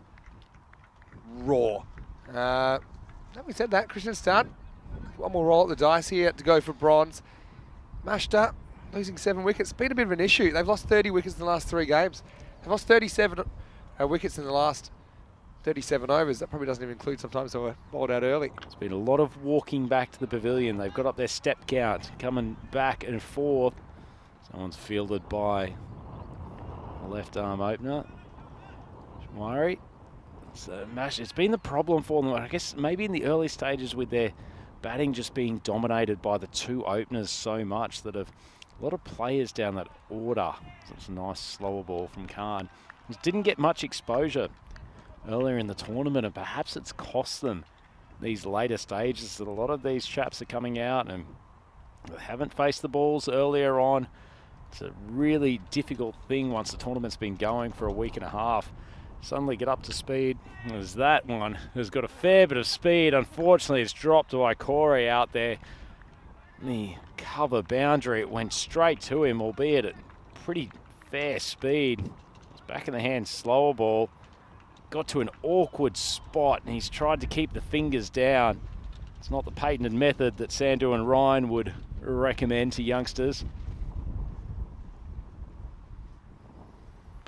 Nice little length with the off-speed ball. I'm probably getting a bit of help. There's a lot of wind that's suddenly come into the ground now. It's very blustery. It definitely has picked up, and you wonder if that might affect things for the final as well. There's been certain times where the wind has been such a huge factor in this tournament. Nice change up again. He's got such a variety of slower balls, so he really doesn't give the batter the look at the same thing every time. And that's the end of the over. Mashta really crawling along now, 88 for 7. So been hampered by the loss of quite a clump of wickets. Not to mention some excellent bowling in the meantime from the Christian Stud bowling lineup. We'll look at that over from Zahir. 3 wickets in there. And last one for Khan only went for 4 runs, and at this stage of the innings, that's a fantastic outcome. So Mashta, they've got 2 overs to get themselves into a more reasonable position. Certainly seeing how Christian Stud batted this morning at Selby Zelmi, that they'll feel that anything around 100 is very defendable. Yeah, for sure.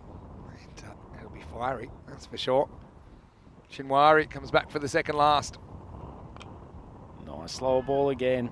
Probably got the most variety in terms of change-ups than any team in this competition, actually. We mentioned earlier today that when the Hudinga batters were firing, the Muster bowling attack just really didn't give them anything different to look at. It was almost all on speed. Yeah, look, you've got to give credit to them. They have slowed good teams down. And it certainly wasn't the problem they're bowling this morning against Abu Salmi. Short ball, fairly wide. Easy call for the umpire. Yeah, so yeah, take your hat off, and I think we'll probably learn a few things. One thing they haven't had so much as a spin option. I know we saw Curry at times. I suppose they've got that up their sleeve, don't they? But mashed up. Haven't found it easy against Kristianstad at all, of course, getting rolled yesterday. Kristianstad can be so proud of their efforts. I think it's a huge effort for them to come up here and perform as well as they have. Certainly can. Big swing across the line. Probably could have been a catching opportunity. We'll have a look at a replay to see whether or not his feet touch the boundary. It's I don't know. chaos all round, but Sajid Khan. He doesn't know. He doesn't know. Let's have a look. I mean, we don't really get a look at the other side of his foot. I mean, that's right in front of the officials. So, yeah, I actually think looking at that, you feel like he's touching the line, but it's not conclusive, and the camera can lie to you. Yeah, I think he's all right. okay. I reckon he's probably an inch in front of that line, Vinny. Well judged. Use every inch you can. Every inch matters as Shinwari on speed ball outside off stump. Nice piece of bowling from the left armour. Tell you one thing I did notice in that last ball, Vinny, and I'm sure Shinwari's probably not going to execute a man-cat at this time. In fact, we've had a dearth of man-cats after a flurry earlier. Yeah, since I come back, everyone's too embarrassed, I think. I know, but Sunday was man-cat day.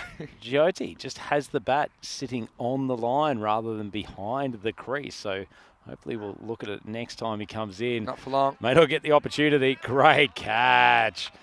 Just so safe in the field, Kristianstad. It doesn't really matter who's under the ball, whether they've got one functioning limb or two.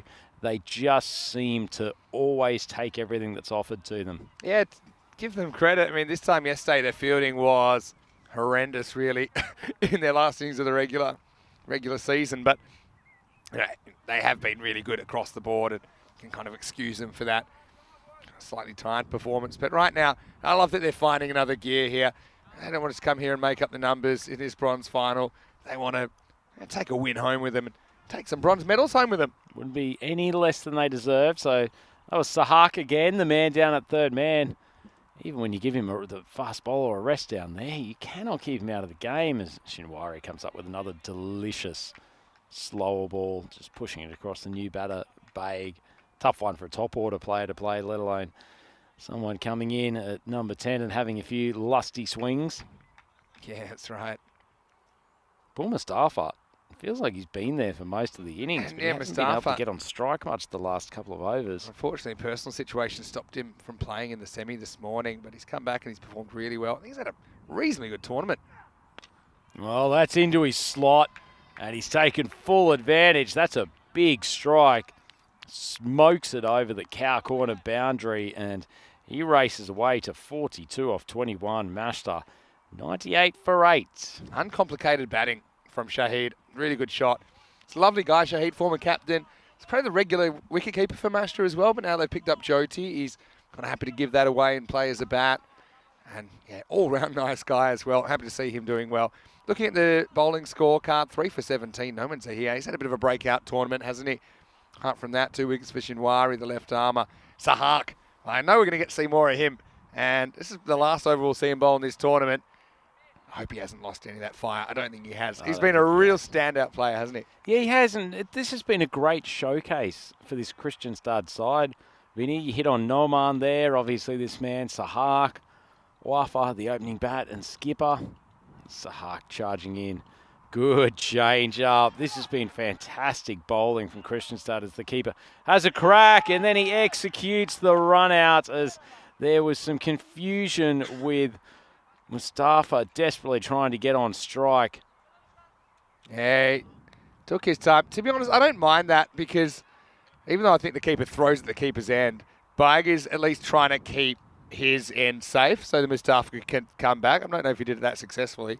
What I do mind is that he was running about half pace down the pitch by the time the throw was launched. But great work from Sahak, who picks up the throw from the keeper cleanly and finishes the run out.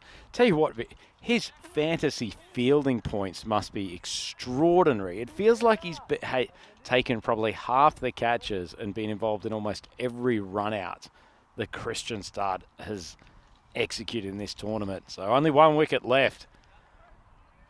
Ball just cut behind point. Here's the negative of that is that, if you're going to do that, if you're going to sacrifice your second last wicket, I think you need to stay on strike for the rest of the innings and not take a 1 unless you think you can get back for a 2.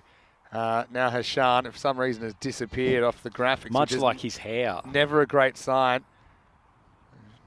Just been given out before he started. Well, maybe it's ahead of its time. Big swing over to the leg side. Well, you might have said it wasn't the greatest result to get Mustafa off strike, but what a whack first ball. Take it all back. I never doubted him. How about that for a shot?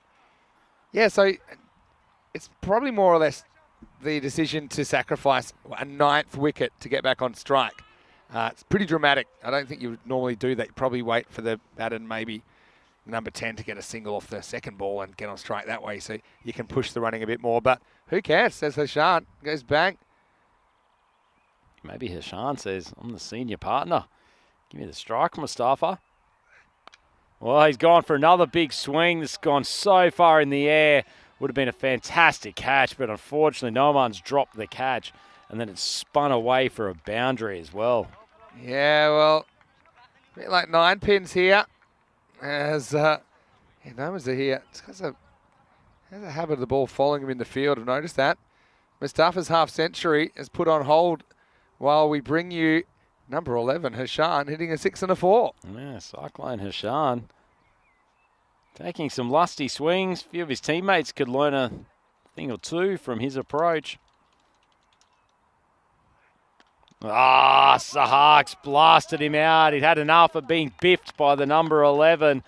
Comes up with a sensational Yorker to finish things, and Master bowled out for 109. They cannot stop losing wickets at the moment, but that's a sensational Yorker. It's not a bad trade-off, is it, really, to get a 6 and a 4 out of Hashan before he gets castled.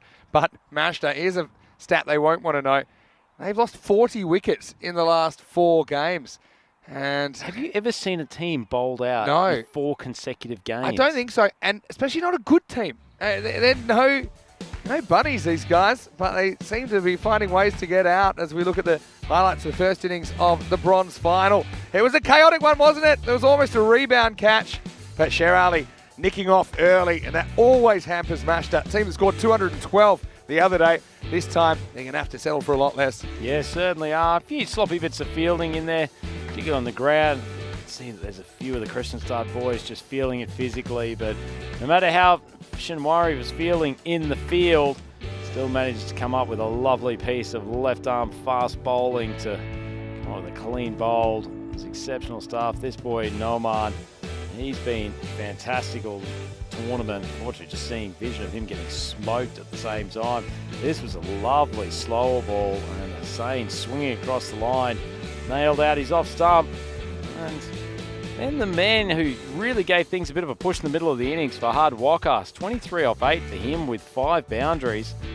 Unfortunately, he was dismissed through a comical run out where he's charged down the pitch. His partner took a step forward, didn't want to move any further.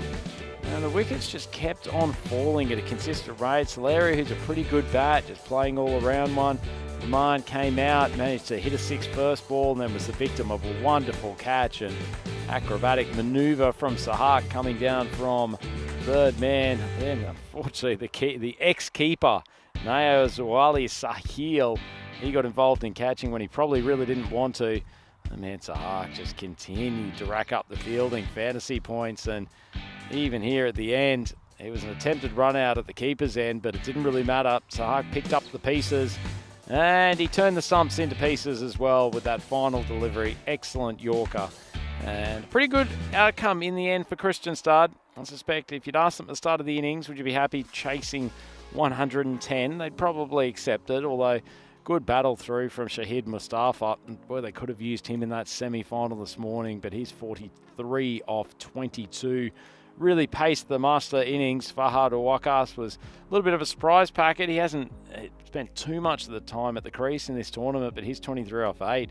Very important there in the middle stages, unfortunately for Master, that he was the victim of an unnecessary run out. Quick look at the bowling figures. 2 for 20. Sahak, he's continued his tremendous tournament, as has Shinwari, who's been very good with his left arm pace. And Noman Zahir, the right armour, the young man who took 5 wickets earlier in the tournament. He's had another 3 here in the bronze medal game. Excellent spell from him, and he's been very, very good, very consistent for Kristianstad with the ball. Feels like they've settled into a pretty good method and a pretty set bowling group, and they've kept Master to 109 off 9.5 overs before they were bowled out. 10 wickets down for the 4th consecutive game. Disappointing stuff for them. As we said, Shahid Mustafa, he was the main man for them with the bat. 43 off 22 balls. Not dismissed in the end, but watched a lot of his teammates go back to the pavilion after he came out at number 4. And ultimately, probably an underpass score for Master. Their bowling attack's going to have to play well and persevere against this Kristianstad batting lineup. So Kristianstad needing 110 off their 10 overs to take out the bronze medal here at ECS Sweden 2023. It is Andrew Ryan here with Mr. Maximo, Vinny Sandu for the European Cricket Network. We are in Stockholm for ECS Sweden 2023, brought to you by FanCode. The second innings of the bronze medal game will be on in a couple of minutes, so please be sure to join us then.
The European Cricket Series is proudly brought to you by HCL Software, FanCode, and Grizzly Bear Sports.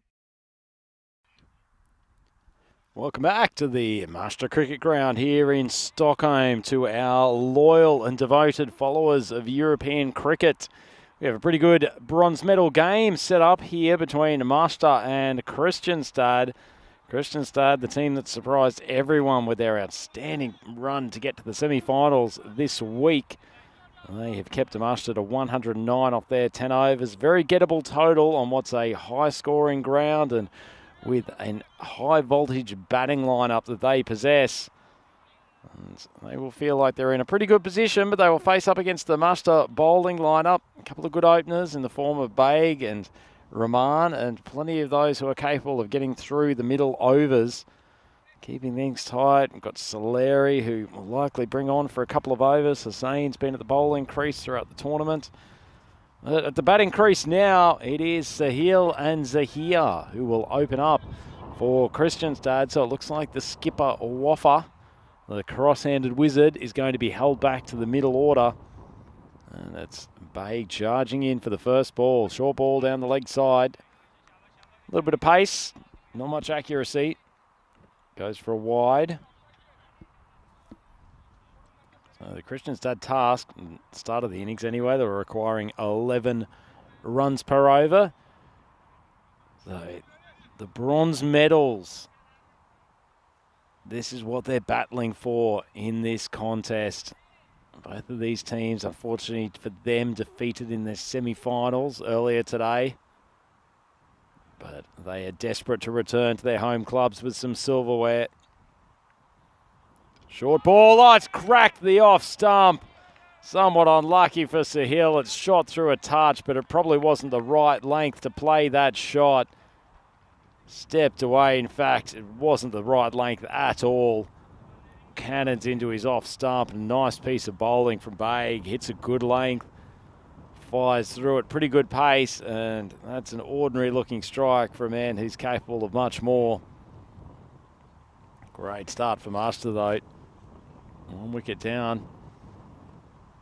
Feel like they have to keep the wickets tumbling consistently. If any of these Kristianstad batters get in, they tend to score at a rapid rate. Certainly no holds barred batting from them. Great to watch when it's working well. On the other hand, you see what happened to them earlier today. That game against Zolmi in the semi-finals. The batting just absolutely collapsed. They were not bowled out, but ended up their 10 overs, 9 wickets down, and only 43 runs on the board. So it wasn't their greatest performance. Brings Musley to the crease. He's had a couple of pretty good innings throughout the tournament. Other times he's looked fairly scratchy. Tends to hit most of his runs out to the mid-wicket area. You can see that in the fielding positions. They have got someone at deep mid and also long on. So we're in the power play. So there's only 2 fielders allowed outside the 30-metre circle. Master, they'll be buoyed by that early wicket.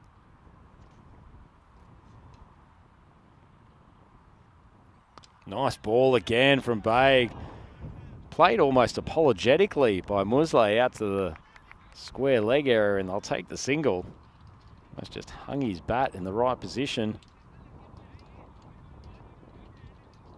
Bit of a development point, I guess, for some of these Kristianstad batters. They're exceptional hitters and love taking the big swipes across the line, but as they faced better bowling in these semi-finals, particularly from Zolmi, we just found wanting to be able to control the game a touch with the bat. Wide ball, not much foot movement from Zahar, just stood and took a wafty swing. Offside field for Master. One of the third man position on the circle, then we've got backward point, one forward of point, cover, and the regulation mid-off position. Nice start from Baig. He's bowled pretty well in this tournament, but with a bit of fire at times. It's a decent ball. Not too far away from the top of off stump. keeping a pretty good line. Kristianstad stuttering along. Wasn't a great start to their last innings either. Gives a good chances. Bags going back to his substantial run-up to so let everyone else in the chat.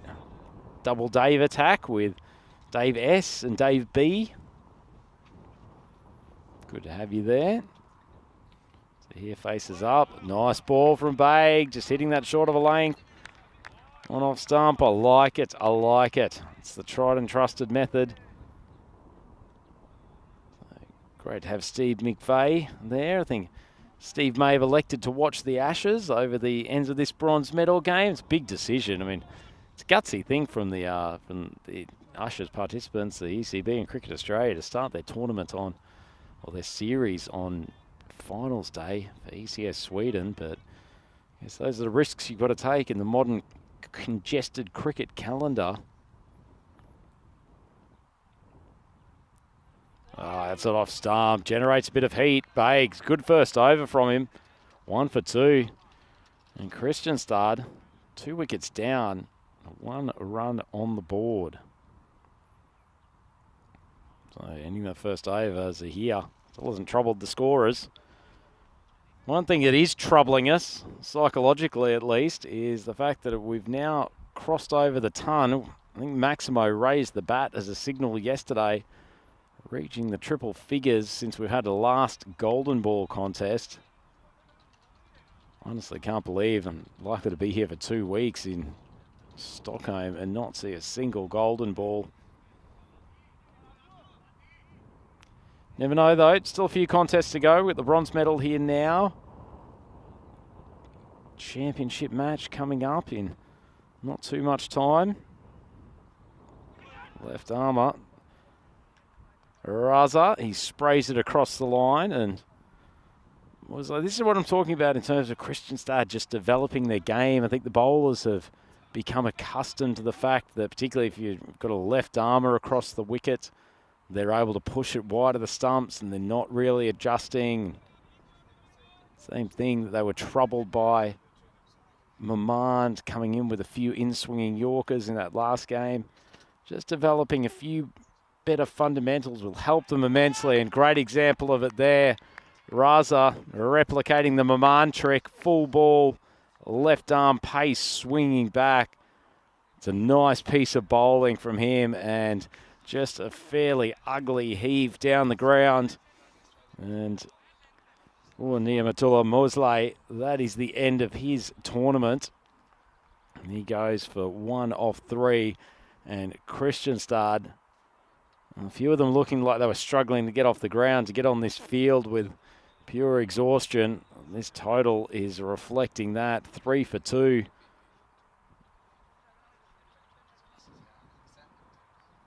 So it's a little bit of a disappointing start to the innings. Brings Guja to the crease. He's been very good for them. Nice start to the over from Raza. Ball just pitching on leg stump. Goes up to hip height into an awkward spot.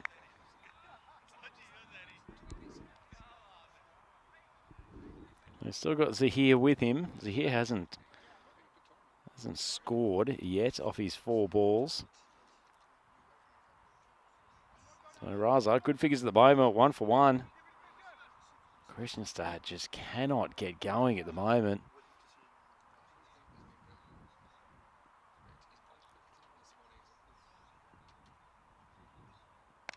Well, that one's slapped high, but it hasn't gone far enough, and it's a pretty easy catch. And that is the 3rd wicket out. Looked like he was ready to lick it like an ice cream, held close to his mouth. Probably even outside of the COVID days, we're better off avoiding that behaviour, but Kristianstad, they can't avoid going back to the pavilion at the moment. Guja's out. And this is looking very nasty indeed for Kristianstad.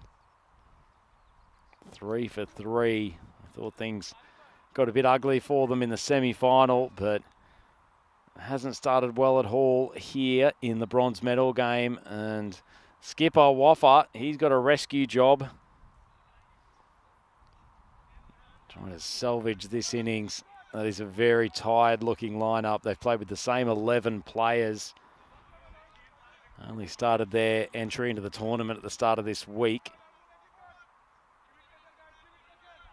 And there's a little offer. He's a bit of a hero amongst the men from Kristianstad. Fabulous leader, inspirational player, but they need runs from him ultimately. Nice ball from Raza, just ends up almost Yorker length just outside off stump. So at least get ahead of the wickets, which is great. 4 for 3.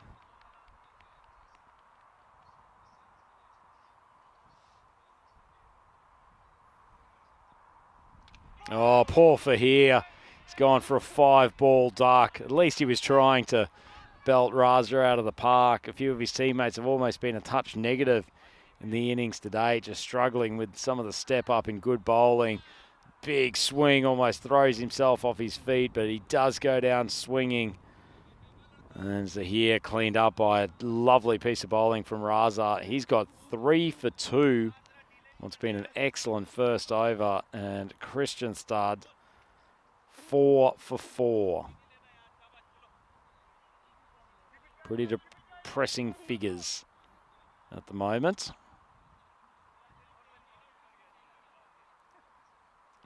Is Wafa standing at the non-striker's end.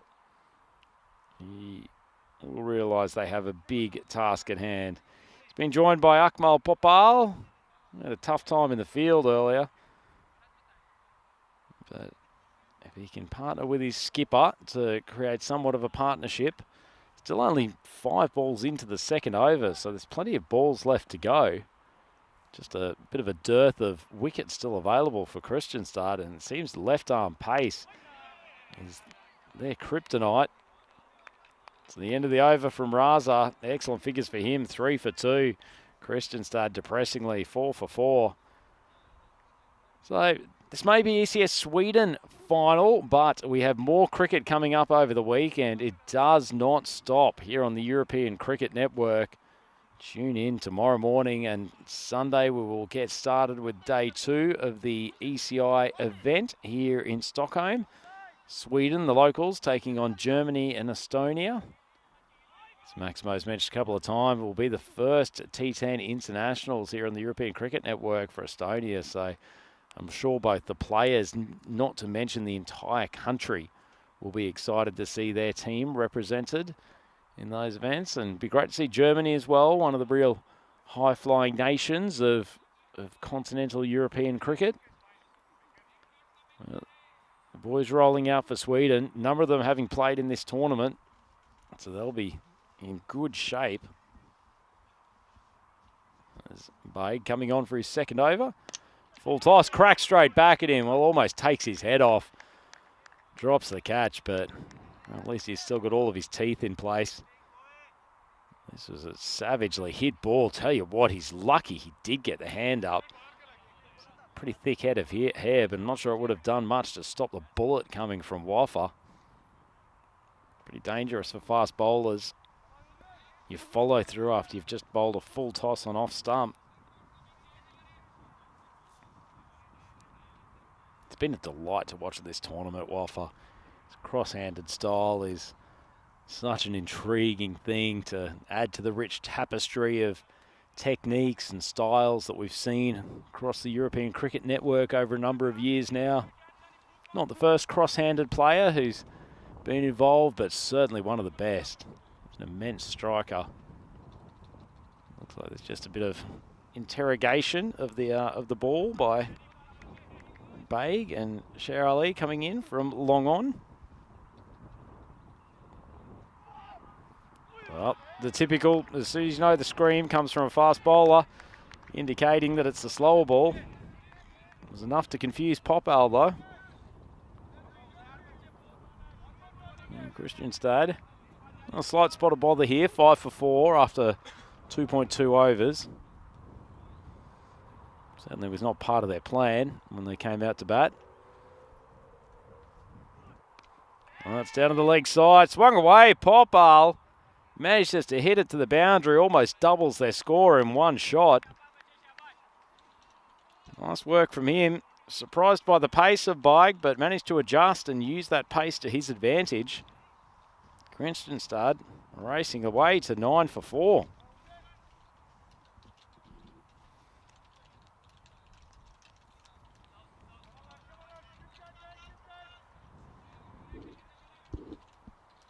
Bag charging in. He's got one of the longer run-ups that we've seen here at ECS Sweden. Good to see a fast bowler charging to the wicket. It's outside off stump. Nice ball. That's the line, along with the one just shaping back into them from the left-handers that has really troubled the Kristianstad butters today.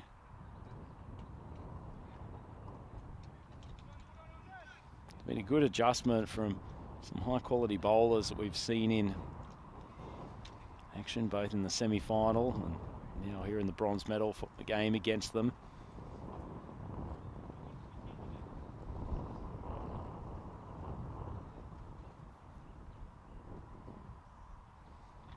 That's way down the leg side. In fact, will evade the keeper.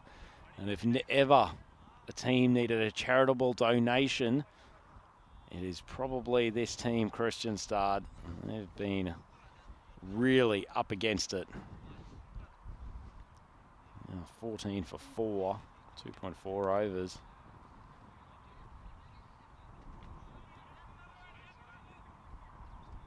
It's like being watching a team that's trying to cycle up a Swiss mountain or a Brompton bike. Just haven't really been making any progress no matter how hard they try. Well, it's not through lack of effort though. Popal goes for the big swipe across the line. So that his head probably wasn't in great position. Not sure where the eyes were when that ball came through. Nice piece of bowling from Baig though. Getting the middle order player back on his heels. Short of a length ball. Delivered at solid pace.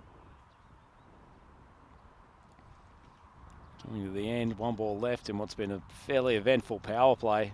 4 wickets down at this point.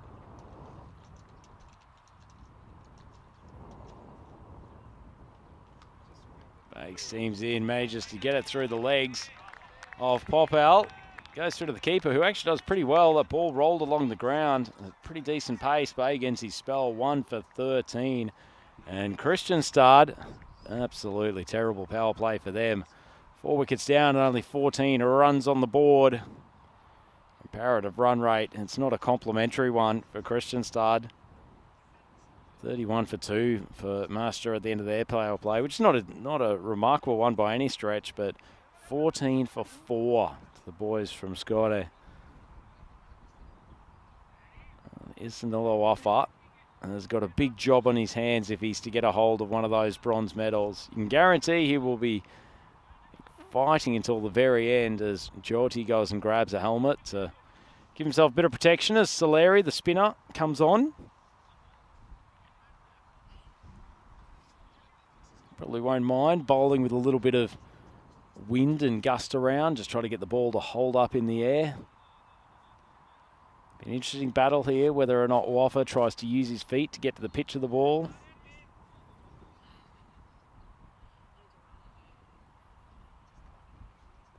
Short, swung hard, he swung very handsomely.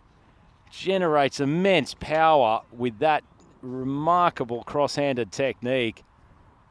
Pretty ordinary ball from Soleri, but he's punished by Waffa straight down the ground. They need a bunch of those if they're to chase down this target of 110.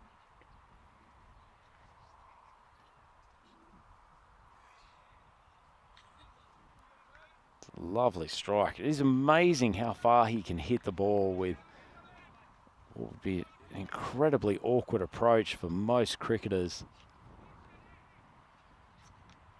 Another short ball, begging to be smashed, but Waffa lets it go. Outside off stump, and it's called wide. Well, a little mini fight back here from Kristianstad, 21 for 4. Just at the start of this third over, 1 ball down. Sorry, 4th over. Larry hasn't quite got his length. It's a better ball, called wide, but much better length and a little bit of turn off this master deck.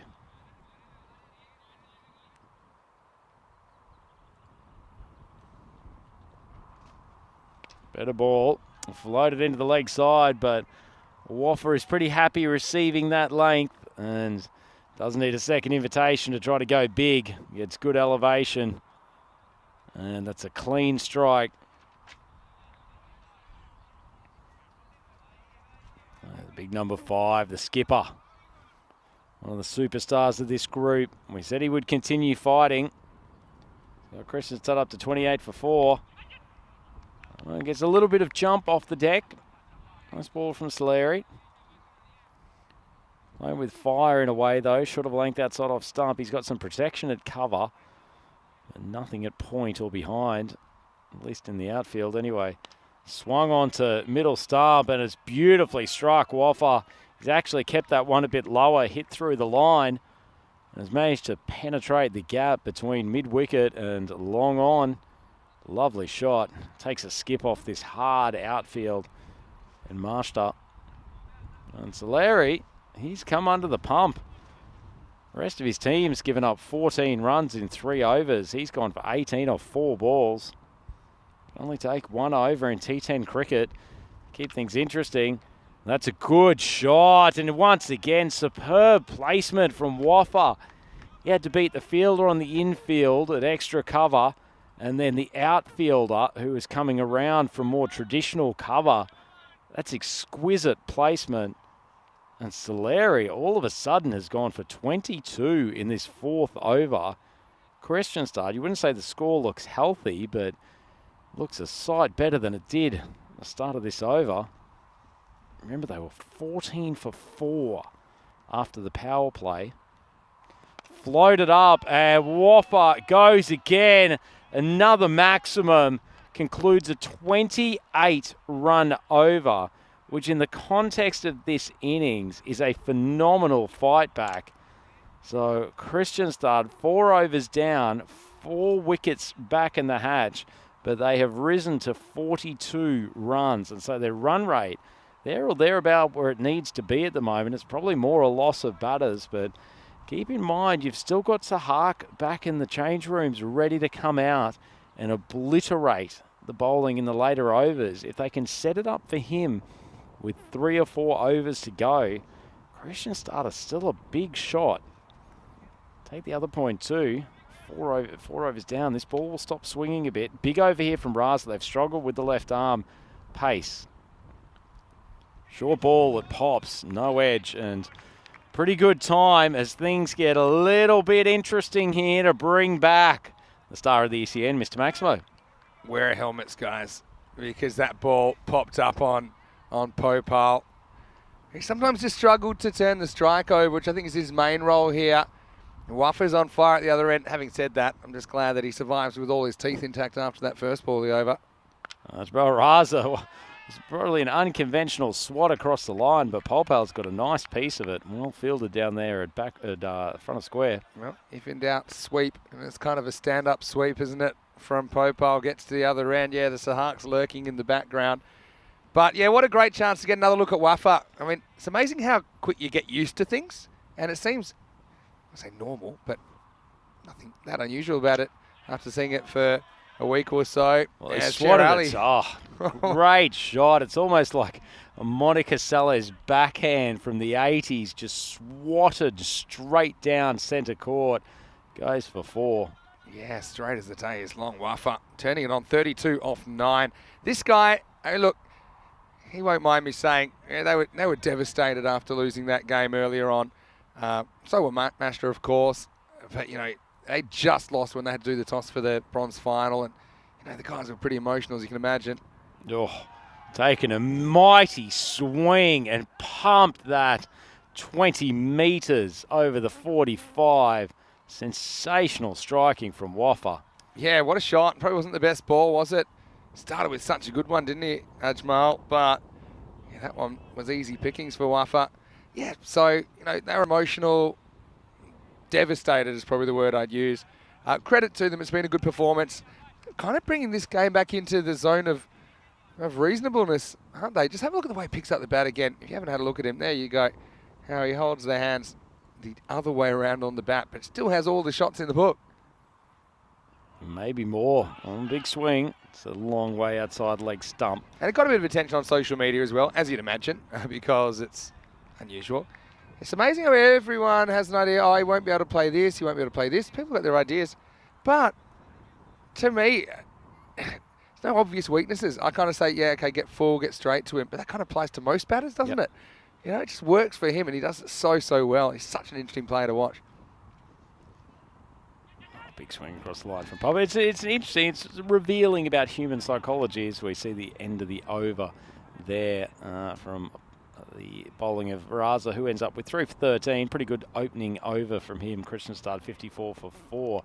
Just brings out something in the human psyche, doesn't it, of thinking what people can do, can't do, rather than what they can do. Yeah. We see plenty of teams who can do in terms of the cricket field coming up in Bucharest. I will say cricket is much easier behind the keyboard than when you actually get out there with the bat and the ball. Yeah, coming on Monday, I'll be there actually. It's pretty early. 6:15 a.m. GMT, which is 8:15 in Central Europe. It's 11:45 a.m. in India. 5 matches a day, same format. And we've gone from 5 teams in Romania to 11. So if you don't believe European cricket is growing the sport, just have a listen to that. 11 sides will take the field. It all starts on Monday. And yeah, UNEFs, which is the, well, first I wait for this 4, which is pounded through the offside. 50 partnerships come up. And Popal, I feel like charging him admission at the moment, to be honest. But Wafa doing the job for Christianstad. Yeah, Popal's had the best seat in the house watching this onslaught from Wafa.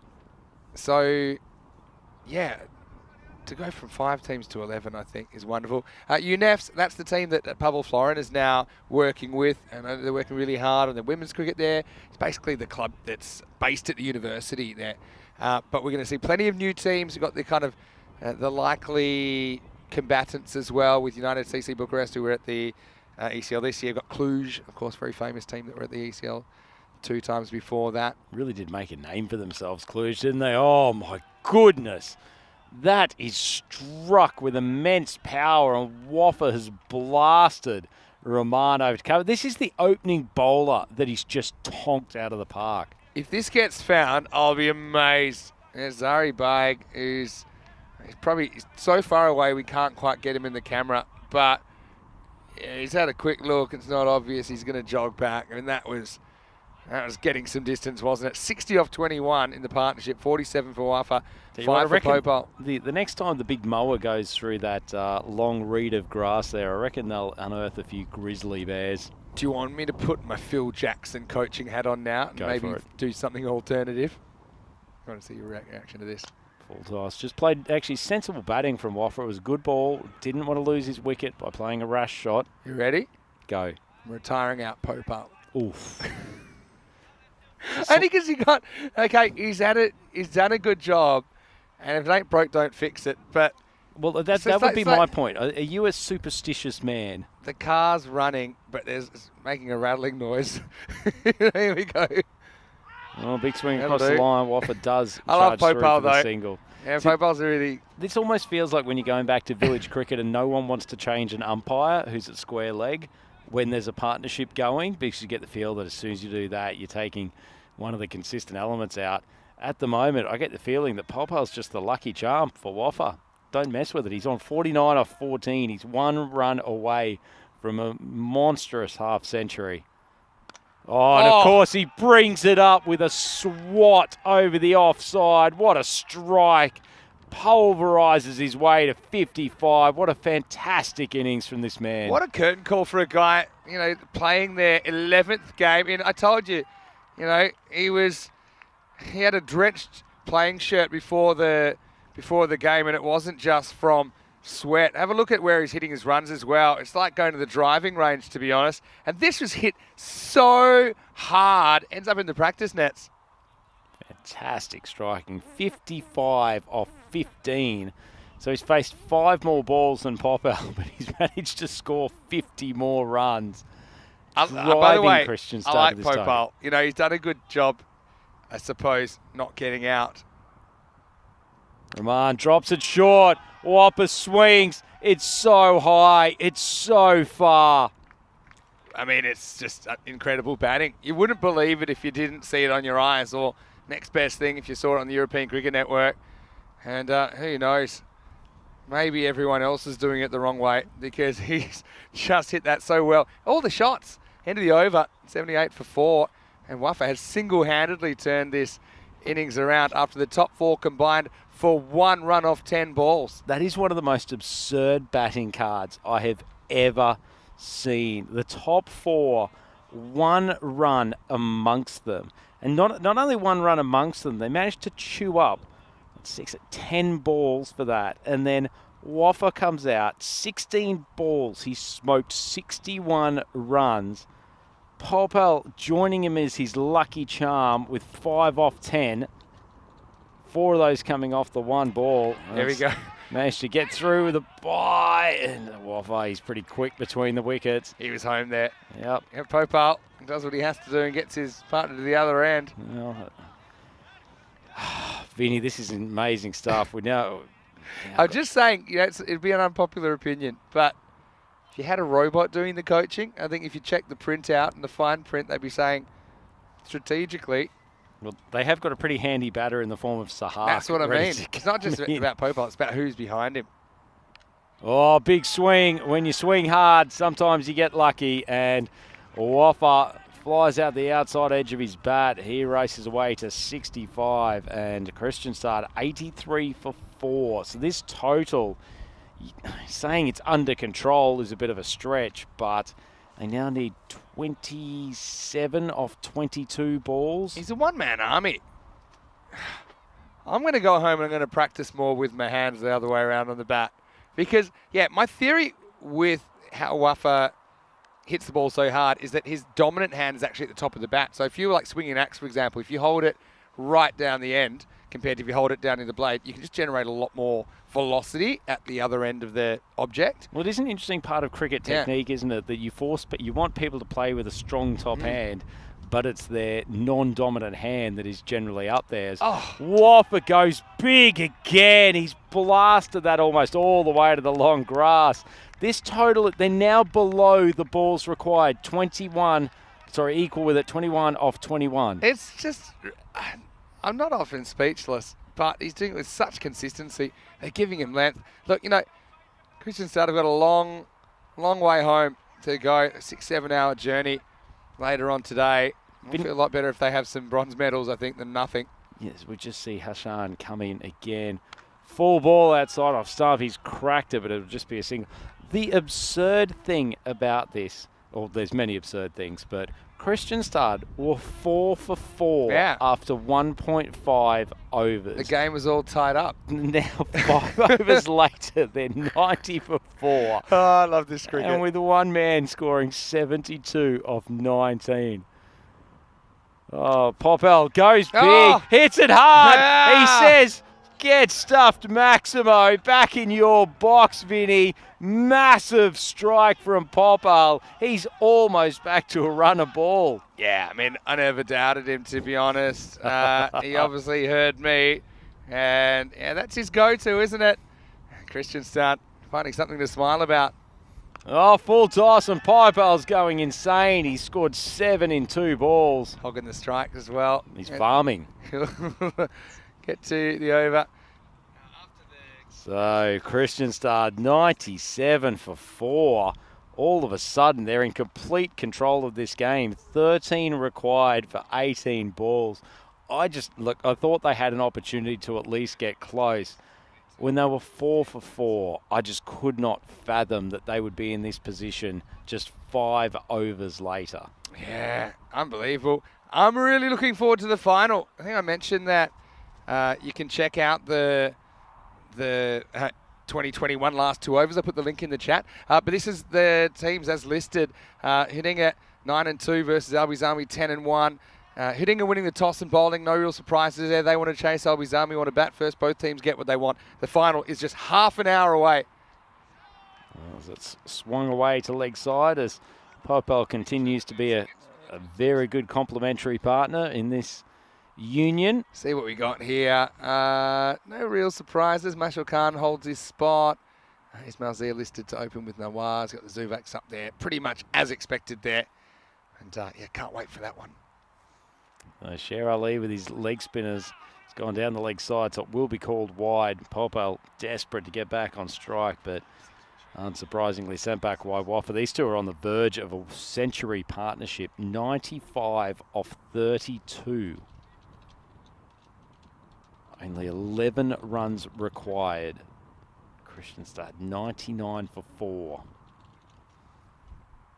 Nicely pitched ball, and it's taken him out. That's well bowled by Sharalee, a man that we probably should have seen a little bit more at the bowling crease for Marshall. But that is the end of an outstanding innings. One of the best individual performances we've seen in this tournament. In fact, you could argue that there wouldn't be a game if Kristianstad going to win this that was so down to one man, Vinny. Definitely one-man army. Yeah, Waffa disappointed, but change of pace undoes him in the end.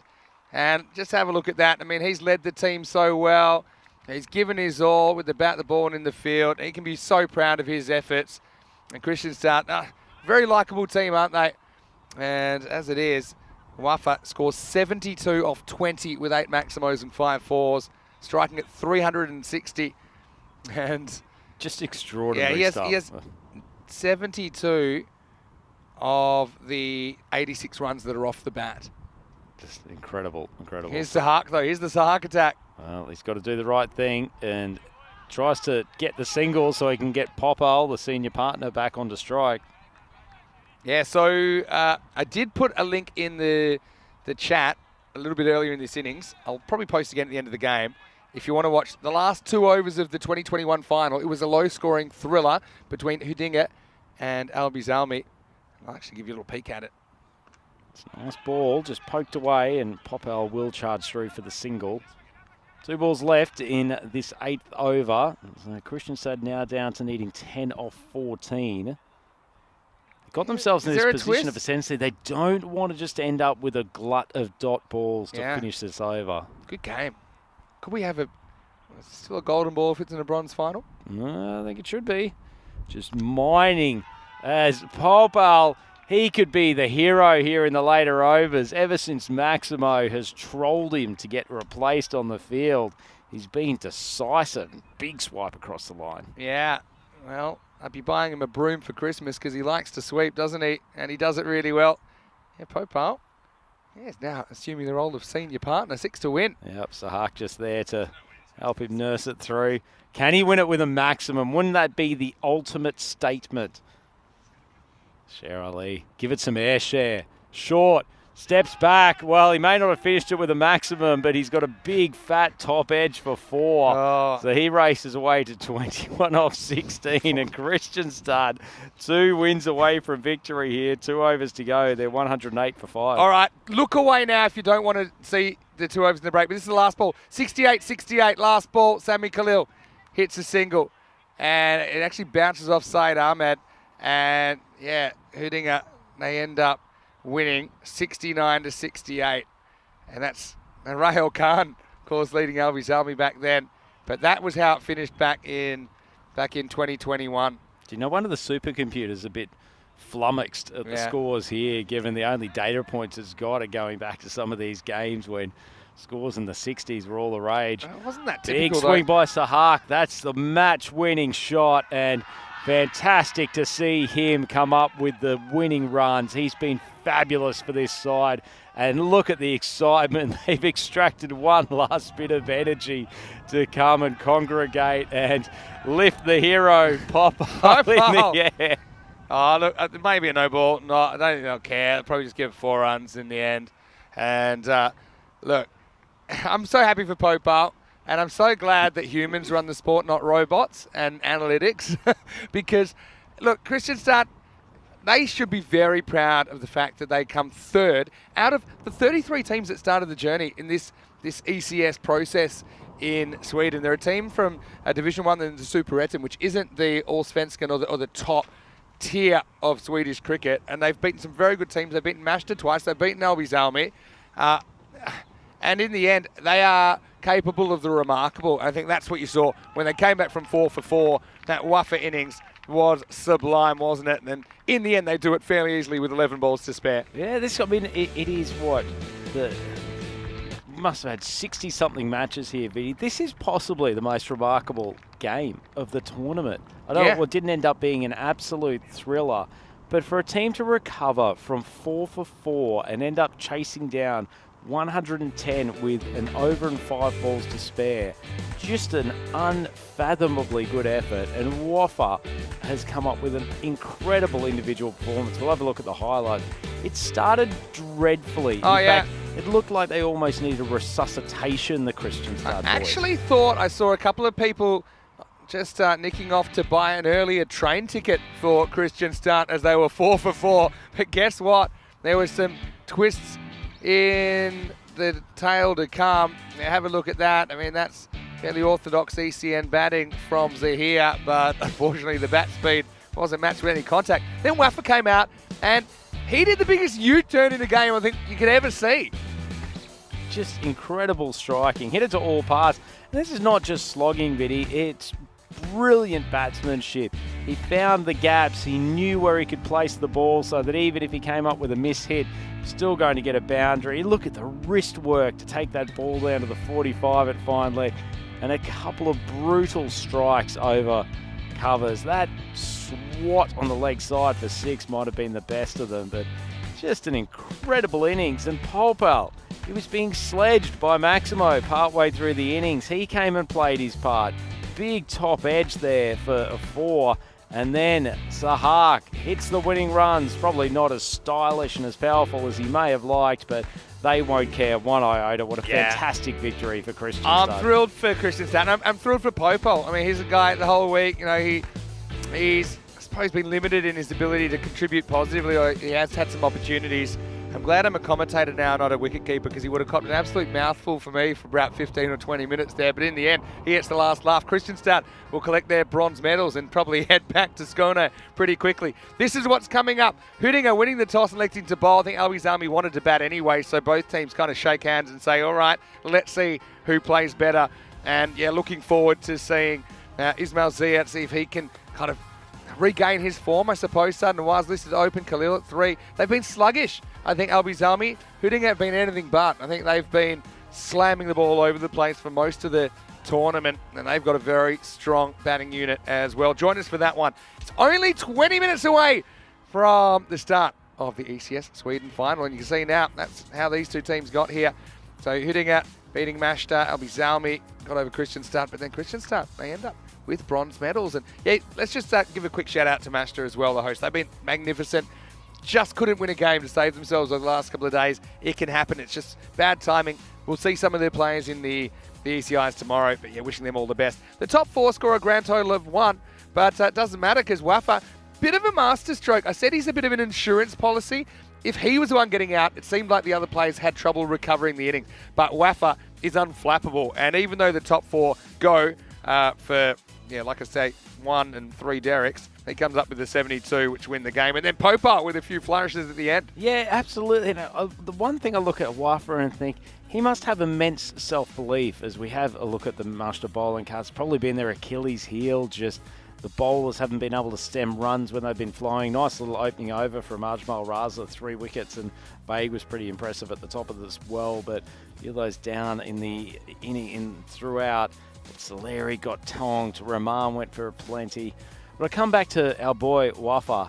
If you're going to take that style around various countries playing cricket, you are going to have almost everybody question your approach, and he must have an incredible state of mind and just that confidence, the inner belief in himself, and that was on full display out there today. Absolutely wonderful. I'm so happy. I got to say, we are not worthy. What a performance! And yeah, like I say, mashed up. Loved their tournament. Just did not really find a way in the last couple of days. That's the way it goes, though. We're going to have a fairly quick break now, 20 minutes away from rejoining you for the final. It's a rematch of the 2021 final. I've put the link in the chat again, so go and check that out and just have a little nugget of what you might expect. There's a lot of tension and feeling between these two teams, a healthy rivalry. We'll be back soon with the final, match 59 on the way right here in Stockholm in the FanCode European Cricket Series.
12 days in and 58 matches into this tournament. What action we've seen in Stockholm. Hudinger, they've made it all the way to the final. A rematch of 2 years ago. You know who knocked them over that time? It was Albi Zalmi, who've won another one since. So will it be a three-peat or will we get Hudinger raising some silverware? I'm Mr. Maximo. This is the FanCode European Cricket Series Sweden final, and it starts right now.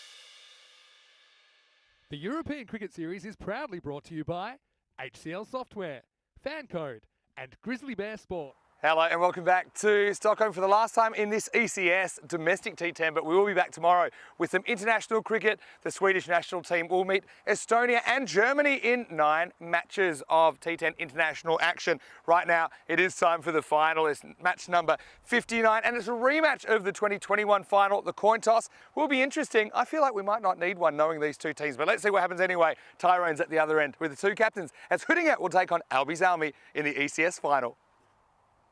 Albi Zalmi is going to call. Tails. Tails the call.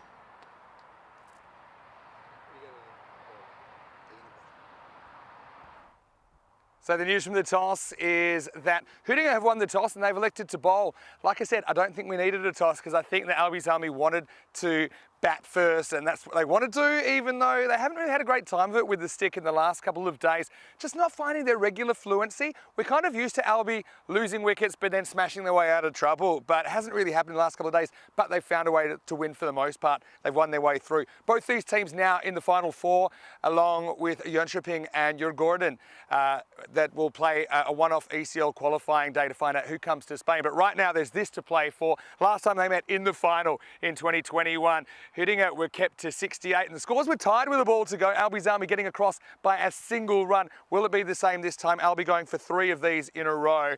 Huddinge looking to raise an ECS for the first time. So I can't wait for this. Plenty of great players on both sides and another great man in the commentary box. Andrew Ryan will take you to the first ball. News from the toss here in the final of ECS Sweden is that Huddinge, they've won the toss. They've sent in the defending champions, Albi Zalmi. Many thank you for that excellent preview of our final here at ECS Sweden 2023. Brought to you by FanCode, and it's the 2 gun teams of the tournament, Huddinge, Albi Zalmi, who are about to lock horns in this contest to decide the winner of the ECS Sweden title, and they will take home that magnificent trophy from Local Lifestyle that Maximo was just holding there at the toss. These 2 teams, pretty predictable lineups for the most part. The Zuvaks will no doubt go and open for Huddinge, but it's the big gun in number 3, Syed Ahmed. He's probably the man that they need to stop, but there's other batters there in the form of Romani and Zazai who will be happily coming in and belting balls all over the park if they get the opportunity. Albi Zalmi, as Maximo mentioned, they've been a little bit up and down with their batting form of late. They'll always put themselves in the position to have a passable total to defend, but nonetheless, they haven't quite got to those magical sort of 140 or 150 marks with any regularity throughout this tournament. But with their bowling lineup and the excellent fielding that they possess, it gives themselves an opportunity to stay in the game no matter what has happened with the bat. So very predictably, as Vinny said, Albi Zalmi always preferring to bat first when they get the chance and trying to control things with the ball. Boys from Huddinge, they seem to be enjoying a chase at the moment, and they'll have Nasir Iqbal to take the opening over. Been one of the most steady lineups throughout the tournament. Haven't changed things up that much with the ball. Nasir and Syed Ahmed sharing the power play overs. Tariq and Mal Zuvak, the top of the order when they go out to bat, followed by the big blasters like Ahmed, Zazai and Romani. They've got so much power in that batting lineup. So here we are, the final, ECS 2023 in Sweden. Nice ball just outside off stump from Iqbal to get started, and will just be a single. It's Maman there. He's going to be a key part of the later order bowling, coming in and sort of the 7th to the 10th over. It's likely when he does his best work. So Zia and Niazi, the 2 men have held the gloves for Albi Zalmi throughout the majority of the tournament, doing the opening duties. Remember, Zia took one of the most staggeringly awesome catches you would want to see in the semi-final. It's a huge one too, prevented a Maximo. Short ball from Iqbal, just cut behind point and roll through for the single. There's plenty of power in this Albi Zalmi lineup, just a few of the hitters stuttering at the wrong time. Didn't see much from Sami Khalil in the sort of back end of the tournament. As I said, Zia's lost a bit of form. Showing it there, though. Their batting lineup has still got plenty of guys who can rock and roll. And that's a beautiful shot. Just drops onto Zia's pads and flicked across the line for the first Maximo of this grand final. Lovely timing from Zia. He looks so much better when he just keeps his balance at the crease rather than trying to manufacture shots. He races along to 7 off 2, and as there was in game 1, a pretty substantial support crew here from the Albi Zalmi club. Iqbal goes short outside off stump, the ball's in the air, and it will be a very easy catch for Wakil Jalali. Not one of the star players in this Hoodinga side, but safe hands. And Ismail Zia, that previous ball, such a lovely flick off the pads, but once again they're just trying to take the attack to the bowler, losing his shape and popping the ball straight up to cover. And LB Zelmi lose their first wicket, 4 balls into the innings, 8 runs on the board. Looks like we might have Nawaz coming out here at number 3, the left-hander. He's been very used to playing at the top of the order, has opened in quite a few games. He's got an exquisite cover drive, which is sort of full effect back on the weekend, but Lee seems to have lost form. Probably his footwork hasn't been quite what it needed to be. The last couple of innings, just getting a little bit preoccupied with clearing the front leg, losing his balance. Got a big job here, though. Pretty intimidating opening attack in the form of Iqbal and Saeed Ahmed. And losing a wicket in the first over, especially one as important as Zia. Let's put LB Zelmi on the back foot a touch. Good thing for them, they've got plenty of experienced players. It's the upside of having Nawaz come in at number 3 too. You just protect Azam Khalil, so he's got less opening bowler swinging ball to deal with and can hopefully come in a few overs. And the next wicket goes down. It's a nice ball from Iqbal, just shapes away from Nawaz. It's what Nawaz does best though, presents the full face of the bat, drives beautifully when the ball's in his arc.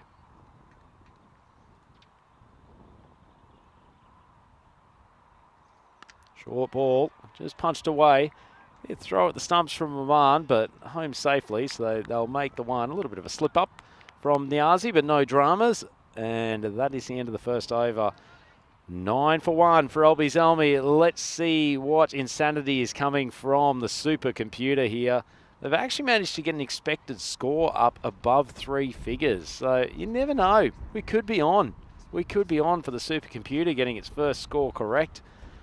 The tournament, 103 versus 102, so it's expecting a narrow victory for Hoodinga. These two teams have rocked their way through the tournament. 2 losses for Hoodinga and only 1 for LB Zelmi. A shock against Christiansted, which led Christiansted to make their way through to this knockout stage into the semi-finals. So this is a big over. Saeed Ahmed's been bowling wonderfully. It's outside off stump. A little bit of bounce, but Nawaz deals with it well. In fact, important for him to keep his shape here. Ahmed's a good enough bowler that any rash swings across the line, he has a tendency to hit the top of off stump, make things very difficult for the top order batters, particularly when he's got a new grizzly bear ball in his hands. Length ball, excellent stuff from Ahmed. That's exactly what I'm talking about. A little bit of shape away. Enough pace, some good bounce. Very good bowling. Keeps it simple, Ahmed. Especially when he's bowling with the new ball. Just a little bit of late swing, but he's not trying to swing it extravagantly. Good ball again. Great timing from Niazi. Flies off the bat, but that man, Khalili, he's been in the game already. 1 catch. Diving effort. Almost in there as a professional fielder, it seems. Probably not likely to get much of a bat with the rest of this power-packed Hooding lineup. And it takes 11 men on a T10 field to capture an ECS crown. They're putting the best foot forward so far, Hoodinga. Bit of a decent length ball just outside off stump, and they're just dealing in singles with Ahmed at the moment. 3 or 4 balls.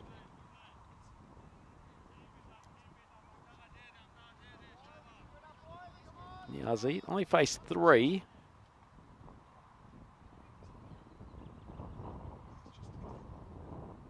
Ahmed swings it down the leg side. Not his best ball.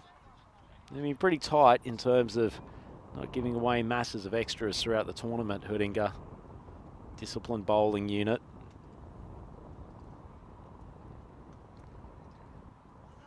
Nawaz running very wide on the crease.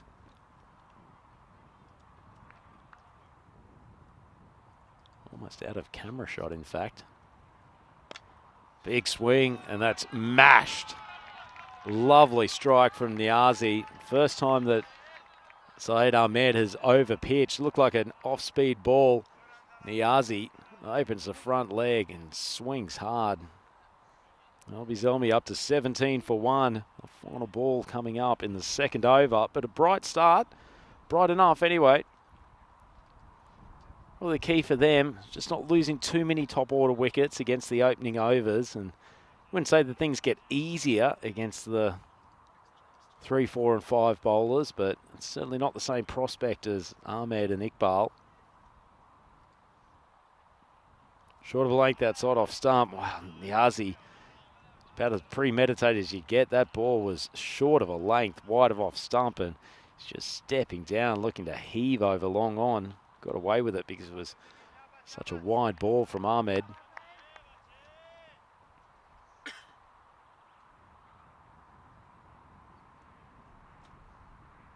Short, cracked again straight down, but hits high up on his bat. Doesn't get the purchase he would have liked. And that's the end of the second over.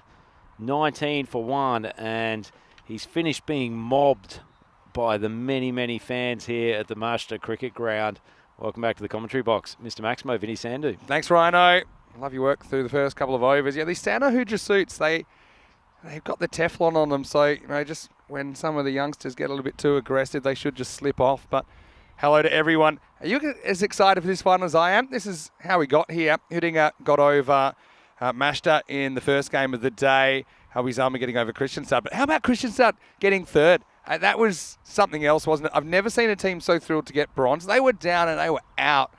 And to be honest, they were drowning in tears just before that bronze final started. But there were different sorts of tears at the end. I think they were thrilled. And what an individual contribution by Wafa to get them over the line. Anyway, right here, I suppose it's a fairly even start. I think with Hudinger, they just seem to be a bit more consistent with the bat through the series. Albie Zelmi, they certainly impressed us with their ability to get out of a jam, not just in this series, but kind of in general across the entirety of their ECN career. They're trying to go the three-peat. Of course, this is a repeat of the 2021 final. It's just a sneak past Tarek Zuvak. Well, he'll have memories of that 2021 final, probably for the wrong reasons. He was bowling the last over. He bowled a really good over. Scores were tied at 68 on the last ball, and Sami Khalil hit one that bounced off Saeed Ahmed, who was fielding in a really close cover. If he'd taken that cleanly, I think we were headed for a golden ball final. It's about as close as we've ever come to a golden ball final. All right, goes for it, but he hasn't got it at all. Saeed shouldn't drop this, and he will, but then he won't, because he drops it up and he takes it, and Niazi cannot get into double figures. Albie Zelmi loses a second wicket, and a bit of trouble early for the defending champs. It's 19 for 2. Yeah, they are. They just haven't been able to find the boundary with any regularity in this innings. And Niazi swinging hard, but felt like it was a lot of premeditated swinging. They're getting eternally frustrated by this good length bowling from Hudinger. Hasn't Tarek Zuvak been, I wouldn't say a revelation today. We know he's a decent quality bowler, but today he's been very influential. It was probably the best of the Hudinger bowlers in that earlier game in the victory in the semi-final, and now taking a wicket in his first over. Yeah, he's been great. He's really stepped up for Hudinger. But this is going to be a good tussle because Azam Khalil comes to the crease at number 4. But, confidence is key, and timing. It's a little bit like the breeze. It comes and goes, and it can be a bit unpredictable. Azam goes back and he cuts, and he's going to cut around the fielder. And that was always going to be an issue, wasn't it? That's Mohammad Zafar down there, I think. Didn't account for the skid and the spin, and Azam starts with a boundary. Yeah, not the most confident, well, not the most cohesive bit of batting from Azam Khalil, but take the runs where you can get them at this stage. Short of a length ball from Zuvak, probably the length that he doesn't want to drop on. Yeah, I mean, I suppose it's a shot that carries risk as well. You can nick that. You can even kind of edge it down to that fielder on the full. Tries it again. This time he has to reach too far and it's called wide. Yeah, I mean, Hudinger got to kind of maybe think they have the right to start favourites despite finishing behind Albie Zelmi. But it's kind of a form thing. Now, I just feel that Albie Zelmi, they're finding a way to get it done despite their batting, not because of it, whereas Hudinger have no obvious weaknesses, I think. Okay, they've had the occasional bad game. The one that I think of was quite early in the tournament. And now, Azam Khalil misses one that's probably too close to cut.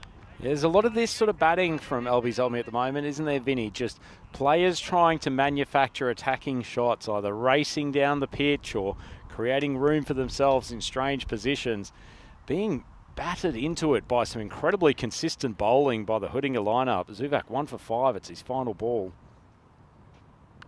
Goes on the cut this time, gets through another fielder.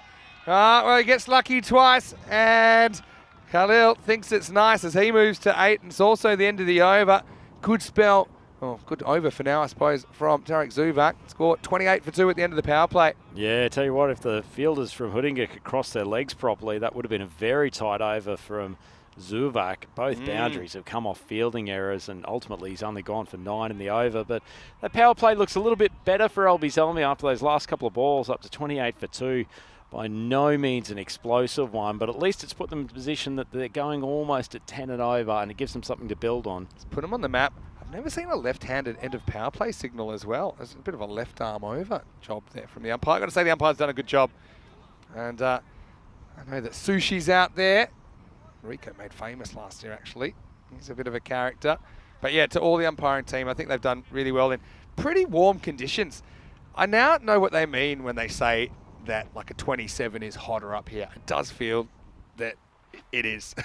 And obviously we come from a place where the temperature can climb pretty high. Anyway, Nasir Iqbal to come back for his second over. Nice looking shot.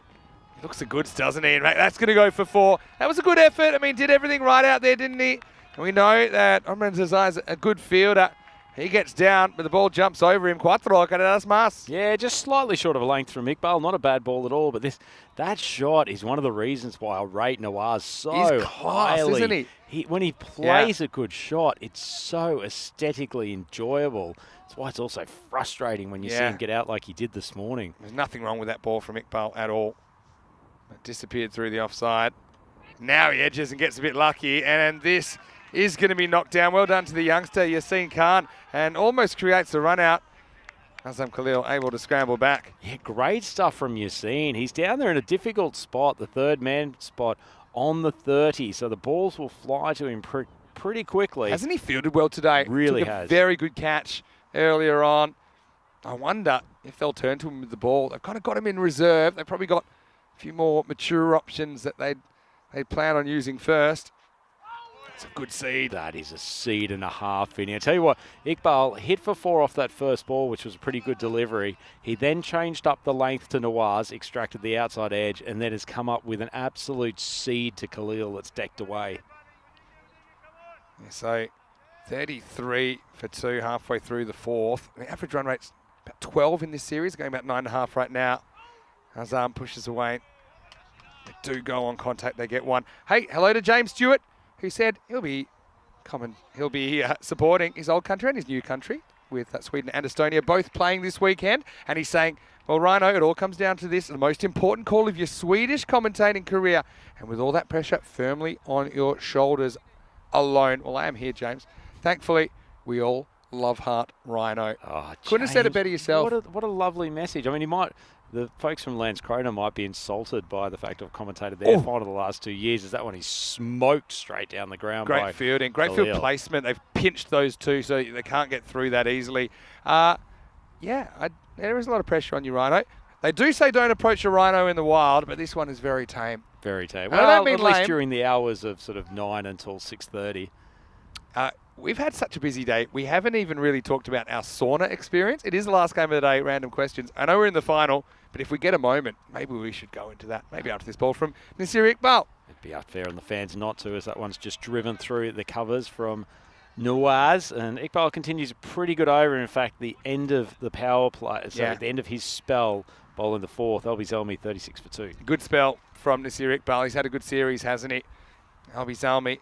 Round the mark, aren't they? They're probably an over behind where they'd want to be. They'd probably want to be that after 3 and say that's an okay power play, 36 for 2, but they've burned 4 overs. Let's see who wins the middle overs. Looks like Samuel Rahmani's going to bowl over number 5. Yeah, so you did a great job. You found a fantastic sauna within proximity to the lake, and it wasn't too far from the city centre. It was quite far from where we are up here, but yeah, it was something else, wasn't it? It's pretty amazing. If any of our viewers have got Google Maps or generic maps product that they may have on their phone, if they have a look at Stockholm and put the satellite view on, as we see Romani charge in wide outside of stump, just drilled out to the cover boundary for a single. If you put that in, you'll see that there's a big forest or nature reserve that sits south of the really central metropolitan part of Stockholm. And it's littered with, I wouldn't say littered with lakes, there's quite a few lakes around, and there's one particularly large one that this sauna complex sits on. As Romani strides in short of a length, gets a bit of pop. Nice ball. Yeah, there's been a few that take off. I actually really enjoyed this pitch, just quickly. I would like to see him wearing the headgear at some point. That one goes past, but well wide of him. Yeah, pitch has offered something, hasn't it? Yeah, so I might actually put that in the chat, actually, and they can have a look. Oh, what a piece of bowling, and what a tragically bad shot from such a high-quality bat. Azam Khalil, big swipe across the line. This disciplined line and length continues. Just charged down the pitch, trying to manufacture something. Ended up just with a little paddle swipe across the line. He won't want to watch that replay. I think, Azam, if he reflects on his batting this tournament, sometimes he's been a little bit hesitant to get behind the line of the ball. Not because he's not able to. I just think he's made a decision to stay leg side of the ball. And with the variable bounce in this pitch, I think a few have gotten through. And just have a look at both of those feet. Even though he walks a bit there, outside the leg stump, they're to the right-hand side if you're watching from front on. Yeah. And it just means if you get that bit of variable bounce, if you're swinging across it, then that's what's going to happen. And that is how he demises. Not just variable bounce, which is a very valid point, but it just means that his eyes are never in line with the ball. And for a player who is generally just so on the mark immediately, I get a feeling that's probably why he's also struggling to make consistent contact. This is short, worked around the corner, Yassine. He's been solid for a guy that looks like he has to ask for his mother's permission to leave the house. But anyway, well handled. And look, it was awesome though. And I put the link in the chat to where we went yesterday. Called Hallisgarden, I think is my Yeah. awful effort at a Swedish accent, Just and I've got some piercing eyes looking at me at the moment, just suggesting there was an awful effort. But Spot on, I think. But yeah, it was great, wasn't it? It was kind of a traditional kind of a sauna, and then you went out a kind of back door and went to swim the lake. And to be honest, the lake wasn't that cold. It was. You thought it was like 10 or 11 degrees? Temperate, yeah. For you, very gentle. The world ice swimming champion that you are, you were baking, but I thought it was brisk. Romani bowls and Nawaz pushes him out to deep point. It'll be the end of the over, the end of the fifth, and the score is 40 for 3. Want to welcome everyone to the final, and it's great to have a rematch, and this happens from time to time. Not that often though. These two teams met in the final in 2021. The scores were tied at 68, so a real low scoring thriller. At the moment, fairly low scoring first half. Things can turn around quickly though, as we've seen all tournament, and especially today. Yeah, it certainly is the case. I get the feeling almost LB Zelmi have, I wouldn't say resigned themselves to the fact that they're not going to put a massive total on here, but if they can just set themselves up for a 110, 115, and they'll back themselves to defend that. So it's an interesting approach, because most of the other teams around this part of the world are pretty helter-skelter with their batting. LB taking a bit of a methodical approach. Said's been heating up today, though this is a screaming cover drive, well fielded out there by Omran Zazai. Generates easy power out to that side of the field, doesn't he? Said Ahmed has to be in the MVP conversation. I mean, he's been doing it all for Hudinga. But yeah, Albi Zalmi have done well defending. Hudinga just feel like a different proposition, though, don't they? And yeah, having said that, they did knock them over, didn't they, in that 2021 final. Goes short again, but it sneaks down the leg side. Yeah, just having a look at Albi Zalmi and Hudinga when they met. It was all the way back on the 6th of June in this tournament. It was match 9. And on that occasion, Albi Zalmi, they were able to crack a big total of 157. And Hudinga gave it a good shake. 138 they finished with. So that was quite a high scoring game. Albi Zalmi haven't really silenced the Hudinga bats as yet. Sami Khalil out there. He typifies the fact that Albi Zalmi just don't seem to have the mojo at the moment with the bat. Yeah, he's a player that when he comes in at this position, number 5, you really expect him to give a big boost to the run rate. And remember the early games of this tournament, he played a couple of cracking innings, but it's really just stuttered for him in more recent times. Big swing across the line. The head's just moving, Vinny. It's just not got the stability that is going to allow him to play consistently strong shots. And he's sucking up some balls here already. 1 off 3. Nawaz, not one of their fastest scorers otherwise. He almost needs someone who's going to take that run rate pressure on him. Yeah, Sami Khalil seems like a record that's skipped at the moment. He's just kind of stuck on the one shot and he can't seem to get off it. He'll get one there, make some contact. Well, I think that Dave checked out the link before we went yesterday. He's asking, was the girl in the photo there? I don't know if it's the same girl that was in the photo, but we had... Can't confirm or deny, to be honest. Ida that was looking after us, and she was very good, especially that she looked after our valuables. Didn't she? Yep. Not there's any crime in Sweden. Oh, well, that's a shocker of a bounce for the keeper. It's going to run away, and it's probably going to be 4 byes, you know. It is. May have been a good opportunity for a photocopy and autograph from Maximo. As it is, it's not autograph worthy. Oh. Keeper, well, to be fair, that's pretty unlucky from Zuvak. I That's mean, popped just in front of him. If you're hitting it, you're probably happy that goes for 4 byes and into the forehead of Imal Zuvak, who's a very important cog of their batting order. And so Albi Zalmi drop back to about the 8 over even with that 4. Now this hit okay. Tarek should cover it. It's the end of the 6th over. Well, if it was a Matthew McConaughey, Sarah Jessica Parker movie right now, this innings would be failure to launch as we have 4 overs for something to happen for the defending champions. Yeah, fortunately for us, a few more people are watching this than consumed that film a few years ago. It's a terrible movie. It's an awful, objectively terrible awful movie. Yep. In fact, it's got the pizzazz, and the romantic leads just have absolutely nothing, as opposed to this partnership where they're at least trying to be cohesive, even if they haven't set off any fireworks. I think we had more chemistry last night than those two showed in that movie anyway. We'll move into over number 7. Not sure about that chat, given we spent about an hour and a half in a sauna together. Well, but that's anyway. the other thing, and we touched on this earlier in the tournament. Term? Yeah, as soon as I said that, I heard it. Anyway, change of bowling. This is cracked down the ground. This will be 4. And so they go to Zafar. He's kind of their 5th bowler, isn't he? Bowled pretty well earlier. He's got a slightly ungainly action. He's normally pretty effective, but that was well struck down the ground. Nawaz has to turn into an aggressor here. 50's up for Albi Zalbi, but they're running out of time. Yeah, pretty nice shot for Nawaz. He had to adjust to what was a wide ball, but I agree, this is the man they have to go after. Zafar's a difficult customer if you let him settle into his line and length, but he's still the most likely of these Hudinga bowlers to go for an expensive over. They have to attack. So here's the thing, and people around the world, they can't believe this. We said it before. In these places in Sweden, you are not allowed to wear a shred of clothing. Okay, you're allowed a towel. Sometimes I'll give you a little face washer that's tiny. That's it, and that's to sit on. All right? More in a minute.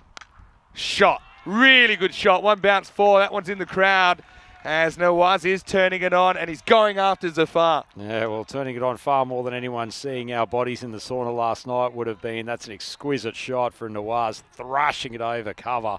Sensational timing. Yeah, well, so here's the thing. Then when we went to the lake, that's a public area. Yep. You do have to put your swimsuit on. Of course, everyone would know my swimsuit. Do you want to take people through it? Because some people may not have heard about this. People know.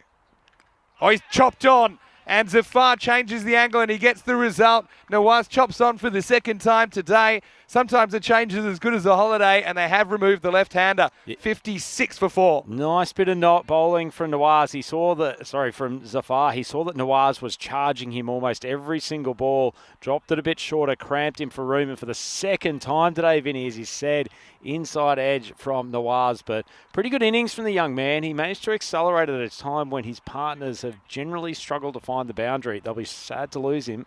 Yeah, they will. But I suppose they're not really in danger of getting bowled out.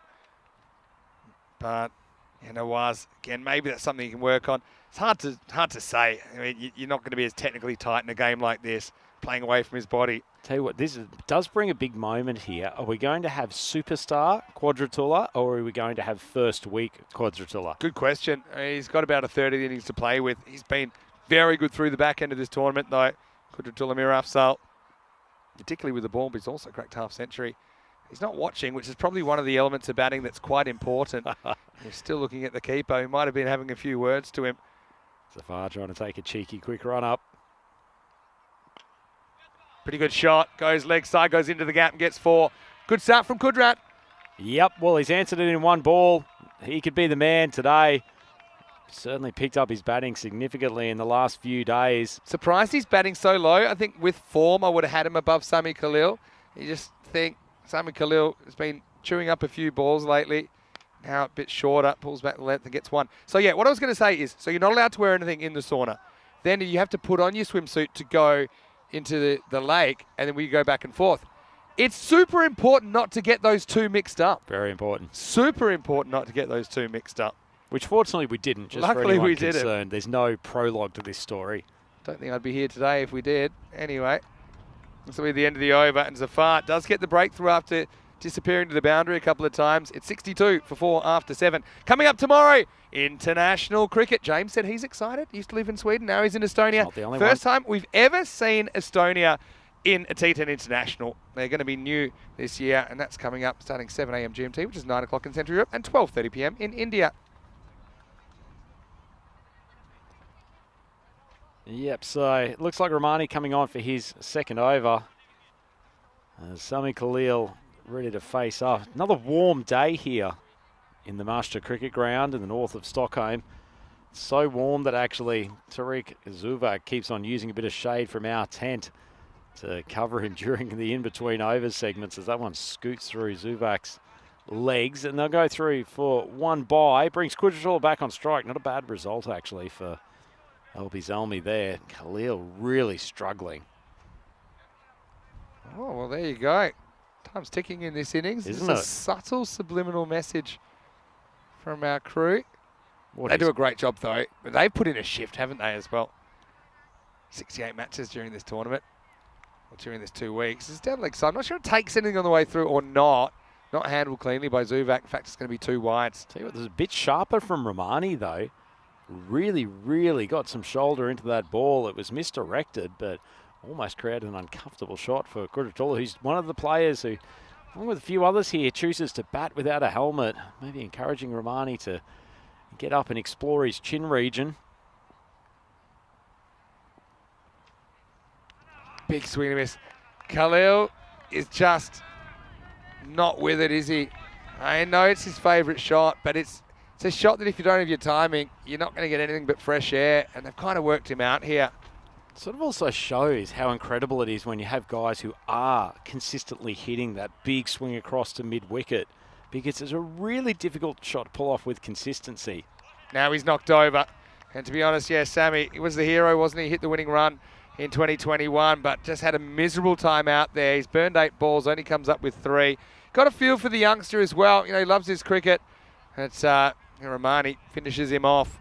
It's like a cat playing with a mouse, really, there, wasn't he, Romani? 65 for 5. Yeah, the way he bounded off the field, I get the sense that even he's probably a little bit relieved that that innings has finished and they're able to get another player out the middle. It looks like Javed Dawodzai, who's been excellent with the ball, but poor Sami Khalil, hopefully he rediscovers his form sooner rather than later. He's a terrific young cricketer, but just a little bit too much swiping towards the leg side and too much head movement. We could go on with 3 or 4 things here, Vinny, but don't really need to rub it in after he's just been clanged by Romani. Romani's bowled a really good little spell here, hasn't he? Yeah, he really has.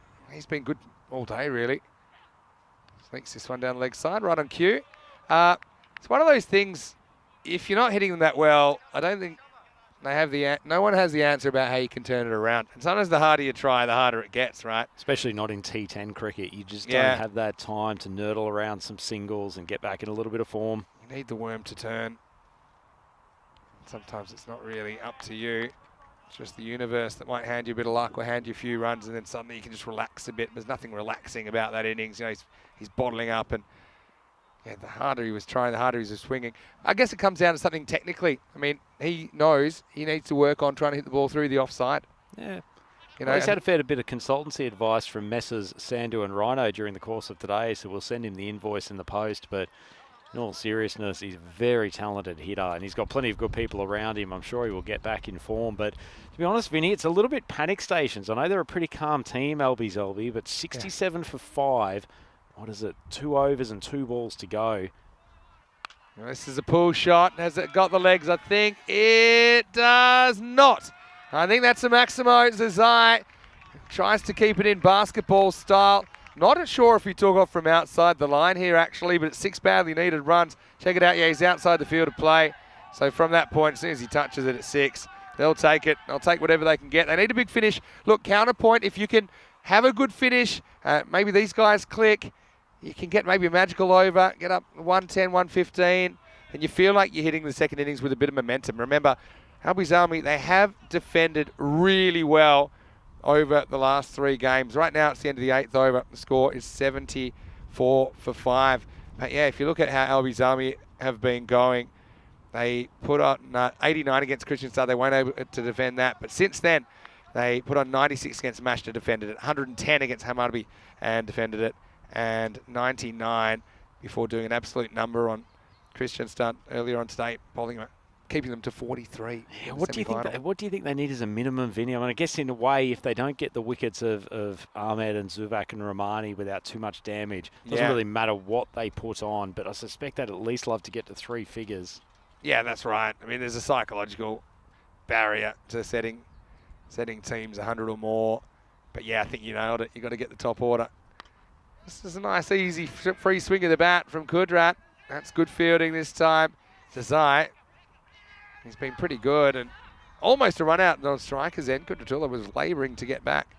Yeah, well, Zazai, he's not happy in the outfield there. I don't know if it's the frustration at seeing the ball just flash past the stumps or he wanted the ball to be collected at the bowler's end, but Tariq Zuvak just doing a little bit of calm signalling to his team, just saying, take your time, we're on top in this game. It's the universal global signal for settle down.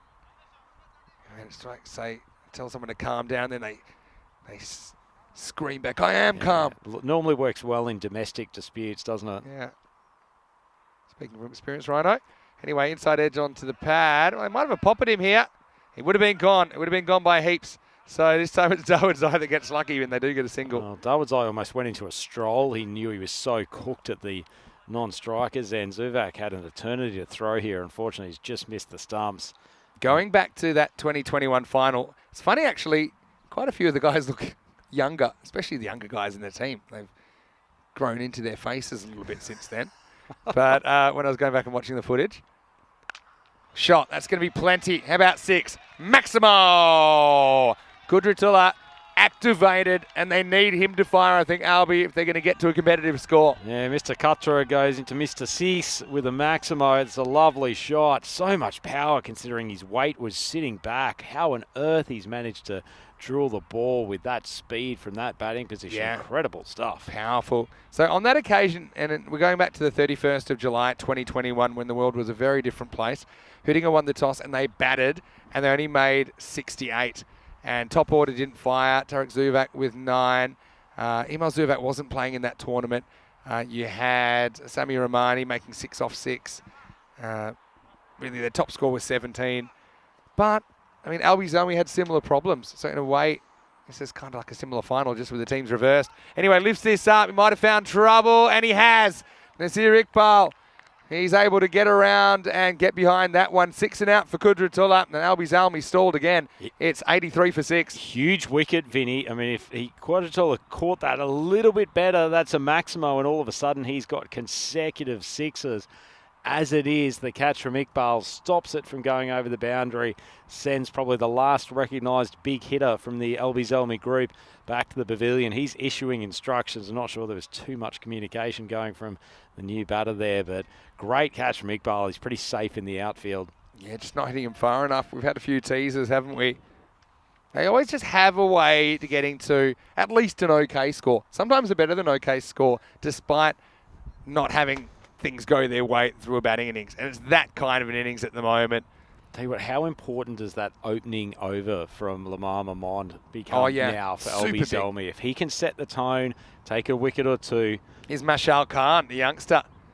Didn't he have a moment earlier in the series? He gets one here and gets out the way first up. But who could forget the very first game of Albi Zalmi's tournament? They were playing CC Stockholm, very good team, who put 120 on the board. Albi Zalmi, they were 117 with 1 ball to go, and Mashal had to face his only ball of the match, and he hit it for 6. He's only 17 years old and finds himself out there at the middle. So obviously he's very capable. He's another player that does like the leg side when he's trying to be aggressive. Had a couple of nice moments in this tournament, hasn't he? He took a fantastic catch earlier in one of the games. Yeah. Very athletic, Good young excellent set of player. hands. Swing and a miss. And that'll be the end of the 9th over. And the score is 84 for 6. Yeah, just a feeling they're a little bit below par at the moment, LB Zelmi. Certainly something that won't be below par. The internationals tomorrow, starting off with the big clash between Sweden and Estonia. Sweden kind of make or break their tournament in day one, really. They play 4 matches. They just have the middle one off. Estonia first up. I mean, yeah, battle of the Northerners, isn't it? And we're starting the regular time tomorrow, 7 a.m. GMT, 9 o'clock in Central Europe, 12:30 p.m. in India. So it's back to the original time here We can in call Sweden. the Battle of the Baltics, just to give it a bit of a funky name. There we go. There's a sweep across the line from Mashal. Gets one. Probably see them get pretty creative. They've got 4 wickets to play with. If they're not hitting boundaries, Albi Zalmi will push the envelope, taking on risky extra runs, maybe running to the keeper. If you've got a little paddle shot, not the worst time to pull it out. Big gap between fine leg and square leg. That one's gone straight through. In fact, that ball was on the pads. Would have been an easy one to flick for a 4. Power play decides this for me in the second half. 3 overs. If Hidinga can get half of these, pretty much do what they did to Mashta earlier on, then I think that'll be all she wrote. But yeah, I guess we'll see. This is an edge, and that's going to be gone eventually. So Dawood Zai, the next man to go. Swung and missed it the one before. This time a thick outside edge, and it's 7 out now with 3 to play. It's 85 for 7. Yeah, nice catch. Bit of a juggle that wouldn't have been out of place in a local circus, but it was taken cleanly eventually. Mamand continues to be a very difficult customer to get away in the late stages. A bit of a specialist in the 10th over, and he's continuing to do an excellent job for his skipper. Darwood's eye swung hard on a couple of opportunities, but really no consistent connection, and 7 wickets down. Albi Zalmi, I know they're quite methodical setting a target, but they really needed one of the top order to stick around. Mohamed Zafar takes the catch, and another dropped it, then caught it moment. And top score 21 from Sud Nawaz, who batted 3 in this innings. But anyway, it's good stuff from Fahad Moman. Takes another wicket. Now he might have yet another. Saeed Ahmed comes in and he takes the catch. And Moman, this time it's Fahad Moman continuing the good work. It's another wicket going down. Murtaza Saeed, who's actually had some good moments in this series. He just pushes this one, doesn't get the power or the elevation. Caught on the edge of the circle, and it's 85 for 8. Yeah, nice catch from Ahmed. He's got a pretty solid pair of hands, enjoys fielding in the outfield, but Golden Duck in this situation, not necessarily surprised. He's got to go out there and hit hard, but this is really not a great position for Albi Zalmi. They'll still give themselves a decent chance, but being the victim of a hat-trick in a final. Here we are. You won't get a better opportunity for a hat-trick here. There's 2 to come, so you know they're going to have to go for it. You've got Lamar Momand facing up to Fahad Momand, and there's 8 out, so you've got the number 10 batter coming out. I got to say, best chance we've had so far. Fahad Momand on a hat-trick, and he won't get it. And they'll get just 1, though. What a good last over this is, considering Albi Zalmi, good last over to get them over the 100 perhaps, would have given them some momentum. It's gone 1 dot, wicket, wicket, 1. So just 2 for 2 off the first 5. And yeah, it's hard to believe this guy will only get the 1 over because I suppose some of the other bowlers did such a good job. Oh, I think that's fine, you know. Might as well run. Oh, well, that'll be all she wrote. And yeah, disappointment. That kind of sums it up. It's a little bit like a balloon having the air let out at the end, hoping for a wide call so they don't try the run that you normally would on the last ball. Albi Zalmi, well, if they're going to do this, I think it'll be their best defence so far. Even though they've had some good ones, they've only managed 86 for 8 off their 10 overs. Hudinger on top, I think, at the halfway point in the final, and perhaps on the way to their first ever ECN silverware. Yeah, very possibly. Lamar Mamand with his batting partner's arm around him, just saying to him essentially, I've got this, mate, don't worry. 3 wickets in my 2 overs in the power play, we'll be fine. But who knows if that's how it'll work out. Certainly didn't work out particularly well for Albi Zalmi. The loss of Zia early on, trying to charge down the wicket, just a blooped catch to cover. A couple of gorgeous deliveries from Nasir. Fortunately didn't get the outside edge, but certainly bowled very well. Saeed Ahmed, those big hands coming in from mid-off and long off. This was one of the only few overs they really felt like they got on top when Azim Khalil cut a few balls for 4, but that was an ordinary shot from such a talented player. Yeah, this was a stroke of luck, wasn't it? It was almost lights out for Emil Zuvak. They won't want that considering he's got a key role to play for the Swedish national team this weekend. Like the work from Sad Nawaz, but change of angle, and it worked straight away, didn't it, for Zafar, who got him chopping on for the second time today. And then, yes, signs of a turnaround, but never really materialised. Sami Khalil just horrendously out of touch by the end of this tournament. And although that one from David Zai had the legs to get over the line, even though that was a fairly close call, Kudratullah, after banging this one, it was a shot and a half really, wasn't it? But then he couldn't quite clear Nasir. So they kind of ran out of bats. Never really got a lot of momentum up, did they? I mean, if I had to look at the boundary count in that innings, it just seemed few and far between, didn't they? They had 7 4s and 3 6s. So, under what you'd expect from a team that topped the table. Having said that, Albi, they're a team, they'll tell you, they never do it the easy way.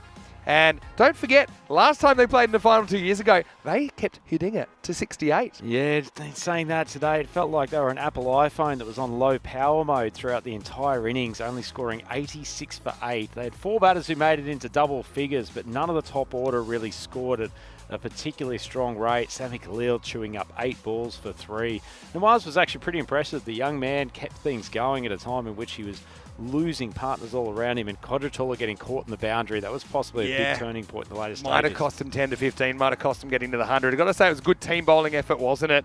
And Moman ended up taking 2 for 2 in the last. They only used him as a 6th bowler. That shows they've got a bit of a spoil of riches. 2 wickets for Tariq Zuvak, bowled well, as did Ramani, as Zafar and Nasir Iqbal were the other wicket takers. Saeed Ahmed, no credit to him, doesn't take a wicket but only goes for 14. We'll take a break and we'll be back in around about 5 minutes. Take you into the final innings of this ECS. Don't forget though, plenty of action from Sweden across the weekend in the internationals though. 87 will be the victory target. Hudinger going for their first ECN trophy. Vinny Sandy, Mr. Maximo for ECN with Andrew Rhino Ryan. We'll be back after the break with the final innings of this FanCode European Cricket Series.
The European Cricket Series is proudly brought to you by HCL Software, FanCode, and Grizzly Bear Sports.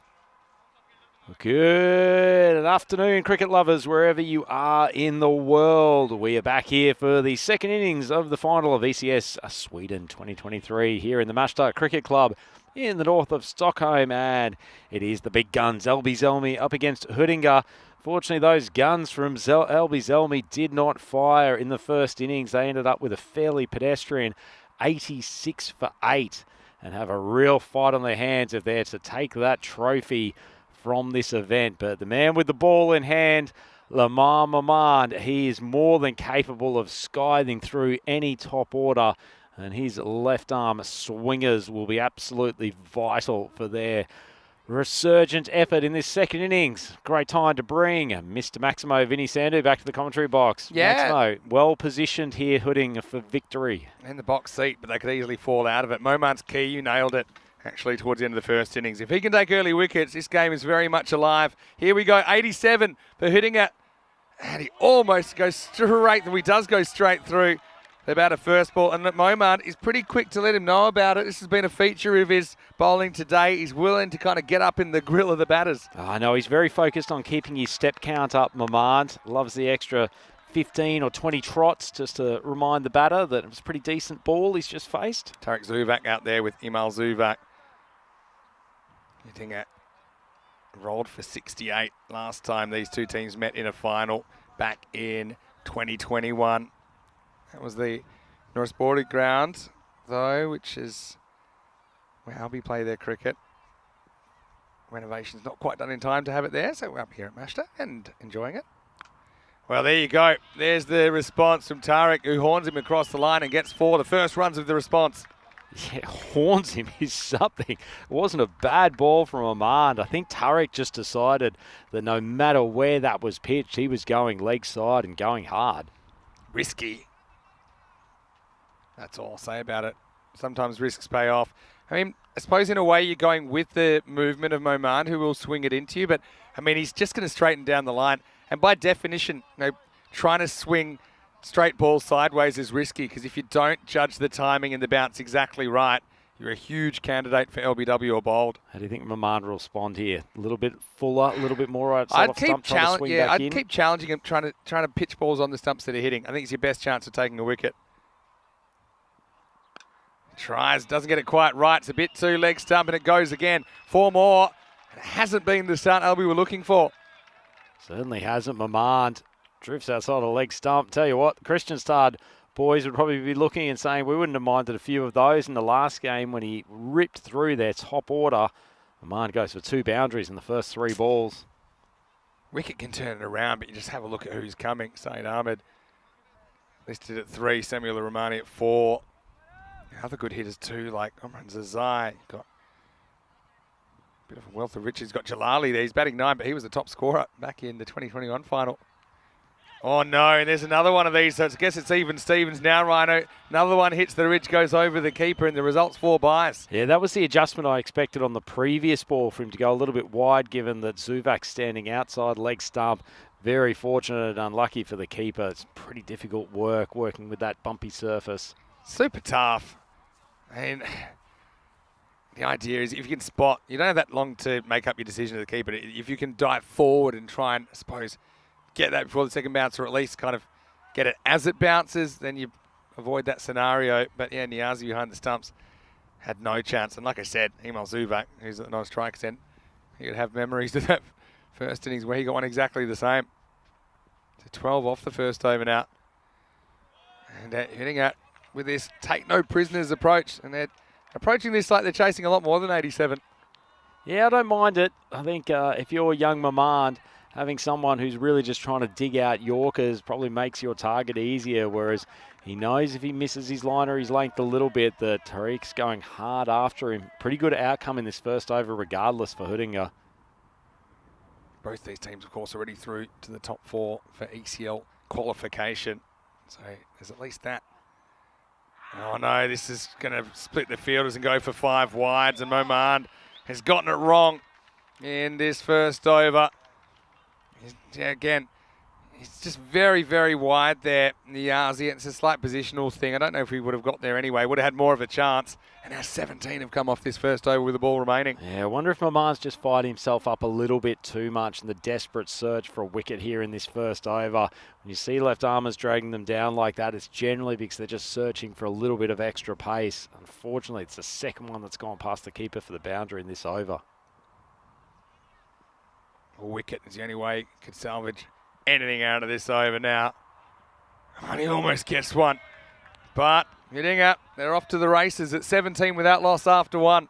Yeah, certainly are, Vinny. I'll tell you what, the jockey doesn't really need to crack the whip at this stage. They've got a fair lead.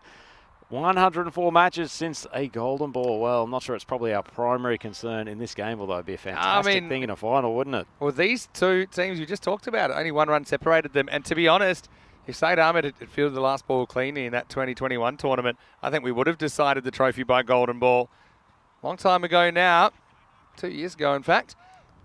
I'm sure the boys from Hooding haven't forgotten and are hell-bent on revenge in this game. As Javed Dawodzai, he has taken so many wickets in this tournament, the leading wicket taker, and if ever Azam Khalil needed him to come up with a few scalps, it's here and now. I think that there was a late decision. Instead of Cameron Rashid bowling second over like he normally does, Azam said, hold on a second, he pointed at Javed Dawodzai, said, I want you to bowl. So maybe just on a hunch, he's decided he's going to the guy that's taken more wickets than pretty much anyone in this competition. Yeah, I'll also say he bowls probably a fuller length than Cameron Rashid does as well. And Imam Zubak is so good at that swivel pull shot and would probably be quite happy to be facing Rashid. Dawodzai will give him a little bit of a different look as far as length goes. I think it's a pretty good call from the skipper. All right, let's see if it pays off. Over number 2. Imam faces for the first time. The first one is very wide. Now, one of the negatives about not really having the notice to bowl is, maybe you have a slight pre-routine that you go through to kind of get yourself ready and warm yourself up. And on the back of that first ball, they're pushing the deep point back. Azam Khalil comes into the circle at mid-off. So you've got long on and deep point as the two outfielders at the moment. Yeah, I don't mind that even as an attacking thing, just to try to induce the lofted shot, particularly if Dawodzai can get a little bit of outswing. Doesn't elevate. Azam Khalil knocks it down, keeps it to 1. Yeah, they've just had the knack of breaking partnerships, though, in these defences when they've scored around about 100, give or take. This is more on the take side. But, yeah, they need a spark. And already they're playing with less than 70, not the full 86 that they scored in the first innings. On the walk, he does elevate and gets it over cover. Nice shot from Tariq Zubak. Cuatro carreras. Dawodzai offering him a little bit of width. But he was proactive, wasn't he? He turned that into a ball that seemed fuller than it was. Yeah, certainly was. He's been the catalyst to this good start. Zubak, he's not going to be pinned down. He's taken it upon himself to really go out and attack the bowlers. Got some width from Dawodzai, put off his length by the charging. Oh, Tariq, it's a good shot. So Jönköping and Djurgården, the other two teams that are in with a shot at ECL qualification. This hit to point, it was slightly mishandled. Probably would have got the one anyway, I think. It does stop the boundary, that's the main thing. So, yeah, it's an interesting little kind of byline to this tournament, that the top two teams in this tournament played the top two in the Swedish Cup T10, which are Djurgården and Jönköping. And they'll have one day of cricket. We'll decide who is the ECL qualifier. That's in a few weeks. Just hang in the air. It's a chance, and it's gone. Nice catch. Needed something to happen. And that was a very good piece of fielding, wasn't it? He kind of wandered around to his right. And so, well, it doesn't do it with the ball. But Rashid, he does step up with an important catch. And maybe they can turn that into something more. Albi Zalmi get their first wicket, hitting a 24 for 1. Yeah, nice catch from the big man Rashid, backing up Dawodzai, his fellow pace bowler. It's a nice piece of bowling from Dawodzai. He's just gone back to what worked throughout the tournament, just bowling a nice full length, trying to hit the top of off stump. I've said it again and again and again. You are asking the batsmen to take risks if they're going to attack that sort of bowling, and Dawodzai, he's profited again. Look, if you go back a couple of days when Albi played Mashta, Albi scored 96, and they were we're not really having a lot go their way, but they found a way to win. Similarly against Hammarby the other day when their ex-captain, Rahel Khan, came out and cracked 45, but they were able to turn it around and they were able to really get a roll on. So David does it again. He does pick up the wicket. I think maybe we'll see, it's possible we might see Rashid in the third over now, for example, because I don't know if they'll go back to Moman on the base of that first over, or do you anyway? I'd go back to him. Oh, no. Oh, it's going to be 5 more wides. He loses the line to the left-hander. Niazi doesn't have a play on it. And when you're only defending double digits, you cannot afford to give these away. I mean, that's 10 in minimos already. Yeah, absolutely. Just on that topic, I'd go back to Maman, Vinny. His in-swinging Yorker's probably the most, I guess, powerful ball that they've got in their lineup, and I think he's still the make-or-break bowler. Didn't bowl a great first over, but you've got to back him to take a couple of wickets. Yeah, I tend to agree, and the other reason is, you know, he's going to have to bowl at some point. So I think you bowl him now with that new ball with the most assistance possible. So, yeah, I was thinking about it. I think I would do that. Saeed Ahmed goes very close to getting knocked over by this Yorker. That's a good length from Darwood side. We know that Saeed likes to go walkabout, doesn't he? Just kind of makes no secret of the fact he's taking a couple of steps down the wicket, and the bowlers haven't had too much success working out a counter tactic for that. Yeah, it was not a bad bit of bowling from Darwood. So I think when bowlers have seen Ahmed charging it, and they've been a little bit too putting it on middle stump and allowing him to just use that bottom hand to flick over long on. Darwood's eye put that about half a foot outside off stump. Nice piece of bowling. Yeah, good length again. Saeed digs it out, makes a late decision to go that I thought he might regret, but Sammy fumbles. End of the over. It's 30 for 1 after 2. As we just have a look at what we've got coming up in the European Cricket Series. So this starts on Monday. Of course, we are still here in the week of the internationals, but yeah, looking forward to seeing a fair few new teams. In fact, except for ACCB, and we have seen before a fair bit, we have 4 other teams there, or at least 3, that we haven't seen before, and there's more to come. So we've gone from 5 to 11 teams in Romania this year, 2-week series, 6:15 a.m. GMT, 8:15 in Central Europe, 11:45 a.m. in India, and I'll be taking you through the first day and the first couple of days of action. Rico just on a bit of personal business. I know it's his daughter's birthday this week, and she's turning 21. So Sonia, daughter, if you're watching on your 21st, you might not be watching, I gather that, but I hope she has a lovely birthday, and Rico will be with me from Wednesday. Anyway, Maman is coming back, and you got it spot on, but Saeed, he don't care, and he puts him over the leg side. Maximal, 6 runs. Yeah, I tell you what, pace doesn't worry him one iota, does it? Just that consistent technique of the 2 steps down the crease, but once a pretty ordinary ball from Maman. If you're going to be given this wicket-taking role, he's got to be spearing in that Yorker. I know he's probably a little bit reticent because of the way that Ahmed hits over the leg side, but putting it into his pads and then hoping for a little bit of late swing, you have to take that risk. Slightly open stance.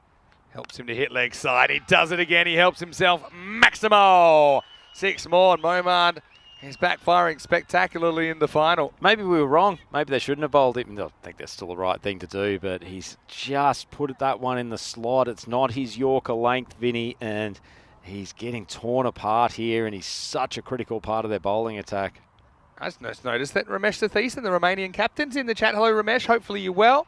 Looking forward to seeing you. No doubt leading United CC Bucharest, who we saw in the ECL as well. Superstar of Good the timing. Romanian game. Yeah. Good timing that we just showed that. Yeah, I'll be there on Monday. It's just unfortunate that I'm only at the very start of the Romanian series. I do have to take a little bit of time off because I have to come back for the internationals in the Valletta Cup in July. So I'll be there for a good time, but not a long time, Ramesh. But I look forward to catching up with you and a lot of the guys in Romania.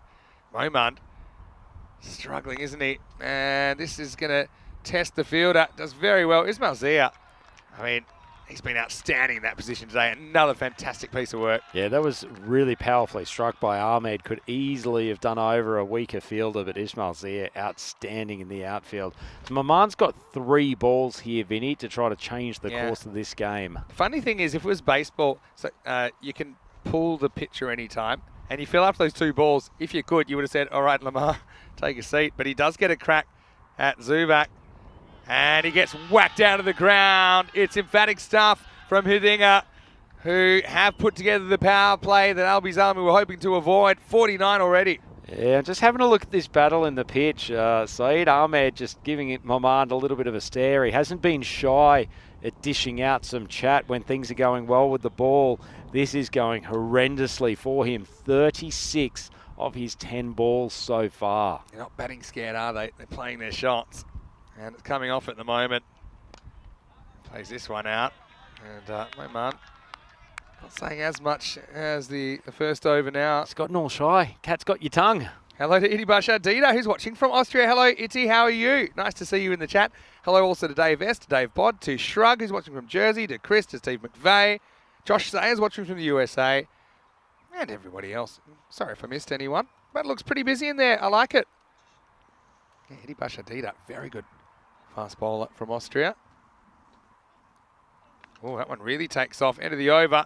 And Hudinger have to fall over to lose now, really. It's 49 for 1. Yeah, hasn't Mamand been absolutely skittled in those 2 overs? He's gone for 36.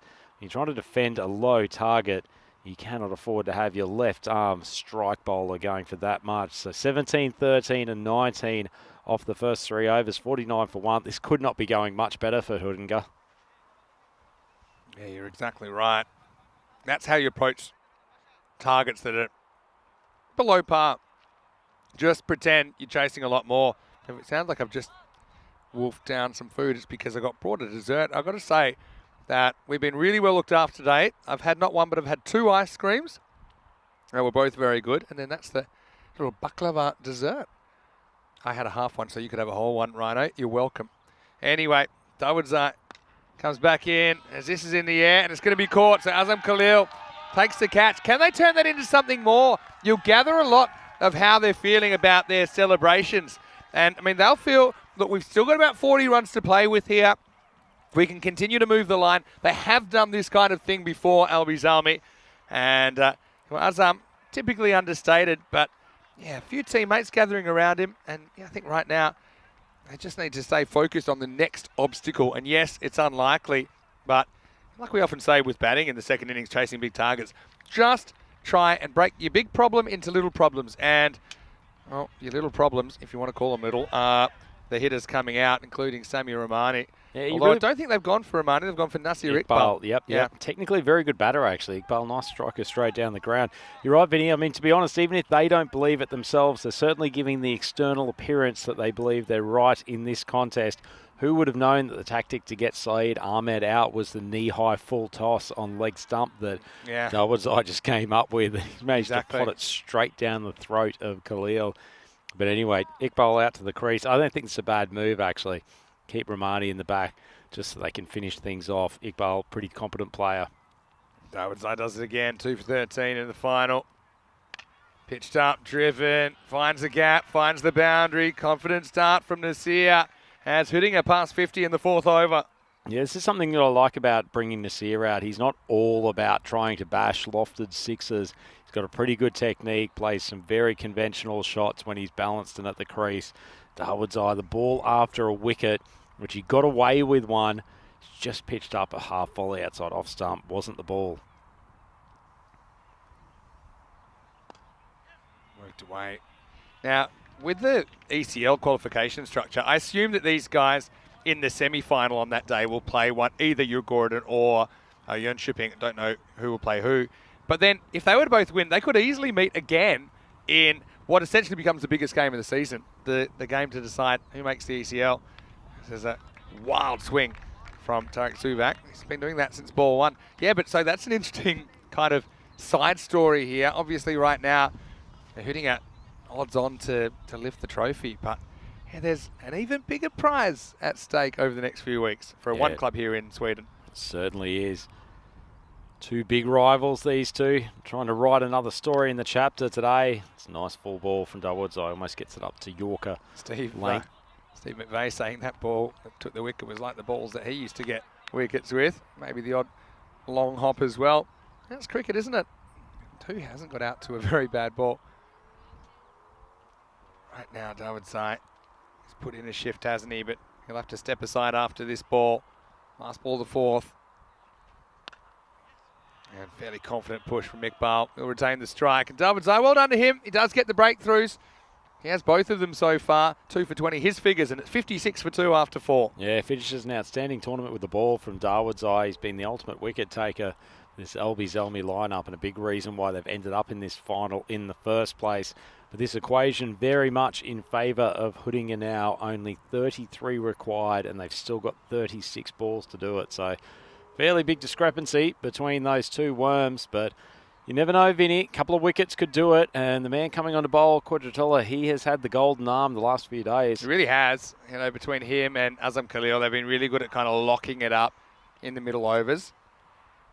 Can't win them all, though. I mean, Elby-Zelmi, they do go down here. I know that they'll be really disappointed not to have a third consecutive ECS title.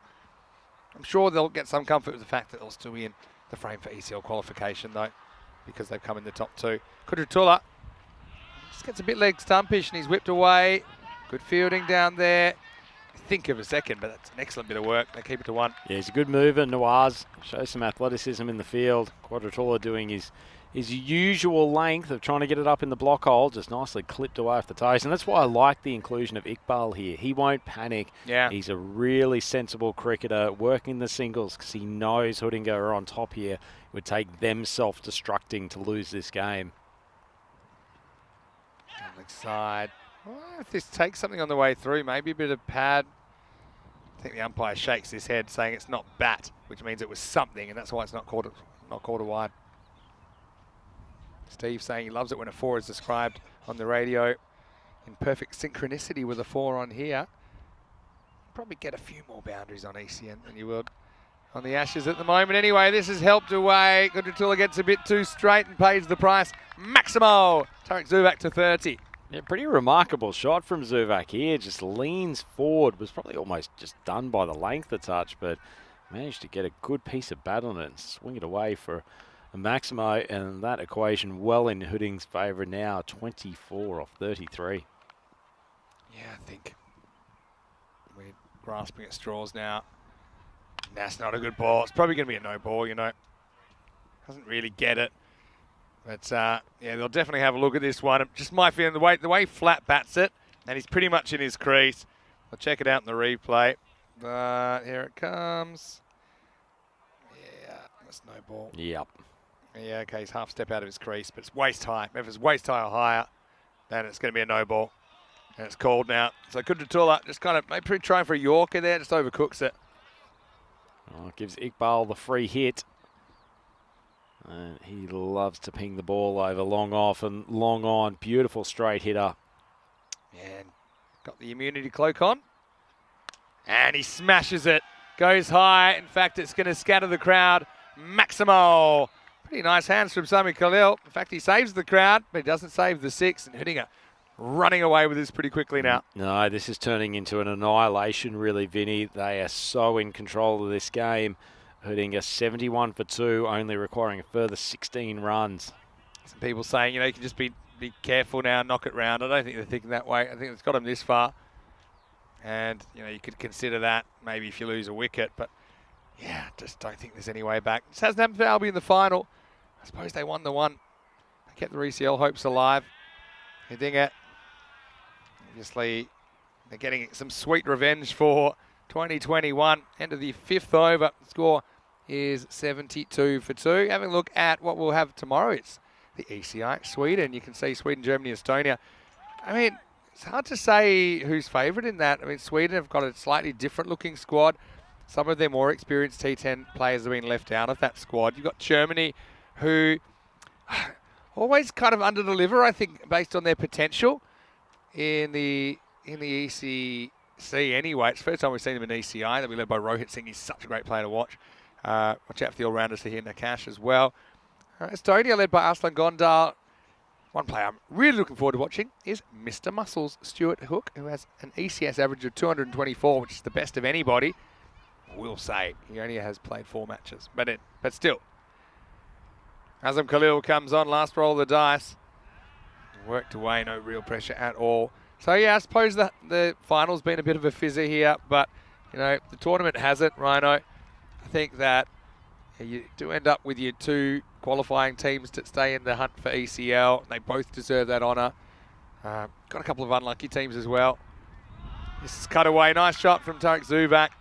And that'll mean just 10 to win. Khalil just gives him a little bit of width and a little bit of length. Stands and delivers. This is more just kind of the hands and the eyes than the feet. Good batting. Yeah, it certainly was. It's interesting with Hudinger. It's almost felt like we were trying to find reasons at one stage why they might not win this. They've certainly come in with the most momentum out of the semi-final teams, or that combination of momentum and quality and experience. Someone's just worked behind point. Lovely shot from Zubak, who's having an absolute cracker of a game. There's a bit of bants going on mid-pitch, but either way, Hudinger are racing towards this target. And they've just taken that momentum. They've been the most, I guess, consistent side in terms of their bowling plans, their batting plans. They fielded very well. Been a pretty comprehensive performance from them. Yeah, you got to take your hat off to them here. They've played some very good cricket. And to be honest, they've sustained their performances over the whole of the tournament. Now, this is going to be up. And Sami Khalil should catch it, and he will. So it's going to be a consolation wicket. Tarek Zubak won't see it through to the end. Sami Khalil with the catch. And with 6 to win, Tarek ends his contribution at a pretty brisk 39. Make sure there's going to be no blushes for Hudinger. It's 81 for 3. Yeah, he probably deserved to end the game with a Maximo to take the title there. Tarek Zubak, really good innings from him. In fact, he's had a fantastic finals day, full stop. Really influential in that first up win that they had against Master. Bowled a couple of fantastic overs and good innings here. Yeah, let's have a look at what's coming up tomorrow. Don't forget, we've got the trophy ceremony coming up as well, so stick around for that if you like as well.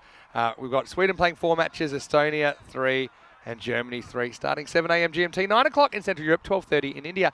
It'll be Rhino's first taste of an international T10. I think you're going to like it. Anyway. Taste buds going already, Vinny. Here's Zazai.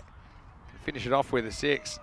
Misses out in this one. Zazai doesn't tend to deal in singles most of the time, so he's probably got one more chance in this over to lift it, or then you'll have Iqbal back on strike. So Hudinger, 25 balls still to get these 6 runs, and they'll be looking to do it in style.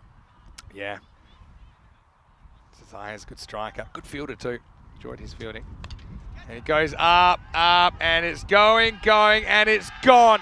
Hudinger gets some sweet revenge. 2 years in the making with a win over Albi Zalmi in the final. Yassine Khan, what a great player he's been to watch his development. And Hudinger, well, they went full beast mode over the last 2 weeks.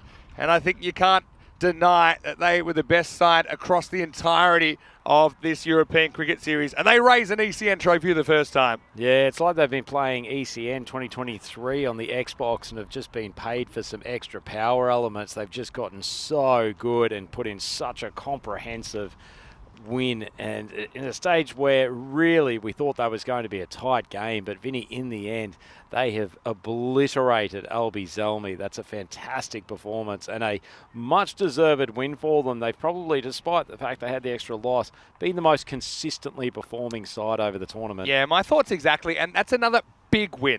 That's the thing. So many of their wins have been big wins, comprehensive wins. I think we worked out if they had the bonus point system, they would have had 6 or 7 of their games as bonus point wins. That's how good they'd been. Even here in the final, they chased it down in 6 overs. A reminder that we have the trophy ceremony coming up just at the end of the broadcast. So if you'd like to stick around, you'll also get to find out who the MVP is. Kristianstad have already collected their bronze medals. I think they're already on the way home. So, look, it was a wonderful series. I know it wasn't maybe the close contest we wanted in the final, but you certainly can't deny it, Rhino, that Hudinger are worthy ECS champions. No, certainly. Fantastic team performance all round. They've had a very solid lineup. They know what their plans are. They settle on their batting lineup early in the tournament. They've had Saeed Ahmed, who has been monumental with his ball striking throughout the tournament, but he's been complemented by so many others. The Zubaks at the top of the order, the bowling and Nasir Iqbal, Romani, who's been fantastic with the bat at times, but has also come to the fore in more recently with some great overs for them, particularly bowling the late overs. And speaking of late overs, that man Mamand, who's been an absolute gun in the closing. Yeah, that's right. And probably it's a story of 2 Mamands in the final as well, with Lamar Mamand just not really able to deliver his best, and he was punished, wasn't he, in the power play. Hitting it, though, the team in black and white, they have played their hearts out over, I suppose, 10 matches plus the 2 finals, and they will raise the trophy before too long. And look, I know it's a fair dash of rivalry between these teams. They'll get to continue their rivalry, throughout the season, but especially with that ECL qualifying day that will feature these two teams as well as Djurgården and Jönköping that have qualified through the Swedish Cup. Oh, well, we knew that the target was 87, and we wondered how they'd go about it. And just one final reminder, trophy ceremony coming up at the end of the broadcast. But right now, we're going to roll you through the second innings, and it didn't take too long, Rhino. They came out swinging. We talked about Lamar Momand as the key, but unfortunately, when his team needed him to find the early breakthrough, he was hideously expensive in the first. Some of them were unlucky, and some of them just good batting, even though Rashid was able to pull that one out as the first wicket. We saw, two of these 5 wides just can't afford that. Albi, I suppose they probably saved their worst performance for last.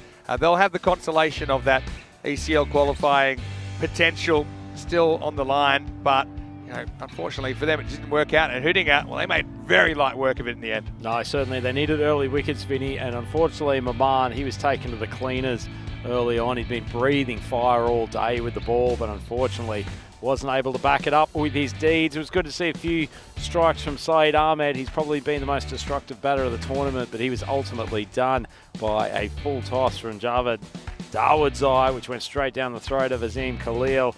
But from that point on, it was a really controlled chase. Nasir Iqbal pushed up to number 4. That was a great call from the captain. And then eventually, Omran Zazai lofts it for 6 to take Hudinger to the most comprehensive of victories in this final.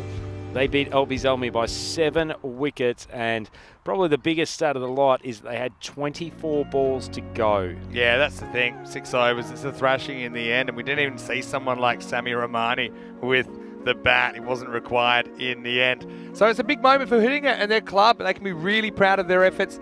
And look, there's every chance with 2 more wins on that ECL qualifying day that they could be the team to qualify for the Champions League in Spain in early 2024. But you've got to say Tarek, his 39 was super important there, wasn't it? As far as the bowling went, didn't really go to plan at all. Omar Moman getting taken to the laundrette for 36. 2 for 20. Davidzai continued his good effort in the tournament, but it was in vain.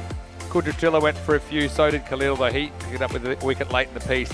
And 12 extras, just too many, I think, in 6 overs. Is the way they conceded the extras as well. Yeah, it's one thing to lose a game when you're only defending, I guess, a target of 87, Vinny, but I think they'll be really disappointed with what they delivered with the ball. And ultimately, yes, they needed wickets from Amand early on, but frankly, the entire bowling attack just felt like they were always just chasing a scalp, and it meant that they went away from their bowling plans. Definitely wasn't their best bowling effort, but full credit to Hudinger. Fantastic with bat, ball, and in the field. Exactly right. I think we've had a great time here. We'll have some longer speeches in the trophy ceremony, which is coming just after the end of day highlights, so probably in around about 5 to 10 minutes time. They're just setting up for that at the moment. But I want to thank not just the 2 teams we saw just then, but of course all 4 of the finalists. Also the other 7 teams that didn't quite make it. Stockholm CC special, kind of shout out to them. They just missed out on net run rate. But I think we've been treated to some really great T10 action. It certainly is one of those places that the players, they love the format. They love it's kind of a blank canvas to express themselves, and they are really attacking in nature. I think that came through all the way through the series. Yeah, absolutely. And haven't we unearthed some absolute gems? And in particular, full credit to the Kristianstad boys. For me, they were probably the story of the tournament. And in particular, Sahak, who was just a bundle of energy throughout the entire contest. Fantastic in every facet of the game. And the little hero, the cross-handed wizard, Isnullah Ouafa. Wasn't that a magical story in the last game? Bringing his side back from the brink. They were 4 for 4. With a massive total in front of them, and he's just put them on his shoulders. I think he's a fantastic story, and if you ever need an example of someone just believing in themselves and trusting their instincts and overcoming the odds, he's it. A fantastic player to have at this tournament. He led the team really well as well, didn't he? And so, well, I just think that he's a person that'll get a lot of eyeballs, and I'm really happy for him because I think that he's a wonderful leader. They'll be going back with some silverware. They've already got their bronze medals, and we presented them to the Christian Star guys a little bit earlier because, of course, they've got that long journey ahead. Okay, just quickly, want to remind you before we go any further, we're back here tomorrow. Maybe we can have a quick look one more time at what's coming up tomorrow because we have 5 T10 international matches. Sweden play 4 times, so the Swedes, they're going to be out in force. I can already feel them coming out. I can feel the energy. They take on Estonia in match 1. First time Estonia's ever played in this format of the game. Can't wait to see that. The Germans as well. 7 a.m. GMT, 9 o'clock in Central Europe, and 12:30 p.m. in India. This will be a fantastic series to watch. Start off first thing on a Saturday morning, the Battle of the Baltics. What more could you ask for? Estonia's debut, Sweden. That car park is going to be absolutely filled tomorrow because I think the local fans will be out in force. Huge international Don't setup. park too close, though, because these balls are going to be flying. Okay, we're going to leave it there, but we will be back for the trophy ceremony in a few minutes. I want to say a big thank you to you, Rhino. It's been great to have you. We'll say a proper goodbye to you tomorrow because tomorrow's your last day in Sweden, but we'll still be here all weekend. A reminder to go to our YouTube channel, ECN European Cricket Network. Like and subscribe. Tell your family, tell your friends about this action. Also, our social media at European Cricket. And finally, the home of cricket, EuropeanCricket.com. Check out all the fixture stats and standings from everyone here at the European Cricket Network and the European Cricket family. I'll see you in a few minutes for the trophy ceremony. You'll see him tomorrow, but we'll be here every day for the foreseeable future. We'll see you next time for more FanCode European Cricket Series. Enjoy the best bits of finals day.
Hello everybody, welcome to Stockholm. This is the trophy ceremony for the FanCode European Cricket Series, Sweden. Thank you so much. I want to say we always love coming back to Sweden. We wish we could stay longer. Normally we have 4 weeks here, but just with the crazy schedule, and I think you guys would know that European cricket and the ECN, it just keeps getting bigger and better and huger. And so the fact is we just have 2 weeks here instead of the 4 we've typically had. Sometimes we had more even going back to 2020. But we've really enjoyed our time here. More matches, more days of cricket, more action, and you guys really brought it. So firstly, I want to thank everyone from the Master Cricket Club and all of our hosts here in Sweden for looking after us. It's been great to be back at the Master Cricket Ground. So I'd like to give everyone that's helped us out along the way a big round of applause. Thank you so much. We really appreciate it. Some of them behind me as well. We couldn't do this without our partners. We're very thankful to have some wonderful partners, and I'm talking about FanCode and Dream 11 also. Grizzly Bear Sports for providing a lot of equipment for us. I want to say a big thank you to Local Lifestyle who provide these fantastic trophies and medals that you see today. They're unique and they're special, and we hope that you treasure them, no matter whether they're gold, silver or bronze. When you think about it, 5 years ago, those of you old enough to remember back that far, you probably would have never imagined the journey that cricket has taken here in Sweden and across Europe. So big thank you to Local Lifestyle. Also want to say big thank you to HCL Software for their support of European cricket. Just quickly, I want to give a few more thank yous before we get on with the trophy ceremony. I want to thank the guys obviously that drove us back and forth from the Master Club, everyone that helped out. I want to thank everyone that helped out with the food as well. To all the Blue crew, the ECN crew here, I want to say a big thank you to you guys. Working long days. I think you guys that have been around, you'd realise that they are long days, pretty hot days here, which I actually quite like at the moment. But it's wonderful working with you guys all the time. To Sam, of course, project manager, working long hours, making sure everything flows. I also want to give a big thank you to our TV crew at Spring Productions. I know we've got Kirill's here, we've got Elvira, we've got Artu's in there, we've got Valentine's also, who has been helping us out. They are magicians, these guys, the way that they can provide such a professional product, and you guys creating the magic out there. You're making moments that you can share with your children and your children's children and your children's children's children. I hope you enjoy it. And yeah, just show them the good bits, right? Also want to say a big thank you to one group of people that I think sometimes go unnoticed, but I noticed that they did a very good job. And I want to say to the umpires, and obviously Tyrone leading the umpiring crew. The umpiring was first rate in this tournament. Thank you so much. Nice to see a fairly big umpiring team. To Sushi, looking good there as well. Rico says hello. But yeah, no, they've got a tough job, and these guys are spending the whole day here being put under pressure. I think they used the technology really well, and I think ultimately we want as many right decisions as possible. It's never going to be 100%, but I think you guys agree that the standard of umpiring means that we've got quite a professional product. So well done to you guys. Let's give one more round of applause. Well done, guys. Also want to give a quick shout out to some of the dignitaries here. We've got PL, of course, we've got Marie Axelson, we've got Saeed, we've got all the crew behind us as well that are going to assist with handing out the medals and trophies. Before we get to that, I've got one more person I want to thank, and it's great working with this guy. He's a top shot in world sport. It's not often that we get to nab him these days on the European Cricket Tour, but I've really enjoyed commentating with him for the last 2 weeks. To Andrew Ryan, Rhino, thank you so much for your work. He is a very good cricket brain. We'll actually see Ryan playing in Switzerland for Cossonay later in the season, so make sure you tune in for that. But thanks to Kasim, I can see you're here, helped down in the commentary a couple of times, and everyone else. So look, now with all the thank yous out of the way, let's get into the ceremony. Now normally this is where we present the bronze medals for the third place team. But before we do that, or before we talk about that, I want to quickly mention Master Cricket Club, who finished in 4th, made it to finals. I know it didn't really go the way you wanted over the last couple of days, but I want to recognise you for your effort. So Master finishing in 4th, congratulations. Now, talking about the third team, they have already received their medals because they came a long way. They did something I think I'd never seen, which is have 11 guys pretty much play the whole program of games in 3 days. And they said to me, no, it's fine, Vinny. We'll be fine. We won't have any injury problems. By the end, they looked a bit like a scene out of a horror movie, but they kept on trying, and they ended up winning that game to finish in third. So let's give them a round of applause. Christian Sad in third place in this FanCode European Cricket Series. Now it's time to talk about the runners-up, and they're a team that, of course, our viewers know really well, following your journey all the way from 2020 when we first saw you here in the European Cricket Series, but of course, 2-time champions, ECL representatives. I suppose, I know there's disappointment, there always is when you lose a final, but you did achieve a goal today, which is to stay in the running for the ECL, so I'm sure that you guys will remember that, and who knows, we might even have a rematch. We'll have to see, but I know you, Gordon, and Jönköping are waiting for you guys as well. No matter which team qualifies for ECL in Spain 2024, I know you'll deserve it. Okay, so play your best cricket, play fairly, remember why you play the game, and enjoy it. Enjoy the adventure, and I'm wishing you guys all the best in the ECL qualifiers. Albi Zalmi played some very good cricket, just dropping the one game along the way. Got out of a tight spot a couple of times. I think it's just a matter that the batting didn't really happen for you at the business end of the tournament. You guys know that can happen, but you're a brave team. I love your focus on youth and women's cricket and across the board what you're doing as an organisation. So I want to invite you guys up to collect your silver medals from Marie and Saeed and the crew back here. Congratulations, Albi Zalmi, the runners-up in FanCode ECS Sweden 2021. Yeah. You can give him some help, Ajmal. It's a 2-person job.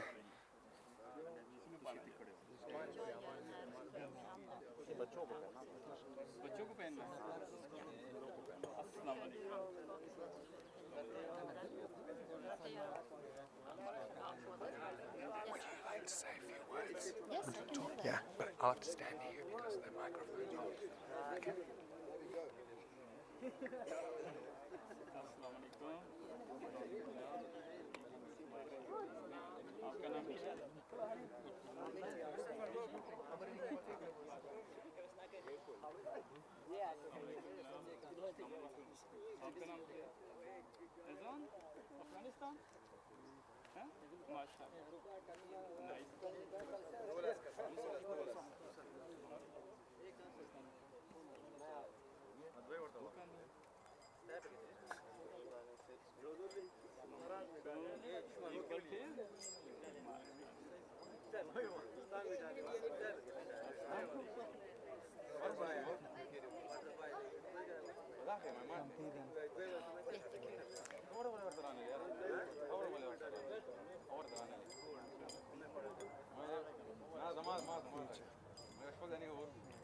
They're great kids here. They're great kids. Guys, have a big round of applause for Albi Zalmi, everybody, as they just finished collecting their medals. Congratulations.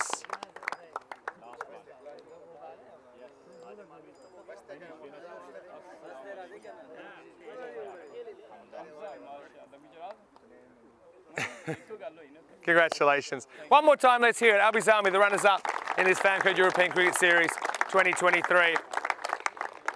Well, now there's one more award that we need to present before we get to the gold medal. So before we get to the gold, I'm talking about this baby right here. But don't worry, we will get to the gold. This is the European Cricket Series MVP trophy. It recognises contributions across the whole tournament. Anyone can win it. They don't have to make it to the finals. They don't have to win the tournament. I've got to say there's been some outstanding individual contributions. Yasin Khan with 5 for 5, and the youngest player ever to take a 5-wicket haul. Congratulations for your work. Noman also a 5-wicket haul. We saw centuries to Ismail Zia from Albi Zalmi, and then Sherali also with a century. Congratulations to you guys for some very good performances. Sherali century, the fastest century we'd ever seen. And just while we're on Ismail, what a catch. Probably the best catch of the season so far. That was an outstanding piece of cricket. So congratulations. Plenty more I could talk about. The Sahak attack from Christian Sard certainly got our viewers going. But in the end, we decided on a guy that was just so consistent. He was a triple threat with the bat, ball and in the field. He was hitting the ball a long way. He was bowling thunderbolts, and we'll see him across the weekend. The MVP for this FanCode European Cricket is Saeed Ahmed of Hidinga.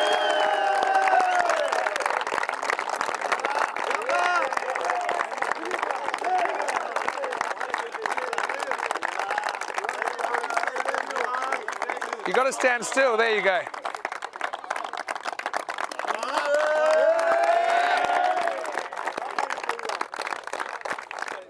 I've never seen anyone run off so quick with it. I know you can be shy, Saeed, but we had to get a photo for you. Oh, look, congratulations. Now, just before we go to the winners' medals and the trophy, we've got Marie Axelson here, of course, who's had a lot to do with this area, obviously a local representative. So, Marie, would you like to come up and say a few words? Yes, thank you. I would like to thank you to be here in Sigtuna. This is a very unknown area in this municipality, so we need to make it more alive.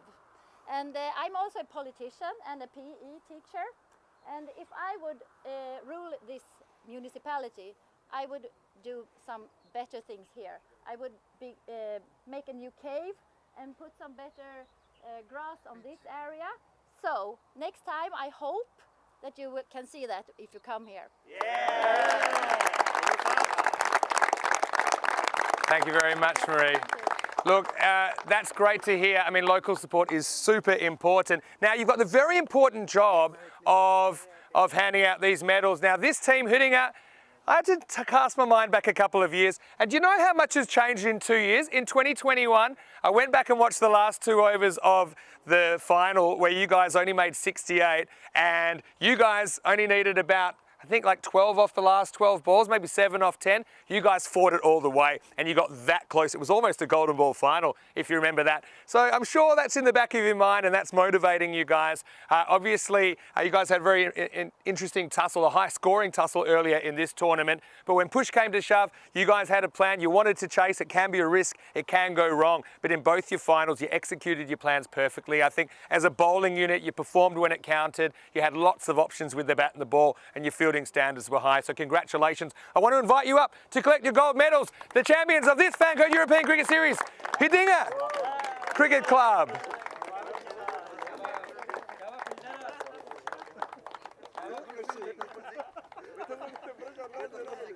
Saeed. You can come, you can stand here. There you go.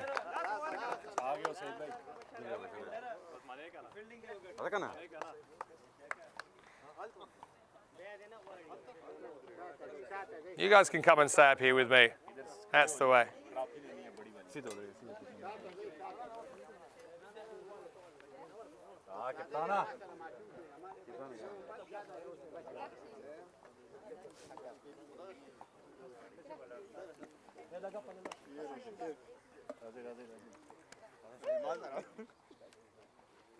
PR is going to do the winners' trophy, not me.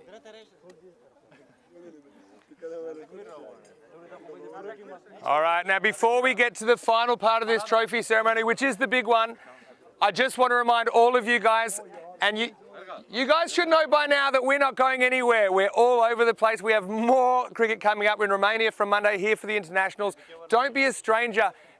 We love to hear from you guys. So jump on the YouTube whenever you can. Tell your family, tell your friends about the European Cricket Network and help grow this community, which has grown so much in the last few years. But right now, I'm going to ask Pierre Roman to hand over the trophy to the captain, Imal Zuvak, the winners of this FanCode European Cricket Series, Hidinga Cricket Club.